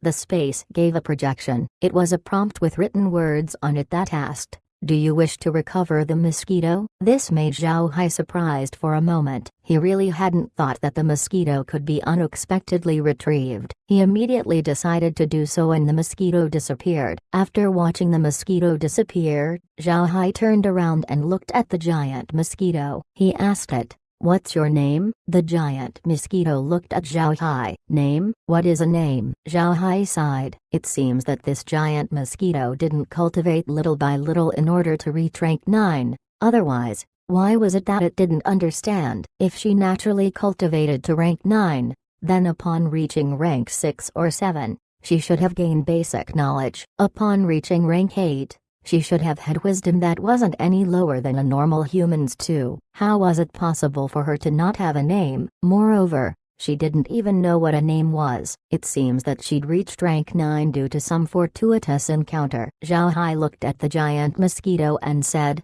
"Let me tell you what it is then. From now on, I'll call you Zhao Wen 3. Zhao Wen is your name. When I shout Zhao Wen, it means I am calling for you." Zhao Hai looked at Zhao Wen's appearance and said, "Can you reduce your size, or can you only be that big?" Zhao Wen replied, "I can shrink my size to the same as those devouring blood mosquitoes."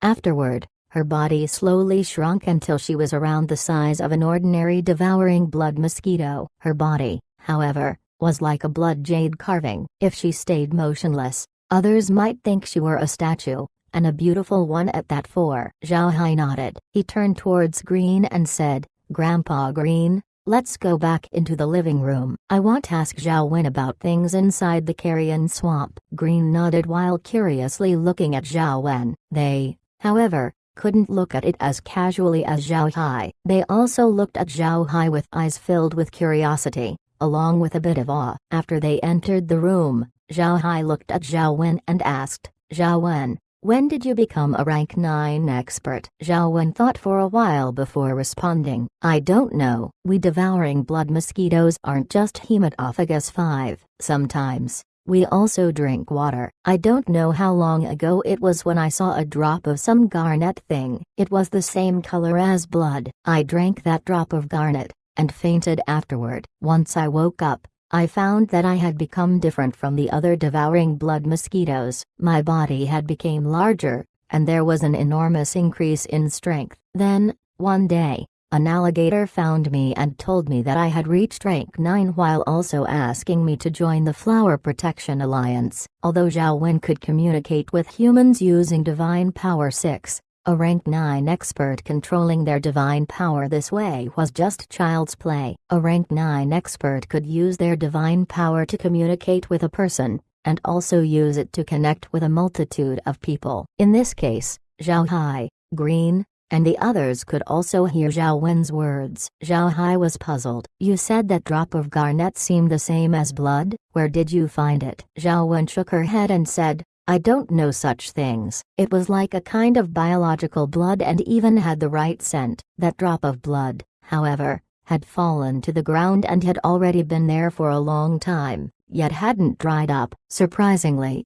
it seemed to stay quite fresh. Because of that, I drank it and sadly, I can't remember where I was when I did it. Since then, I haven't seen anything similar." Zhao Hai then asked, "What kind of organization is that Flower Protection Alliance?" Giant Tooth 7, the giant alligator, told me that the Flower Protection Alliance is an organization whose members involve all of the rank 9 experts of the carrion swamp, explained Zhao Wen. "Its sole objective is to protect 7-colored Flower City 8. No matter who it is, once 7-colored Flower City is under attack, we will join forces to beat back the enemy." Moreover, he had also told me that we, the rank 9 experts of the carrion swamp, cannot casually leave the swamp. He added that there is an agreement between us and the rank 9 experts of various parts of the continent. They cannot enter the carrion swamp in large numbers, and nor can we make trouble outside of the swamp. Otherwise, all of the other forces will join together to attack the culprit. This was something Zhao Hai and the others hadn't known of. No wonder there hadn't been any appearances of a rank 9 expert coming from the carrion swamp and arriving on the continent. Originally, there was this treaty. Zhao Hai couldn't help but be more curious, so he asked Zhao Wen, "How many rank 9 experts does this Flower Protection Alliance have?" Zhao Wen shook her head. "This, I do not know. What I do know is that there should be at least 10 who stay nearby and guard 7-colored Flower City. I was also near the city before. Unexpectedly, someone had previously attacked 7-colored Flower City. Thus, I was asked to defend that area." Zhao Hai nodded and said, "So it means that usually, you are free to do what you want and those experts don't restrict you? By the way, can you beat them?" Zhao Wen nodded. "There are a few that I can. And there are also a few I cannot. If I retreat, however, they won't be able to catch up to me. They usually don't restrict anyone. Only when there is an incident in 7-colored Flower City will we all gather together." Zhao Hai curiously asked, "Have you fought them before? Otherwise, how can you say you could win against them?" 9. Zhao Wen replied, "Yes, I had fought with a few of them before. If one wants to join the Flower Protection Alliance, then one must accept challenges from 5 rank 9 experts. Only then can you obtain their approval." 10. "Then, why do you have to protect Flower City, the one you're calling 7-colored Flower City?" Zhao Hai curiously asked another question. Zhao Wen shook her head and said, "I don't know. but I heard from the others that this was the custom of the older generations of rank 9 experts and was passed down from generation to generation. It is said that Flower City is very important to us, but we don't dare approach the old city casually, otherwise, that 7-colored flower will attack us." Zhao Hai nodded. He turned his head to Green and said, "What do you make of this, Grandpa Green?" Green thought for a while and then asked Zhao Wen, "What about the recurring riots that happen where the magic beasts and undead from the carrion swamp rampage through the Black Waste? What was the cause of it?" 11. Zhao Wen took some time to think before replying. "This is something I also don't know about. With regards to those magic beasts and undead, we rank 9 experts do not handle them. Rank 8 experts handle these matters, and we rank 9 experts do not meddle with them." Zhao Hai frowned after hearing her answer. Green continued, "Then, can you order these magic beasts and undead not to go out of the carrion swamp?" Zhao Wen shook her head. "We don't generally meddle with these matters. I have also heard them say they have reasons to head out. I remember before I reached rank 9, that I had left twice. It was due to the toxins within our bodies. We had stored up a lot of it and didn't have any means to detoxify it. Thus, we needed to find a non-toxic place to remove the toxic substances from within our bodies, else we die." Zhao Hai nodded. He was convinced by this argument. In the carrion swamp, no matter what, all of the animals, plants, and even water and air, everything was toxic. Although they had already adapted to this toxin, once their body accumulated too much, it would be harmful to them. This was comparable to the saying some people might say about how eating green vegetables would give a lot of advantages, but only eating green vegetables and disregarding other foods wouldn't be something anyone could bear. 12.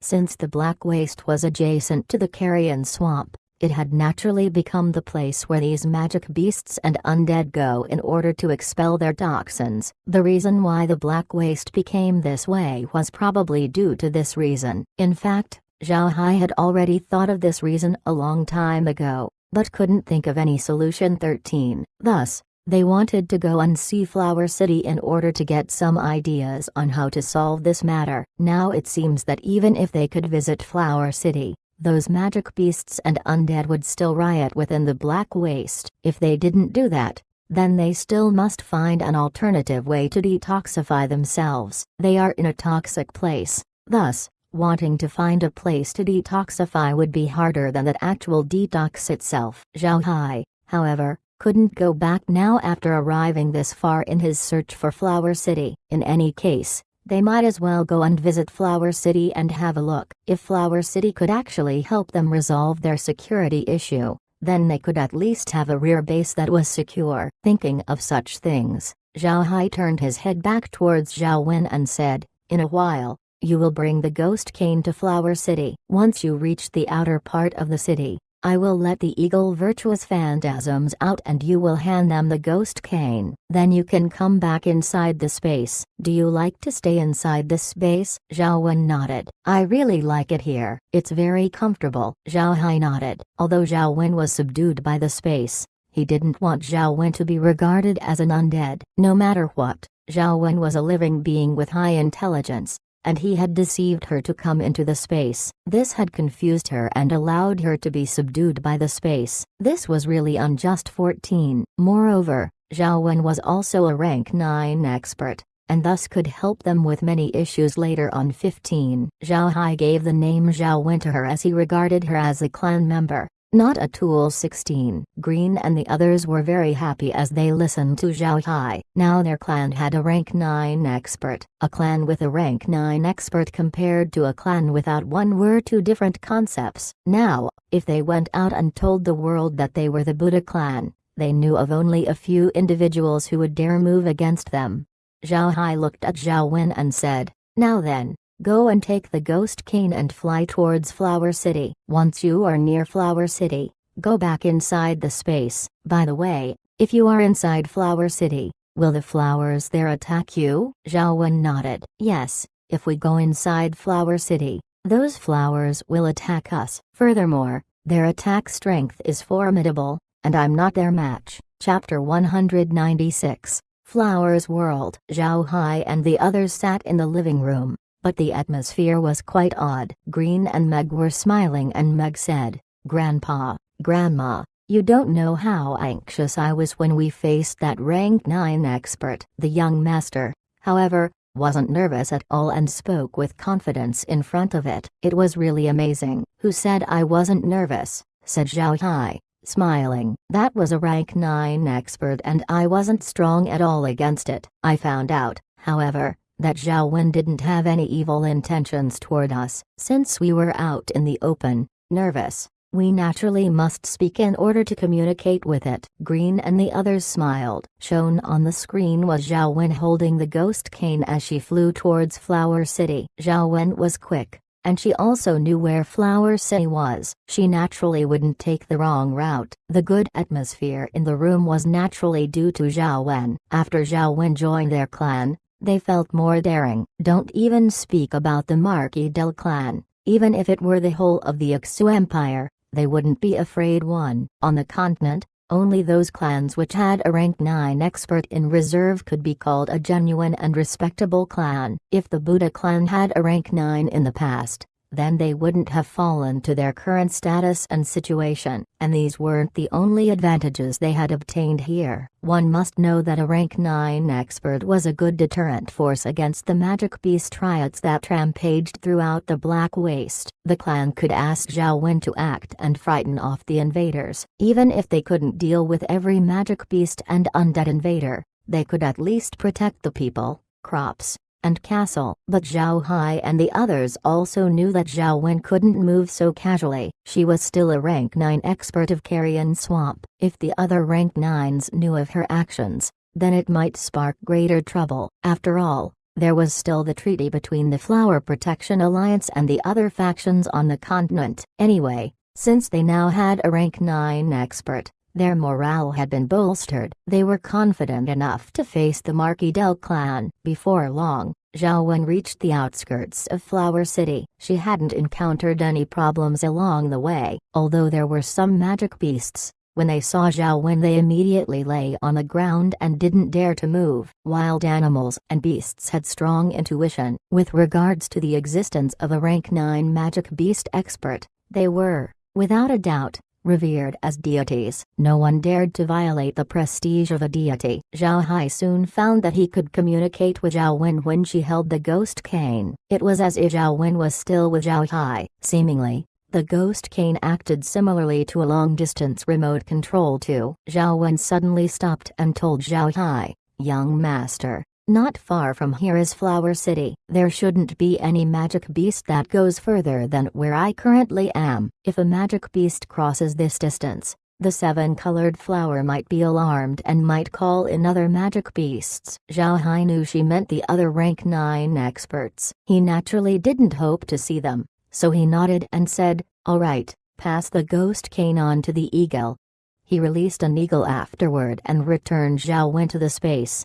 After waiting for the eagle to go out, Zhao Hai found that the eagle seemed a little different. This made him magnify the screen so he could carefully observe the eagle. Green and the others also looked carefully. This eagle was truly different than the original eagles. The original eagles had dark brown feathers, while this one had blood-red colored ones. Although they had similar beaks, this one had sharper talons. Moreover, Zhao Hai observed that the tip of these talons were hollow, like the proboscis of the devouring blood mosquitoes. Zhao Hai hadn't thought that the evolved eagle's flying speed would have increased by so much. Having such thoughts, Zhao Hai moved himself to the ranch. Once there, he observed no noticeable changes. The blue-eyed rabbits stayed the same, as Zhao Hai had thought. They may also have turned red, or at least larger. Zhao Hai nodded, then returned to the living room and sat back down. Green was puzzled. He looked at Zhao Hai and asked, "Young master,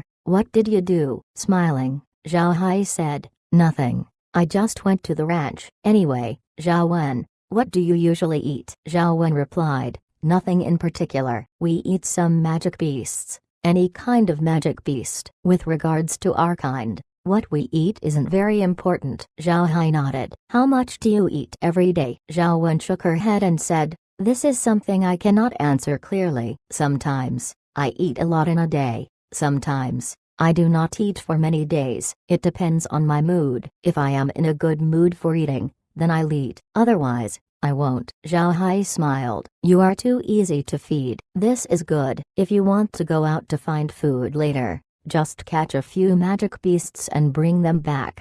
Zhao Wen complied, but was actually seriously looking at the screen. Zhao Hai couldn't help but shake his head while smiling. Zhao Wen's appearance was like that of a child focusing on watching television on Earth. Zhao Wen's strength was tyrannical. Moreover, her intelligence wasn't low. Now, however, due to the changes in her life and her new associations with humans, she began to study things. She must have felt curious about many things, and it gave off a childlike feeling. The eagle had been flying towards Flower City all this time and Zhao Hai didn't speak. They really wanted to know what would the results be when the eagle reached Flower City. At present, Zhao Hai had more than 1,000 eagle virtuous phantasms. Even if a few were to be sacrificed, it wouldn't be much. Therefore, Zhao Hai wasn't worried. Soon, a city wall appeared in the screen. The city walls were really large, around 67 meters 3 high. The top of the walls were covered with a layer of green vines. Only these large vines can be seen along the profile of the city walls. These vines bloomed with numerous 7-colored flowers. Furthermore,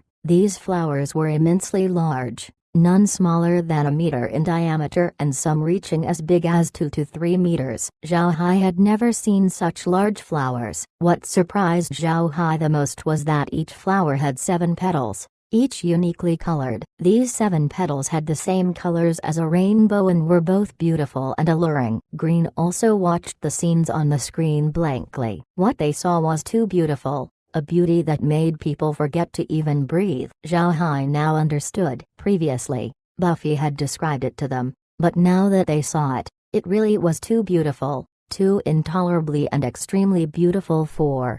After some time, Meg whispered, "It's beautiful. Too beautiful here. If one day Fort Iron Mountain would be like this too, then that will be amazing." "Master, will we be able to cut a flower branch off and bring it back to grow?" Zhao Hai couldn't help but smile as he looked at Meg. "You are quite daring to think of cutting off a branch of flowers. Aren't you afraid that the flowers might eat you? Have you forgotten that Buffy ran away from this flower, and even Little Win here says those flowers are powerful?" Zhao Wen was, after all, a magic beast. She didn't know if a flower was beautiful, only that it was strong. After hearing what Zhao Hai said, Zhao Wen couldn't help but fly over and nod. She looked at Meg and said, "Yes, that flower is very fierce. Don't even talk about if we can beat it. All of the rank 9s in the Carrion Swamp combined wouldn't necessarily be able to beat it." Zhao Hai hadn't expected such an analysis of the 7-colored flowers' strength to come out of Zhao Wen. Zhao Hao then observed that there were no animals within Flower City. Here in the Carrion Swamp, there were numerous magic beasts. Zhao Hai had met a lot of them along the way. Generally, however, there weren't a lot of flying magic beasts that would participate in large-scale fighting, even against their prey. If these magic beasts wished to deal with the eagles, it wouldn't be a good idea due to the eagles' comparative combat prowess of a rank 6. And how big was Flower City? This was a city that could accommodate 500,000 people. A city without any large buildings that could house 500,000 people wouldn't be small, right? Although the screen couldn't display much, they still hadn't seen any flying magic beasts after a while. This matter was somewhat strange. Zhao Hai just recalled what he had seen on the screen and he couldn't help but be frightened. This was due to the fact that after the eagle entered Flower City, the green dots that represented magic beasts all disappeared. In other words, there wasn't any magic beasts within Flower City. Since they were entranced by the beautiful shades and colors of Flower City, they hadn't noticed this point before. Now that Zhao Hai thought about it, he couldn't help but pay attention to Flower City. Just like Buffy had said, vines covered the whole of Flower City. On the vines were blossoming flowers. Optimistically, the city would be covered by these 7-colored flowers. His description of Flower City wasn't an exaggeration. Zhao Hai carefully observed these flowers. Again, as Buffy had said, there were small fibrous roots on the vine. These small fibrous roots were dug into the stone walls of the city, causing fright to anyone who looked at it. The eagle circled around Flower City as Zhao Hai and the others carefully observed the flowers inside the city. This was just as how Buffy described it. The city wasn't just full of vines. Within the city there was a very long and thick vine. Moreover, it stood erect like a tree. There were a lot of branches on top of it along with a lot of blossoming flowers. It was as if this were a flower's world. Zhao Hai slowly noted that this flower's vine was more concentrated in the center, and were sturdier too. If you looked closely, you would find that these plants didn't have a main root, but only had small fibrous roots. Smaller flower vines branched out from the sturdy vine, and those thicker flowers branched out from the thicker branches of the vine. Finally, they converged into a section of a 10-meter thick immense vine which extended from the middle of the city. 5. Green examined the situation, and Eva Zhaowen observed earnestly as she hadn't been able to come this close to observe those 7 colored flowers. Zhao Hai ordered the eagle to fly into the center of the city while his eyes chased along the vine. He wanted to take a look as to what this 7-colored flower's trunk was, and if there was anything good at the end. Chapter 197. Wine. The eagle circled slowly the city while Zhao Hai's eyes continued to pursue the vine. He intended to use this approach to find the trunk of the 7-colored flowers. Green and the others understood Zhao Hai's intent as they all stared at the screen. Zhao Wen lay on Zhao Hai's head and also seriously watched the screen. 1. Due to the effect of the space, Zhao Wen probably felt closest with Zhao Hai. He also thought it was okay for her to lie on his head since he regarded Zhao Wen as part of his clan. Zhao Hai didn't restrict Zhao Wen as she wasn't that heavy. Furthermore, her disposition was closer to that of a child's, which Zhao Hai liked, so he naturally didn't stop her. As they focused on the screen, a huge black dot suddenly appeared. This black dot soon occupied the entire screen and Zhao Hai subconsciously shouted, "Found it." Green and the others also took in a deep breath.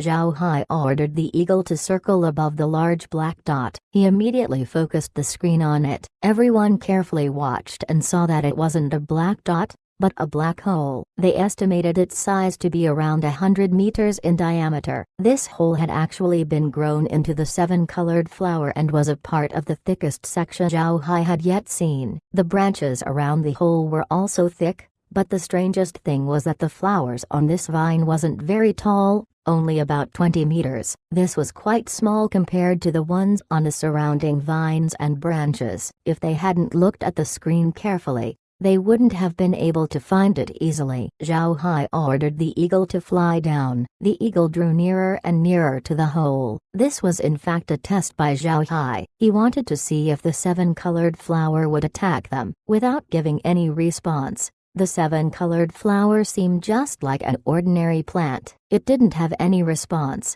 and the flowers blooming on the branches were motionless. Zhao Hai and the others hadn't thought that the 7-colored flower would react this way. Still, he didn't give up. He ordered the eagle to fly down more, but not to attack, as he feared that if it attacked the 7-colored flower, the flower might extinguish the eagle. If they left the space, then they might also be attacked by the flower. Since they were currently in the territory of the 7-colored flower, there wouldn't be anything good to come out of them attacking it. After seeing that the 7-colored flower didn't respond, Zhao Hai, with a deep voice, said, "Grandpa Green, I'm going out to take a look." Green looked at Zhao Hai, nodded, and said, "It's all right for young master to go out and take a look. It seems that this 7-colored flower doesn't react to entities with low strength. Since the young master doesn't have magic power or battle chi, that flower shouldn't attack you." Zhao Hai nodded and looked at them, saying, "Although this flower's attack strength is monstrous, it isn't too aggressive. It's best that we don't disturb it, so you guys wait for me here inside the space. Zhao Wen, you stay here too. If you go out, then I'm afraid the flower will start attacking." Zhao Wen, who lay atop Zhao Hai's head, immediately complied. Zhao Hai looked at the others and showed a faint smile. Like what Grandpa Green said, due to the space, these flowers might become friendly. As such, I have to take a look and see if this flower could really become close with me. To be honest, Green and the others were also extremely worried. It was like Zhao Hai said, This flower had a strong offensive strength, but wasn't very aggressive. If there were few people to accompany him, and he kept a weak front, then Zhao Hai should be safe. Zhao Hai looked at them and didn't speak any further. He turned around and left the spatial villa. With a thought, he recalled the eagle and the ghost cane and then flashed outside the space. Zhao Hai's current location wasn't that far from the hole. He appeared atop a 7-colored flower vine. This vine was around 20 meters thick, so standing atop it wasn't an issue for a human-sized person. Upon appearing on the vine,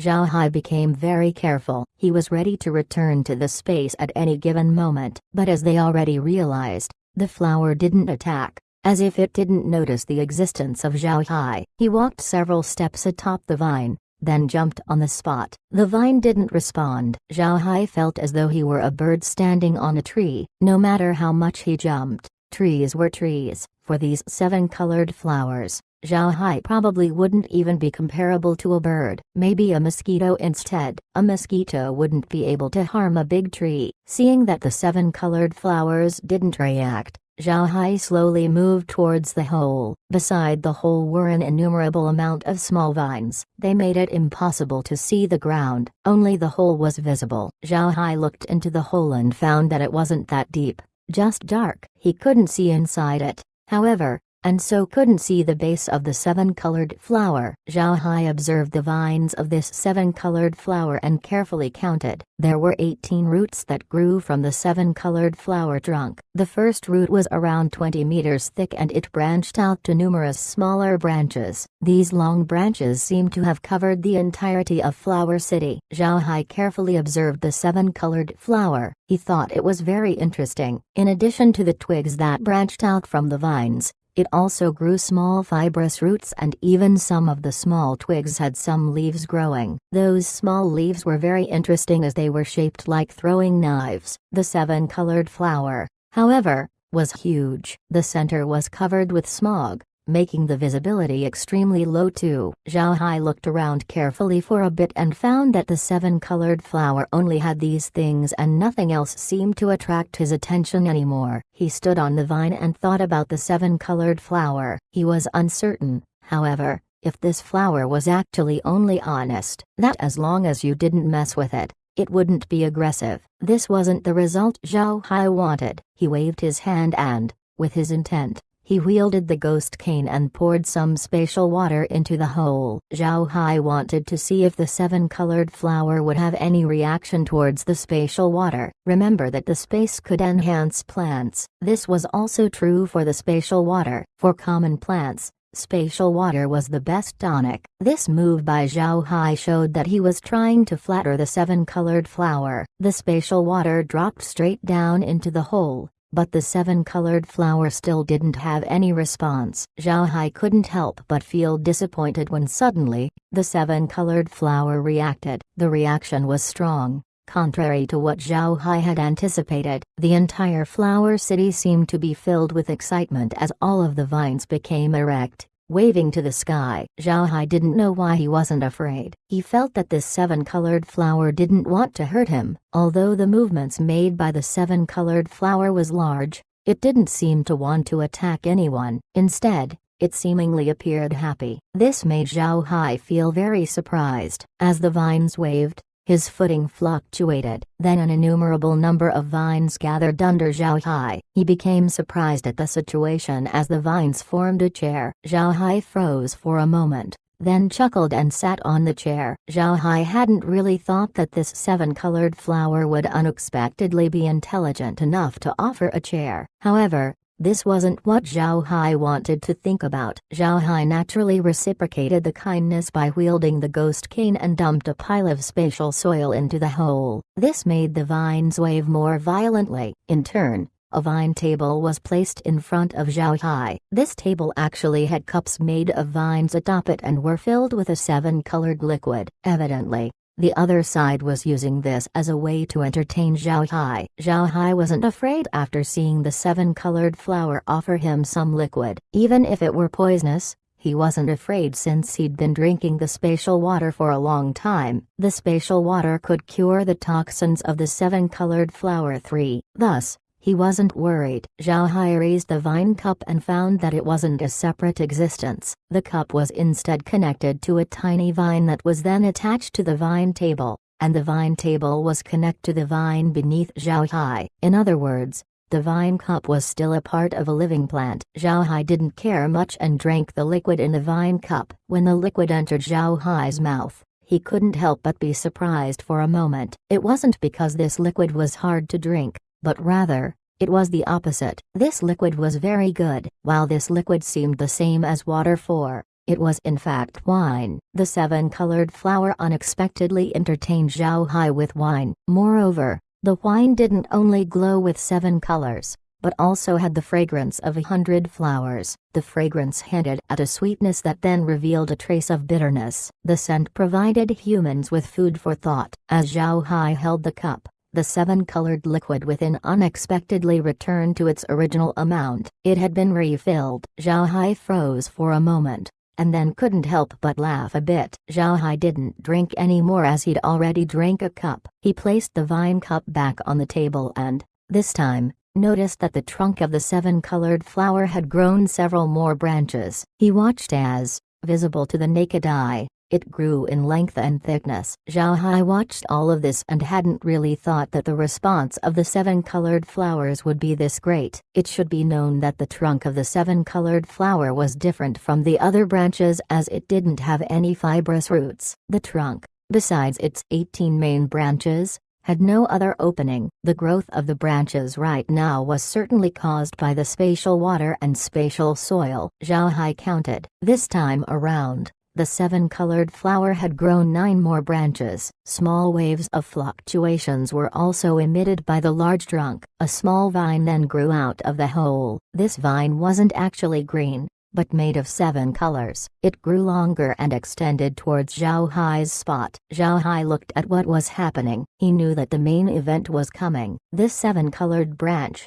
with regards to the 7-colored flower, was certainly important. Perhaps it could communicate with him. The battle efficiency of the 7-colored flower was above a rank 9 experts. This meant it was equal to being an intelligent plant. To say it couldn't communicate with him and would just kill him wouldn't be something he'd believe. Chapter 198, A Strange Uncle Who Deceives the Little Girl. The 7-colored flower vine quickly extended towards Zhao Hai. Then, at the top of the vine, appeared a flower bud. This flower bud grew slowly until, finally, it stopped at a height of about half a meter. The flower bud then bloomed open, slowly. When the flower bloomed, it did not reveal 7 colored petals, but petals of a single color. As Zhao Hai looked at the red petals in a daze, he found that there was another layer of petals blooming within, this time yellow. The flower petals kept on blooming slowly, layer by layer, until the 7th layer. In front of Zhao Hai was a presentation of 7 layers of 7 colored types of petals. It looked like a rainbow as it suddenly appeared in front of Zhao Hai. There was a 7-colored cocoon in the center of this flower. The cocoon wasn't large,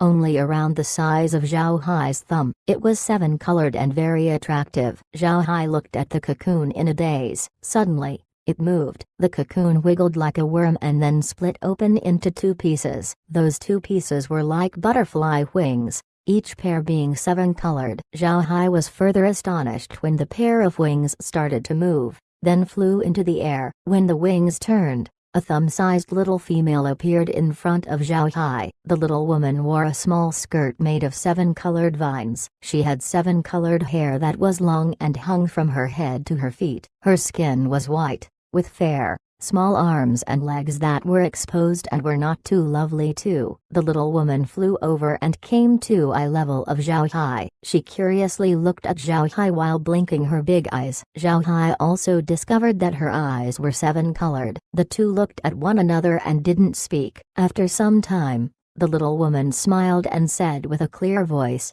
"Do you just want to keep staring at me and not speak?" Zhao Hai was in a daze. After recovering, he stood up and said to the small woman, "Hello, I am called Zhao Hai." "You are?" The little woman looked at Zhao Hai. With the ritual of a noble lady, she said, "Hello, I am called Kai 3. Zhao Hai quickly returned the aristocratic ceremony. He looked at Kai and said, "Hello Kai-er, are you this flower?" Kai-er smiled. "To be precise, the flower you see are just branches of me. My main body isn't even here." Zhao Hai asked, "Are you saying that such a large flower is just one of your branches? Then, where is your main body?" Kai-er answered with a smile. "Not in front of you? The truth is that my real body are all of the flowers you see, because I exist as such." Zhao Hai looked at Kai-er and said, "Then in the end, where did you come from?" Kai-er smiled. "Please sit down and listen as I explain. To tell you the truth, it has been so long since I had met with a person that I could speak and listen to. I haven't met many others." Zhao Hai sat down on the chair behind the vine table and looked at Kai-er. She smiled faintly and sat in front of Zhao Hai on her own small set of vine chair and wine table. Her vine table also held a small vine cup. Seemingly,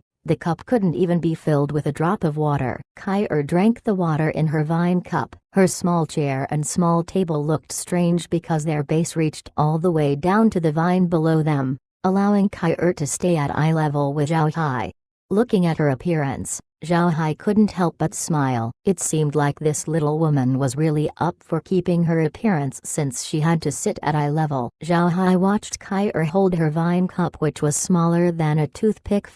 After she drank a few mouthfuls of water, she put down the small vine cup and looked at him but didn't speak. Zhao Hai felt that this little woman was playing with him. He didn't know whether to laugh or cry. Finally, Kai-er spoke. "My real name is Hell Rainbow Flower 5. I came from a place called Hell 6, where I am the most respected presence." Stunned, Zhao Hai looked puzzledly at Kai-er. It was not the first time he'd heard of a place called Hell, but Zhao Hai still wasn't too clear on what Kai-er had said. This was due to the fact that he had heard of the word hell back on Earth, but he hadn't heard it on the continent after he'd arrived. Kai-er looked at Zhao Hai's expression. She said with a smile, "Here on the Ark continent, it would be called the Devil World 7. Zhao Hai's eyes opened widely. The word hell wasn't something he'd heard of here in the Ark continent, but the term Devil World was something he had heard of already. The Ark continent was different from Earth. Earth existed on its own plane,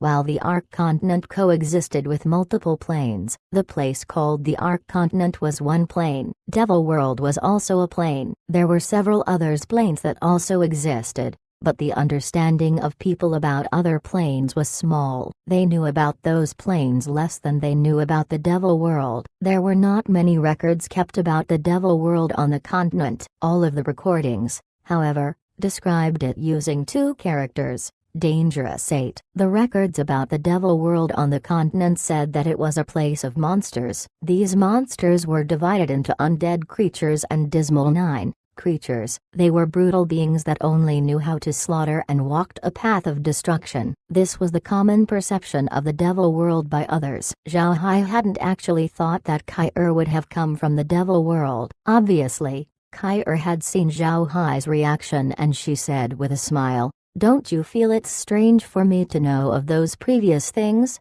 Zhao Hai nodded. Kai-er continued smiling. "This was nothing since I had obtained a book about the Ark Continent 10. Therefore, I also knew that the Devil World was recorded here on the Ark Continent. There isn't only undead and dismal creatures there, but an actual complete world. The living environment is a lot worse than the Ark Continent, however, and the main thing is that there is no sun." Kai-er paused here and looked at Zhao Hai. "There is no sun in the Devil World. Only light and doors. There is only me and my flowers as the main source of light for the Devil World's beings. Therefore, the creatures there give much respect to me. You should know that the Devil World and the Ark Continent are two different planes. The difference in living environments of the two is too large." After the first space crack appeared, the Devil World found out how large the Ark Continent was. That was also when they found that life was better here on the Ark Continent. There was a sun, water, land, grass. Everything was here. Hearing it, Zhao Hai knew that Kai-er was serious when she said it. The desire for a better life held infinite hope. Just like how a blind person had infinite hope to see light, those of the Devil World had a desire 1,000 times greater to live in the Ark Continent.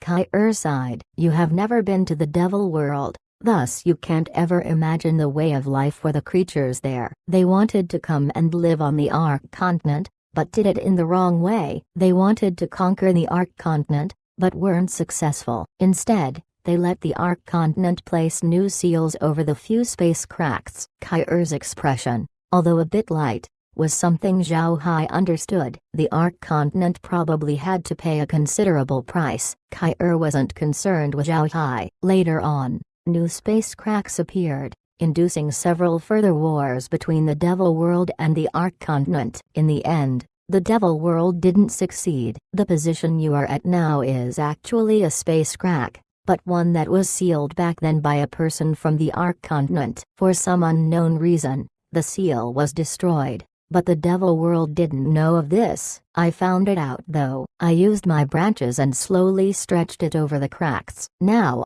this is what it looks like. Kair's branch was Flower City. This wasn't something Zhao Hai could believe. He couldn't imagine how large her actual body was. Kair looked at Zhao Hai and suddenly chuckled. It was too serious, right? I like that kind of atmosphere. With that kind of tone, isn't it more convincing? Zhao Hai looked at Kair's sly smile as she turned around. Kair's appearance gave off a compassionate feeling, but with her beautiful smile just now, Zhao Hai's thoughts were somewhat unable to follow. Kair looked at Zhao Hai's silly expression and couldn't help but laugh. She held onto her belly and tumbled around. Zhao Hai tapped his head and finally affirmed that this little lady had been playing around. What was strange was that Zhao Hai didn't feel angry. Instead, he just looked at the adorable smiling face of Kair 11. Kair stopped after some time. Zhao Hai hadn't spoken since then, so she looked at him and timidly asked, "Are you angry?" Zhao Hai looked at Kair's appearance and couldn't be mad. He shook his head and said, "No, I'm just curious. You told me those things, so what do you want to do?" Kair flapped her wings and flew in front of Zhao Hai. "I just want to drink more of the water you had given me earlier, and that soil you threw. That was the most delicious water and most fertile soil I ever had." Zhao Hai smiled as he said, "Okay.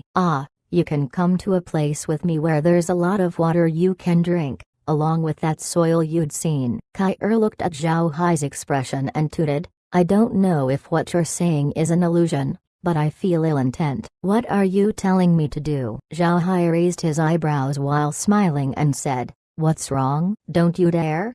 Zhao Hai didn't know why, but when he said it, it felt that he was deceiving a little girl to look for a goldfish with a strange uncle. 12. Probably.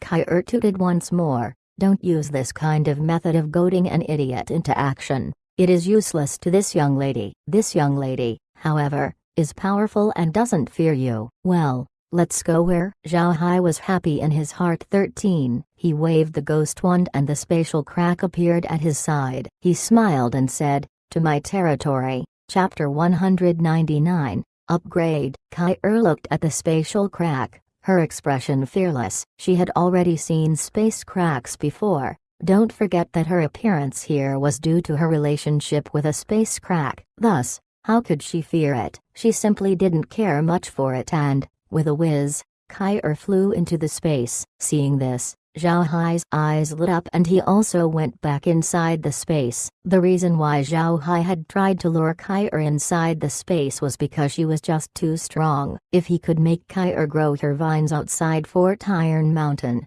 then he wouldn't need to worry about the security there. Zhao Hai also had an idea. He hadn't yet asked Kair about her relationship with the seven-colored smog covering the carrion swamp. If she indeed had some relation with it, then so long as Kair could extend her vines to Fort Iron Mountain, the whole of the Black Waste can benefit from being covered by the seven-colored smog. When that time comes, he could safely improve the land and boldly cultivate plants. There would no one on the continent daring enough to go into the Black Waste. This was the result he wished to see. Just as Zhao Hai entered the space prompted in a tone, "Discovered plant sprite. Spatial intelligence enhanced. Space has leveled up to level 21. New land that can now be reclaimed is 1,000 mu. Requirements: 10,000 gold coins. 1. Host can now hand over management of the space to the plant sprite. Due to having reached level 20, background swap function has been added. Spatial bag function has been added. After having reached level 20, Space will not be able to reclaim new land. Space can now upgrade existing land and water levels. Each level up will promote the quality of land to red land. Red land increases crop yield by 10%. Red land decreases maturity time by 20%. Red land has its own special seed page in the spatial shop. Host can now purchase red lawn seeds from the spatial shop. Each level up will promote the quality of the spatial spring. Each level up increases detoxification ability, magic power, battle chi, physical strength, and restoration capabilities. Just then, Kai flew over to Zhao Hai and said, "Young master, this place is great." Later on, Kai must live here. I'll transfer my main body over to here. Zhao Hai was still thinking about the things the space prompted when he heard what Kai had said. He couldn't help but be surprised for a moment. Zhao Hai looked at Kai and asked, "Can you transfer your main body here? Then what will you do about those branches outside?" Kai replied with a smile, "Young master, can't you establish a transfer point?" Actually, when I said I would move my main body, it won't actually have any effect on the Devil World, nor the Carrion Swamp. My main body would be inside the space, and so long as there are transfer points, I can appear in the Devil World or the Carrion Swamp directly. I can easily unite with my branches from here, thus there shouldn't be any problems. Zhao Hai looked at Kai and said, "Are you saying you can branch out to the Devil World and Carrion Swamp by using the transfer points?" I remember I hadn't yet established a transfer point in the Carrion Swamp yet, right? Kai smiled. Constructing one now would be good. Since the space had leveled up to beyond 20, you can assign 10 more transfer points. You could construct a transfer point here in the Carrion Swamp. Moreover,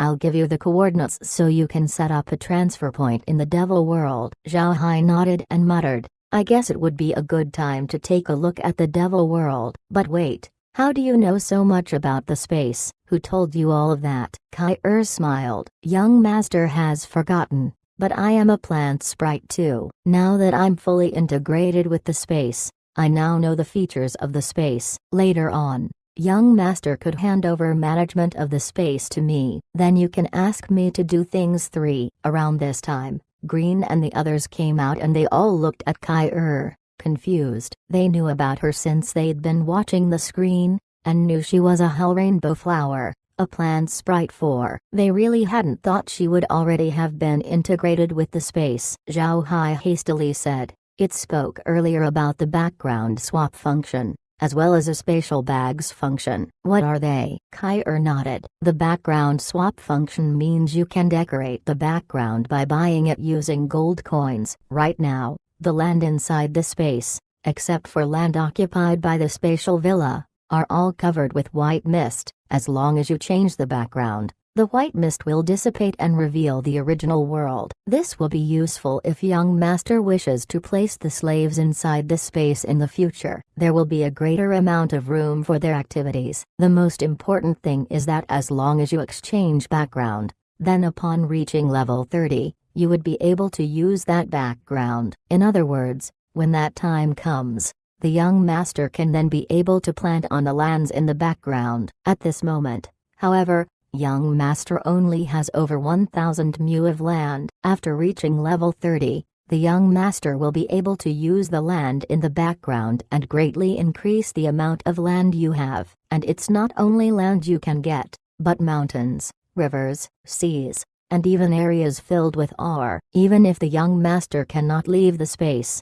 the production within the space wouldn't be poorer than that of the continent. This is a separate world, and the young master is the master of this world. Zhao Hai heard all of this, and Kai's explanation was also very clear. In other words, he can now change the background. Although it wouldn't be usable at the moment, he could use it after he reached level 30. It really was equal to having another world. This was really good. Kai continued, "The spatial bag function is very good, young master. The space loads all the seeds, and it even has a separate space for gold coins, so you don't need it." But in fact, this small spatial bag, while it can't hold much, only around 10 cubic meters, It could be taken outside. This can only be done by the young master. There are also a lot of such bags now. So long as young master presents them with a spatial bag, then Grandpa Green and the others can equip them. Zhao Hai nodded. He looked at Kair and said,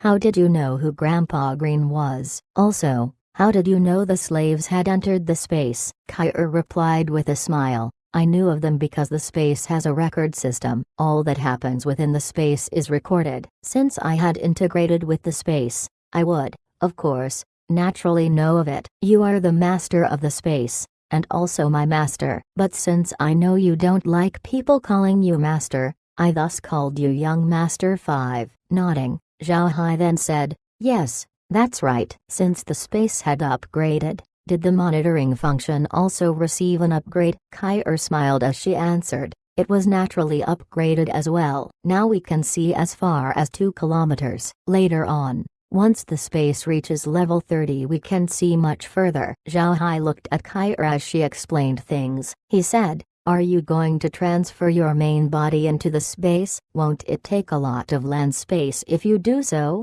6. Kair shook her head. "No. I haven't yet moved my main body into the space. I also won't take up too much of the land space, young master. I will move it now. Also, except for Bluestone Villa and Fort Iron Mountain, I would like to add those 2 extra transfer points. I'll place one in the Carrion Swamp and another in the Devil World. Young master cannot go the Devil World right now as it's still too dangerous for you to do so. But once we have the opportunity, will young master wish to take a look?" Zhao Hai nodded and said, "Of course." "All right, after you have transferred your main body to the space, don't forget to extend 2 branches, one for Fort Iron Mountain, the other for Bluestone Villa." "Does the 7-colored smog covering the Carrion Swamp have any relation with you?" Kair smiled as she replied, "Young master, don't worry. I understand what you mean. First, surround Bluestone Villa,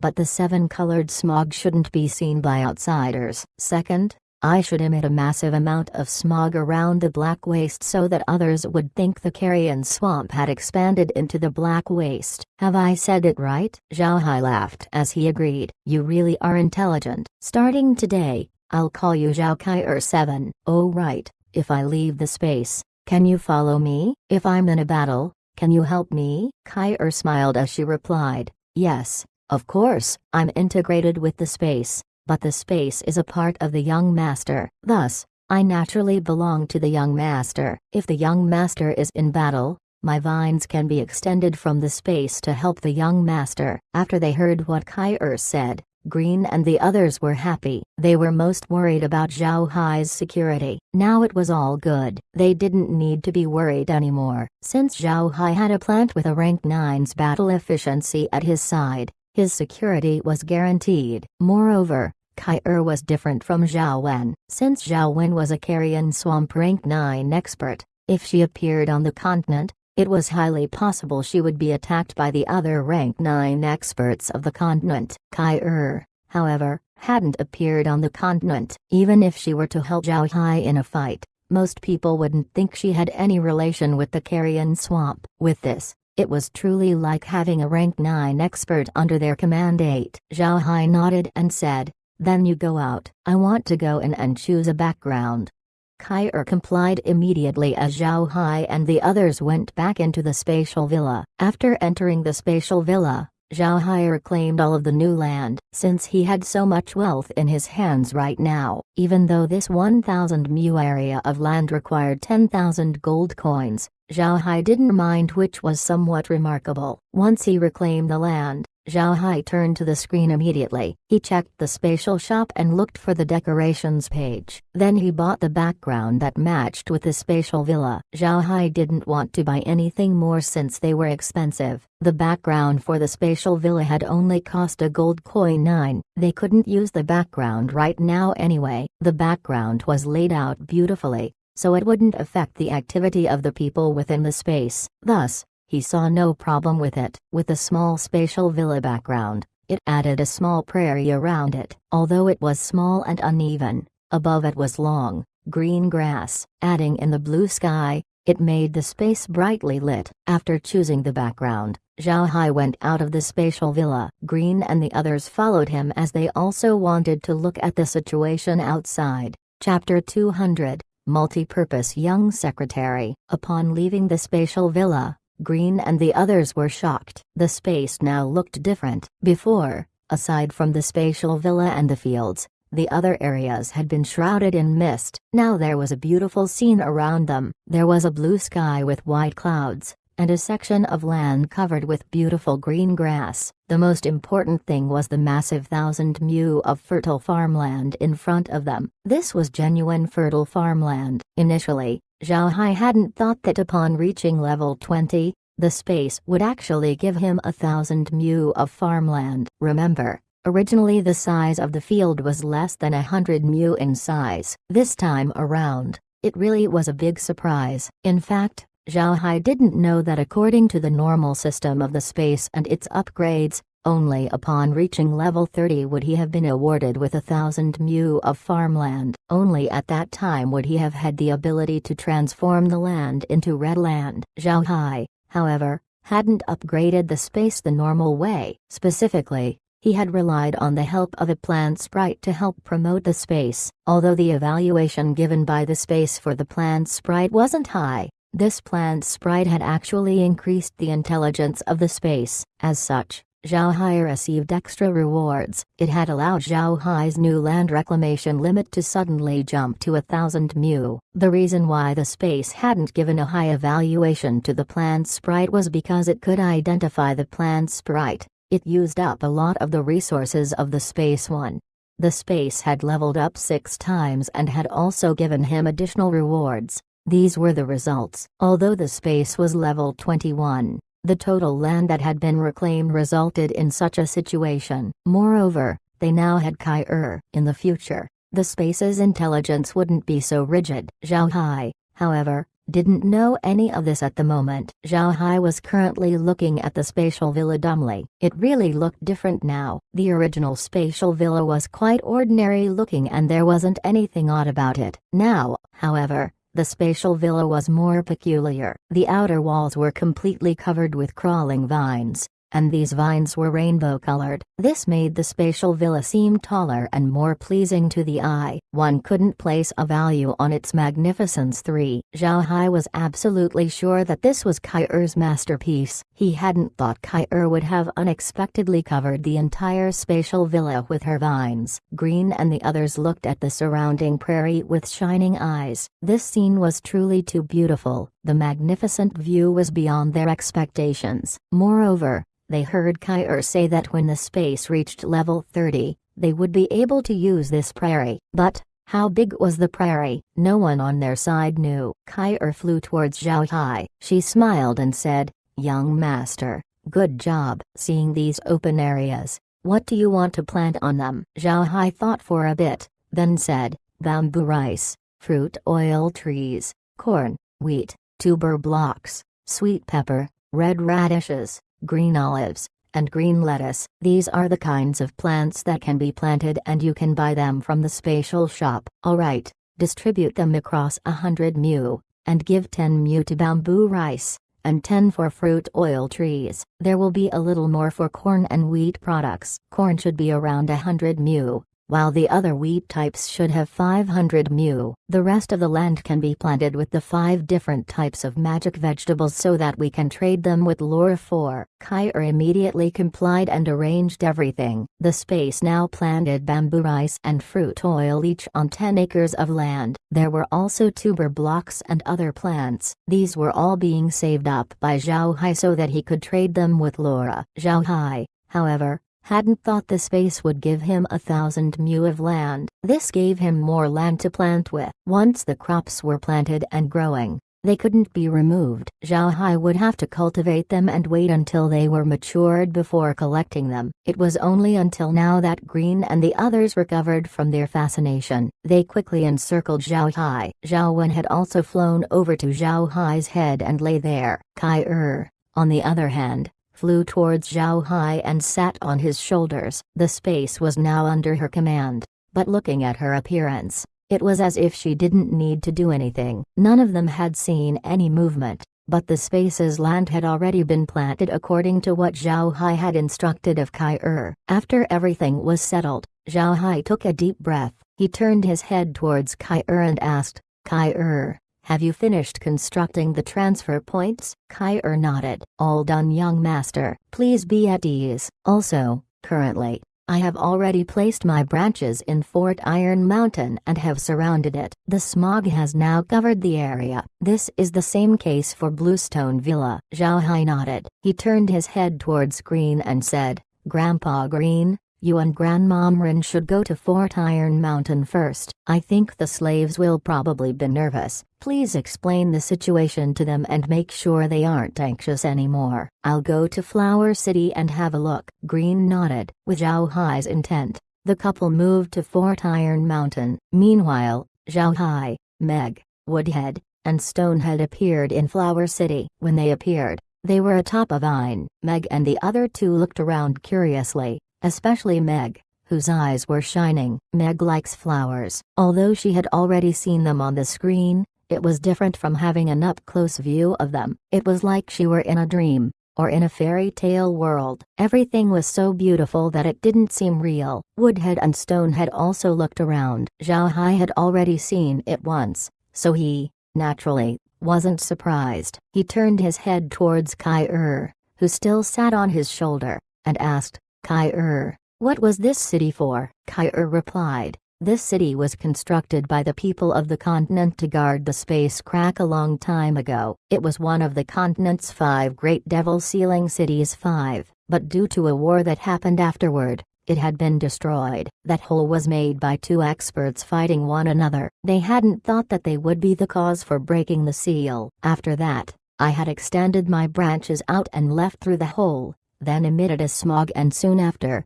nobody came here. Zhao Hai nodded and looked around. At present he couldn't see any of the buildings in the city as all of the structures were covered with vines. Zhao Hai couldn't help himself as he asked, Kai, can we also use the buildings of the city? Kai nodded. Some of them can be used. The problem is that a large portion of the city was destroyed during the war. If the young master wishes to settle down here, then you don't need to live in those buildings. Instead, I can clear up some of those structures. You can then ask me which type of buildings you want and it will be done. Zhao Hai remembered that Kai had been able to make tables, chairs, and even cups out of vines when she'd entertained him earlier. Since she could make tables and chairs, a house should be easy, right 7? Zhao Hai nodded and said, alright, but for now, people won't be living here. You should first clean up some of the buildings that can still be used. Oh, right. Is there anything here we can use? Things like magic supplies and the like? Didn't you say this place had many books? Where are they? Kai smiled and said,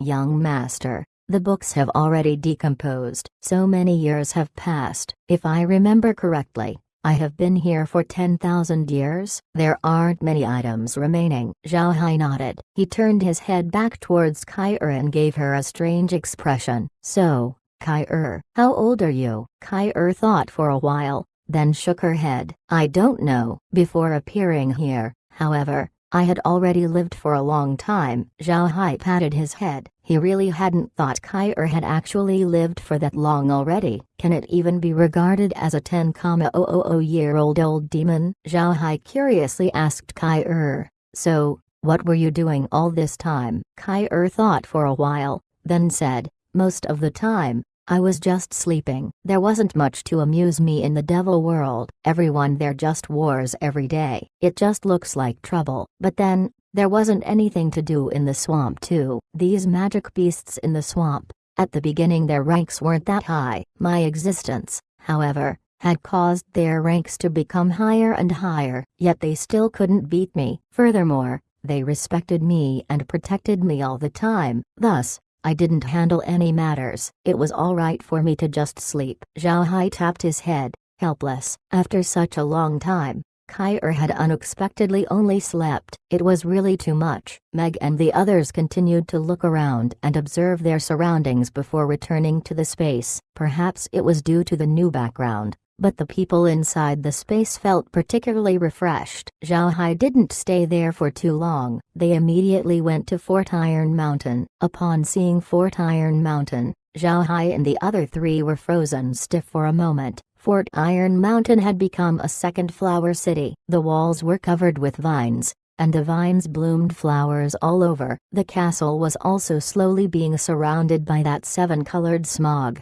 Compared with the carrion swamp, however, it was lighter here. Kai-er was really quite smart. She deliberately placed no vines on the ground and none near the places that were commonly used. Instead, the vines were kept along the walls and a little bit along the castle, creating an impressive look. Zhao Hai was very satisfied with the results, but still turned his head towards Kai-er and asked, "Kai-er, do you have control over the smog? Since I need to improve the land, having the smog here means I won't be able to do so." "The young master doesn't need to worry," replied Kai-er, smiling. "I can control this smog. Later on, I will make the smog slowly move towards the boundaries of the Black Waste and keep the middle area clear for planting crops." Zhao Hai nodded. One must say that Kai-er was really good at her job. It wasn't only her battle efficiency, but also her intelligence. When he told her about any matters, she would manage them well. It was just like having a multi-purpose secretariat. It was around this time that Green and Mren entered the fort from outside. They saw Zhao Hai and went to greet him. "Young master," Green said, "I told the slaves that there weren't any problems." Zhao Hai nodded. He looked at the old couple and said, "We'll now go to Bluestone Villa and have a look." These past few days, Laura hasn't sent any letters and I'm somewhat worried. "It's necessary for us to have a look." Green shook his head and said, "They shouldn't have moved so fast. Even if the Murky Dell clan wants to move against us, they must still gather their forces first. They might send in a force greater than the one from before. If they wish to extinguish us, they should know we won't take it lying down." Adding in the Purcell clan, such a force would mean the Markydell clan would have to think deeply on their moves first. "I think it may take some time for them to assemble their forces." Zhao Hai nodded and said, "All right, but we'll still have to go to Bluestone Villa and have a look. If there really isn't anything there, then we'll just go back to the carrion swamp. We'll ask Little Wind to look for plants and animals." Although the space had leveled up to 21, the ranch is still at the same low level. We should make it so that the ranch can level up faster.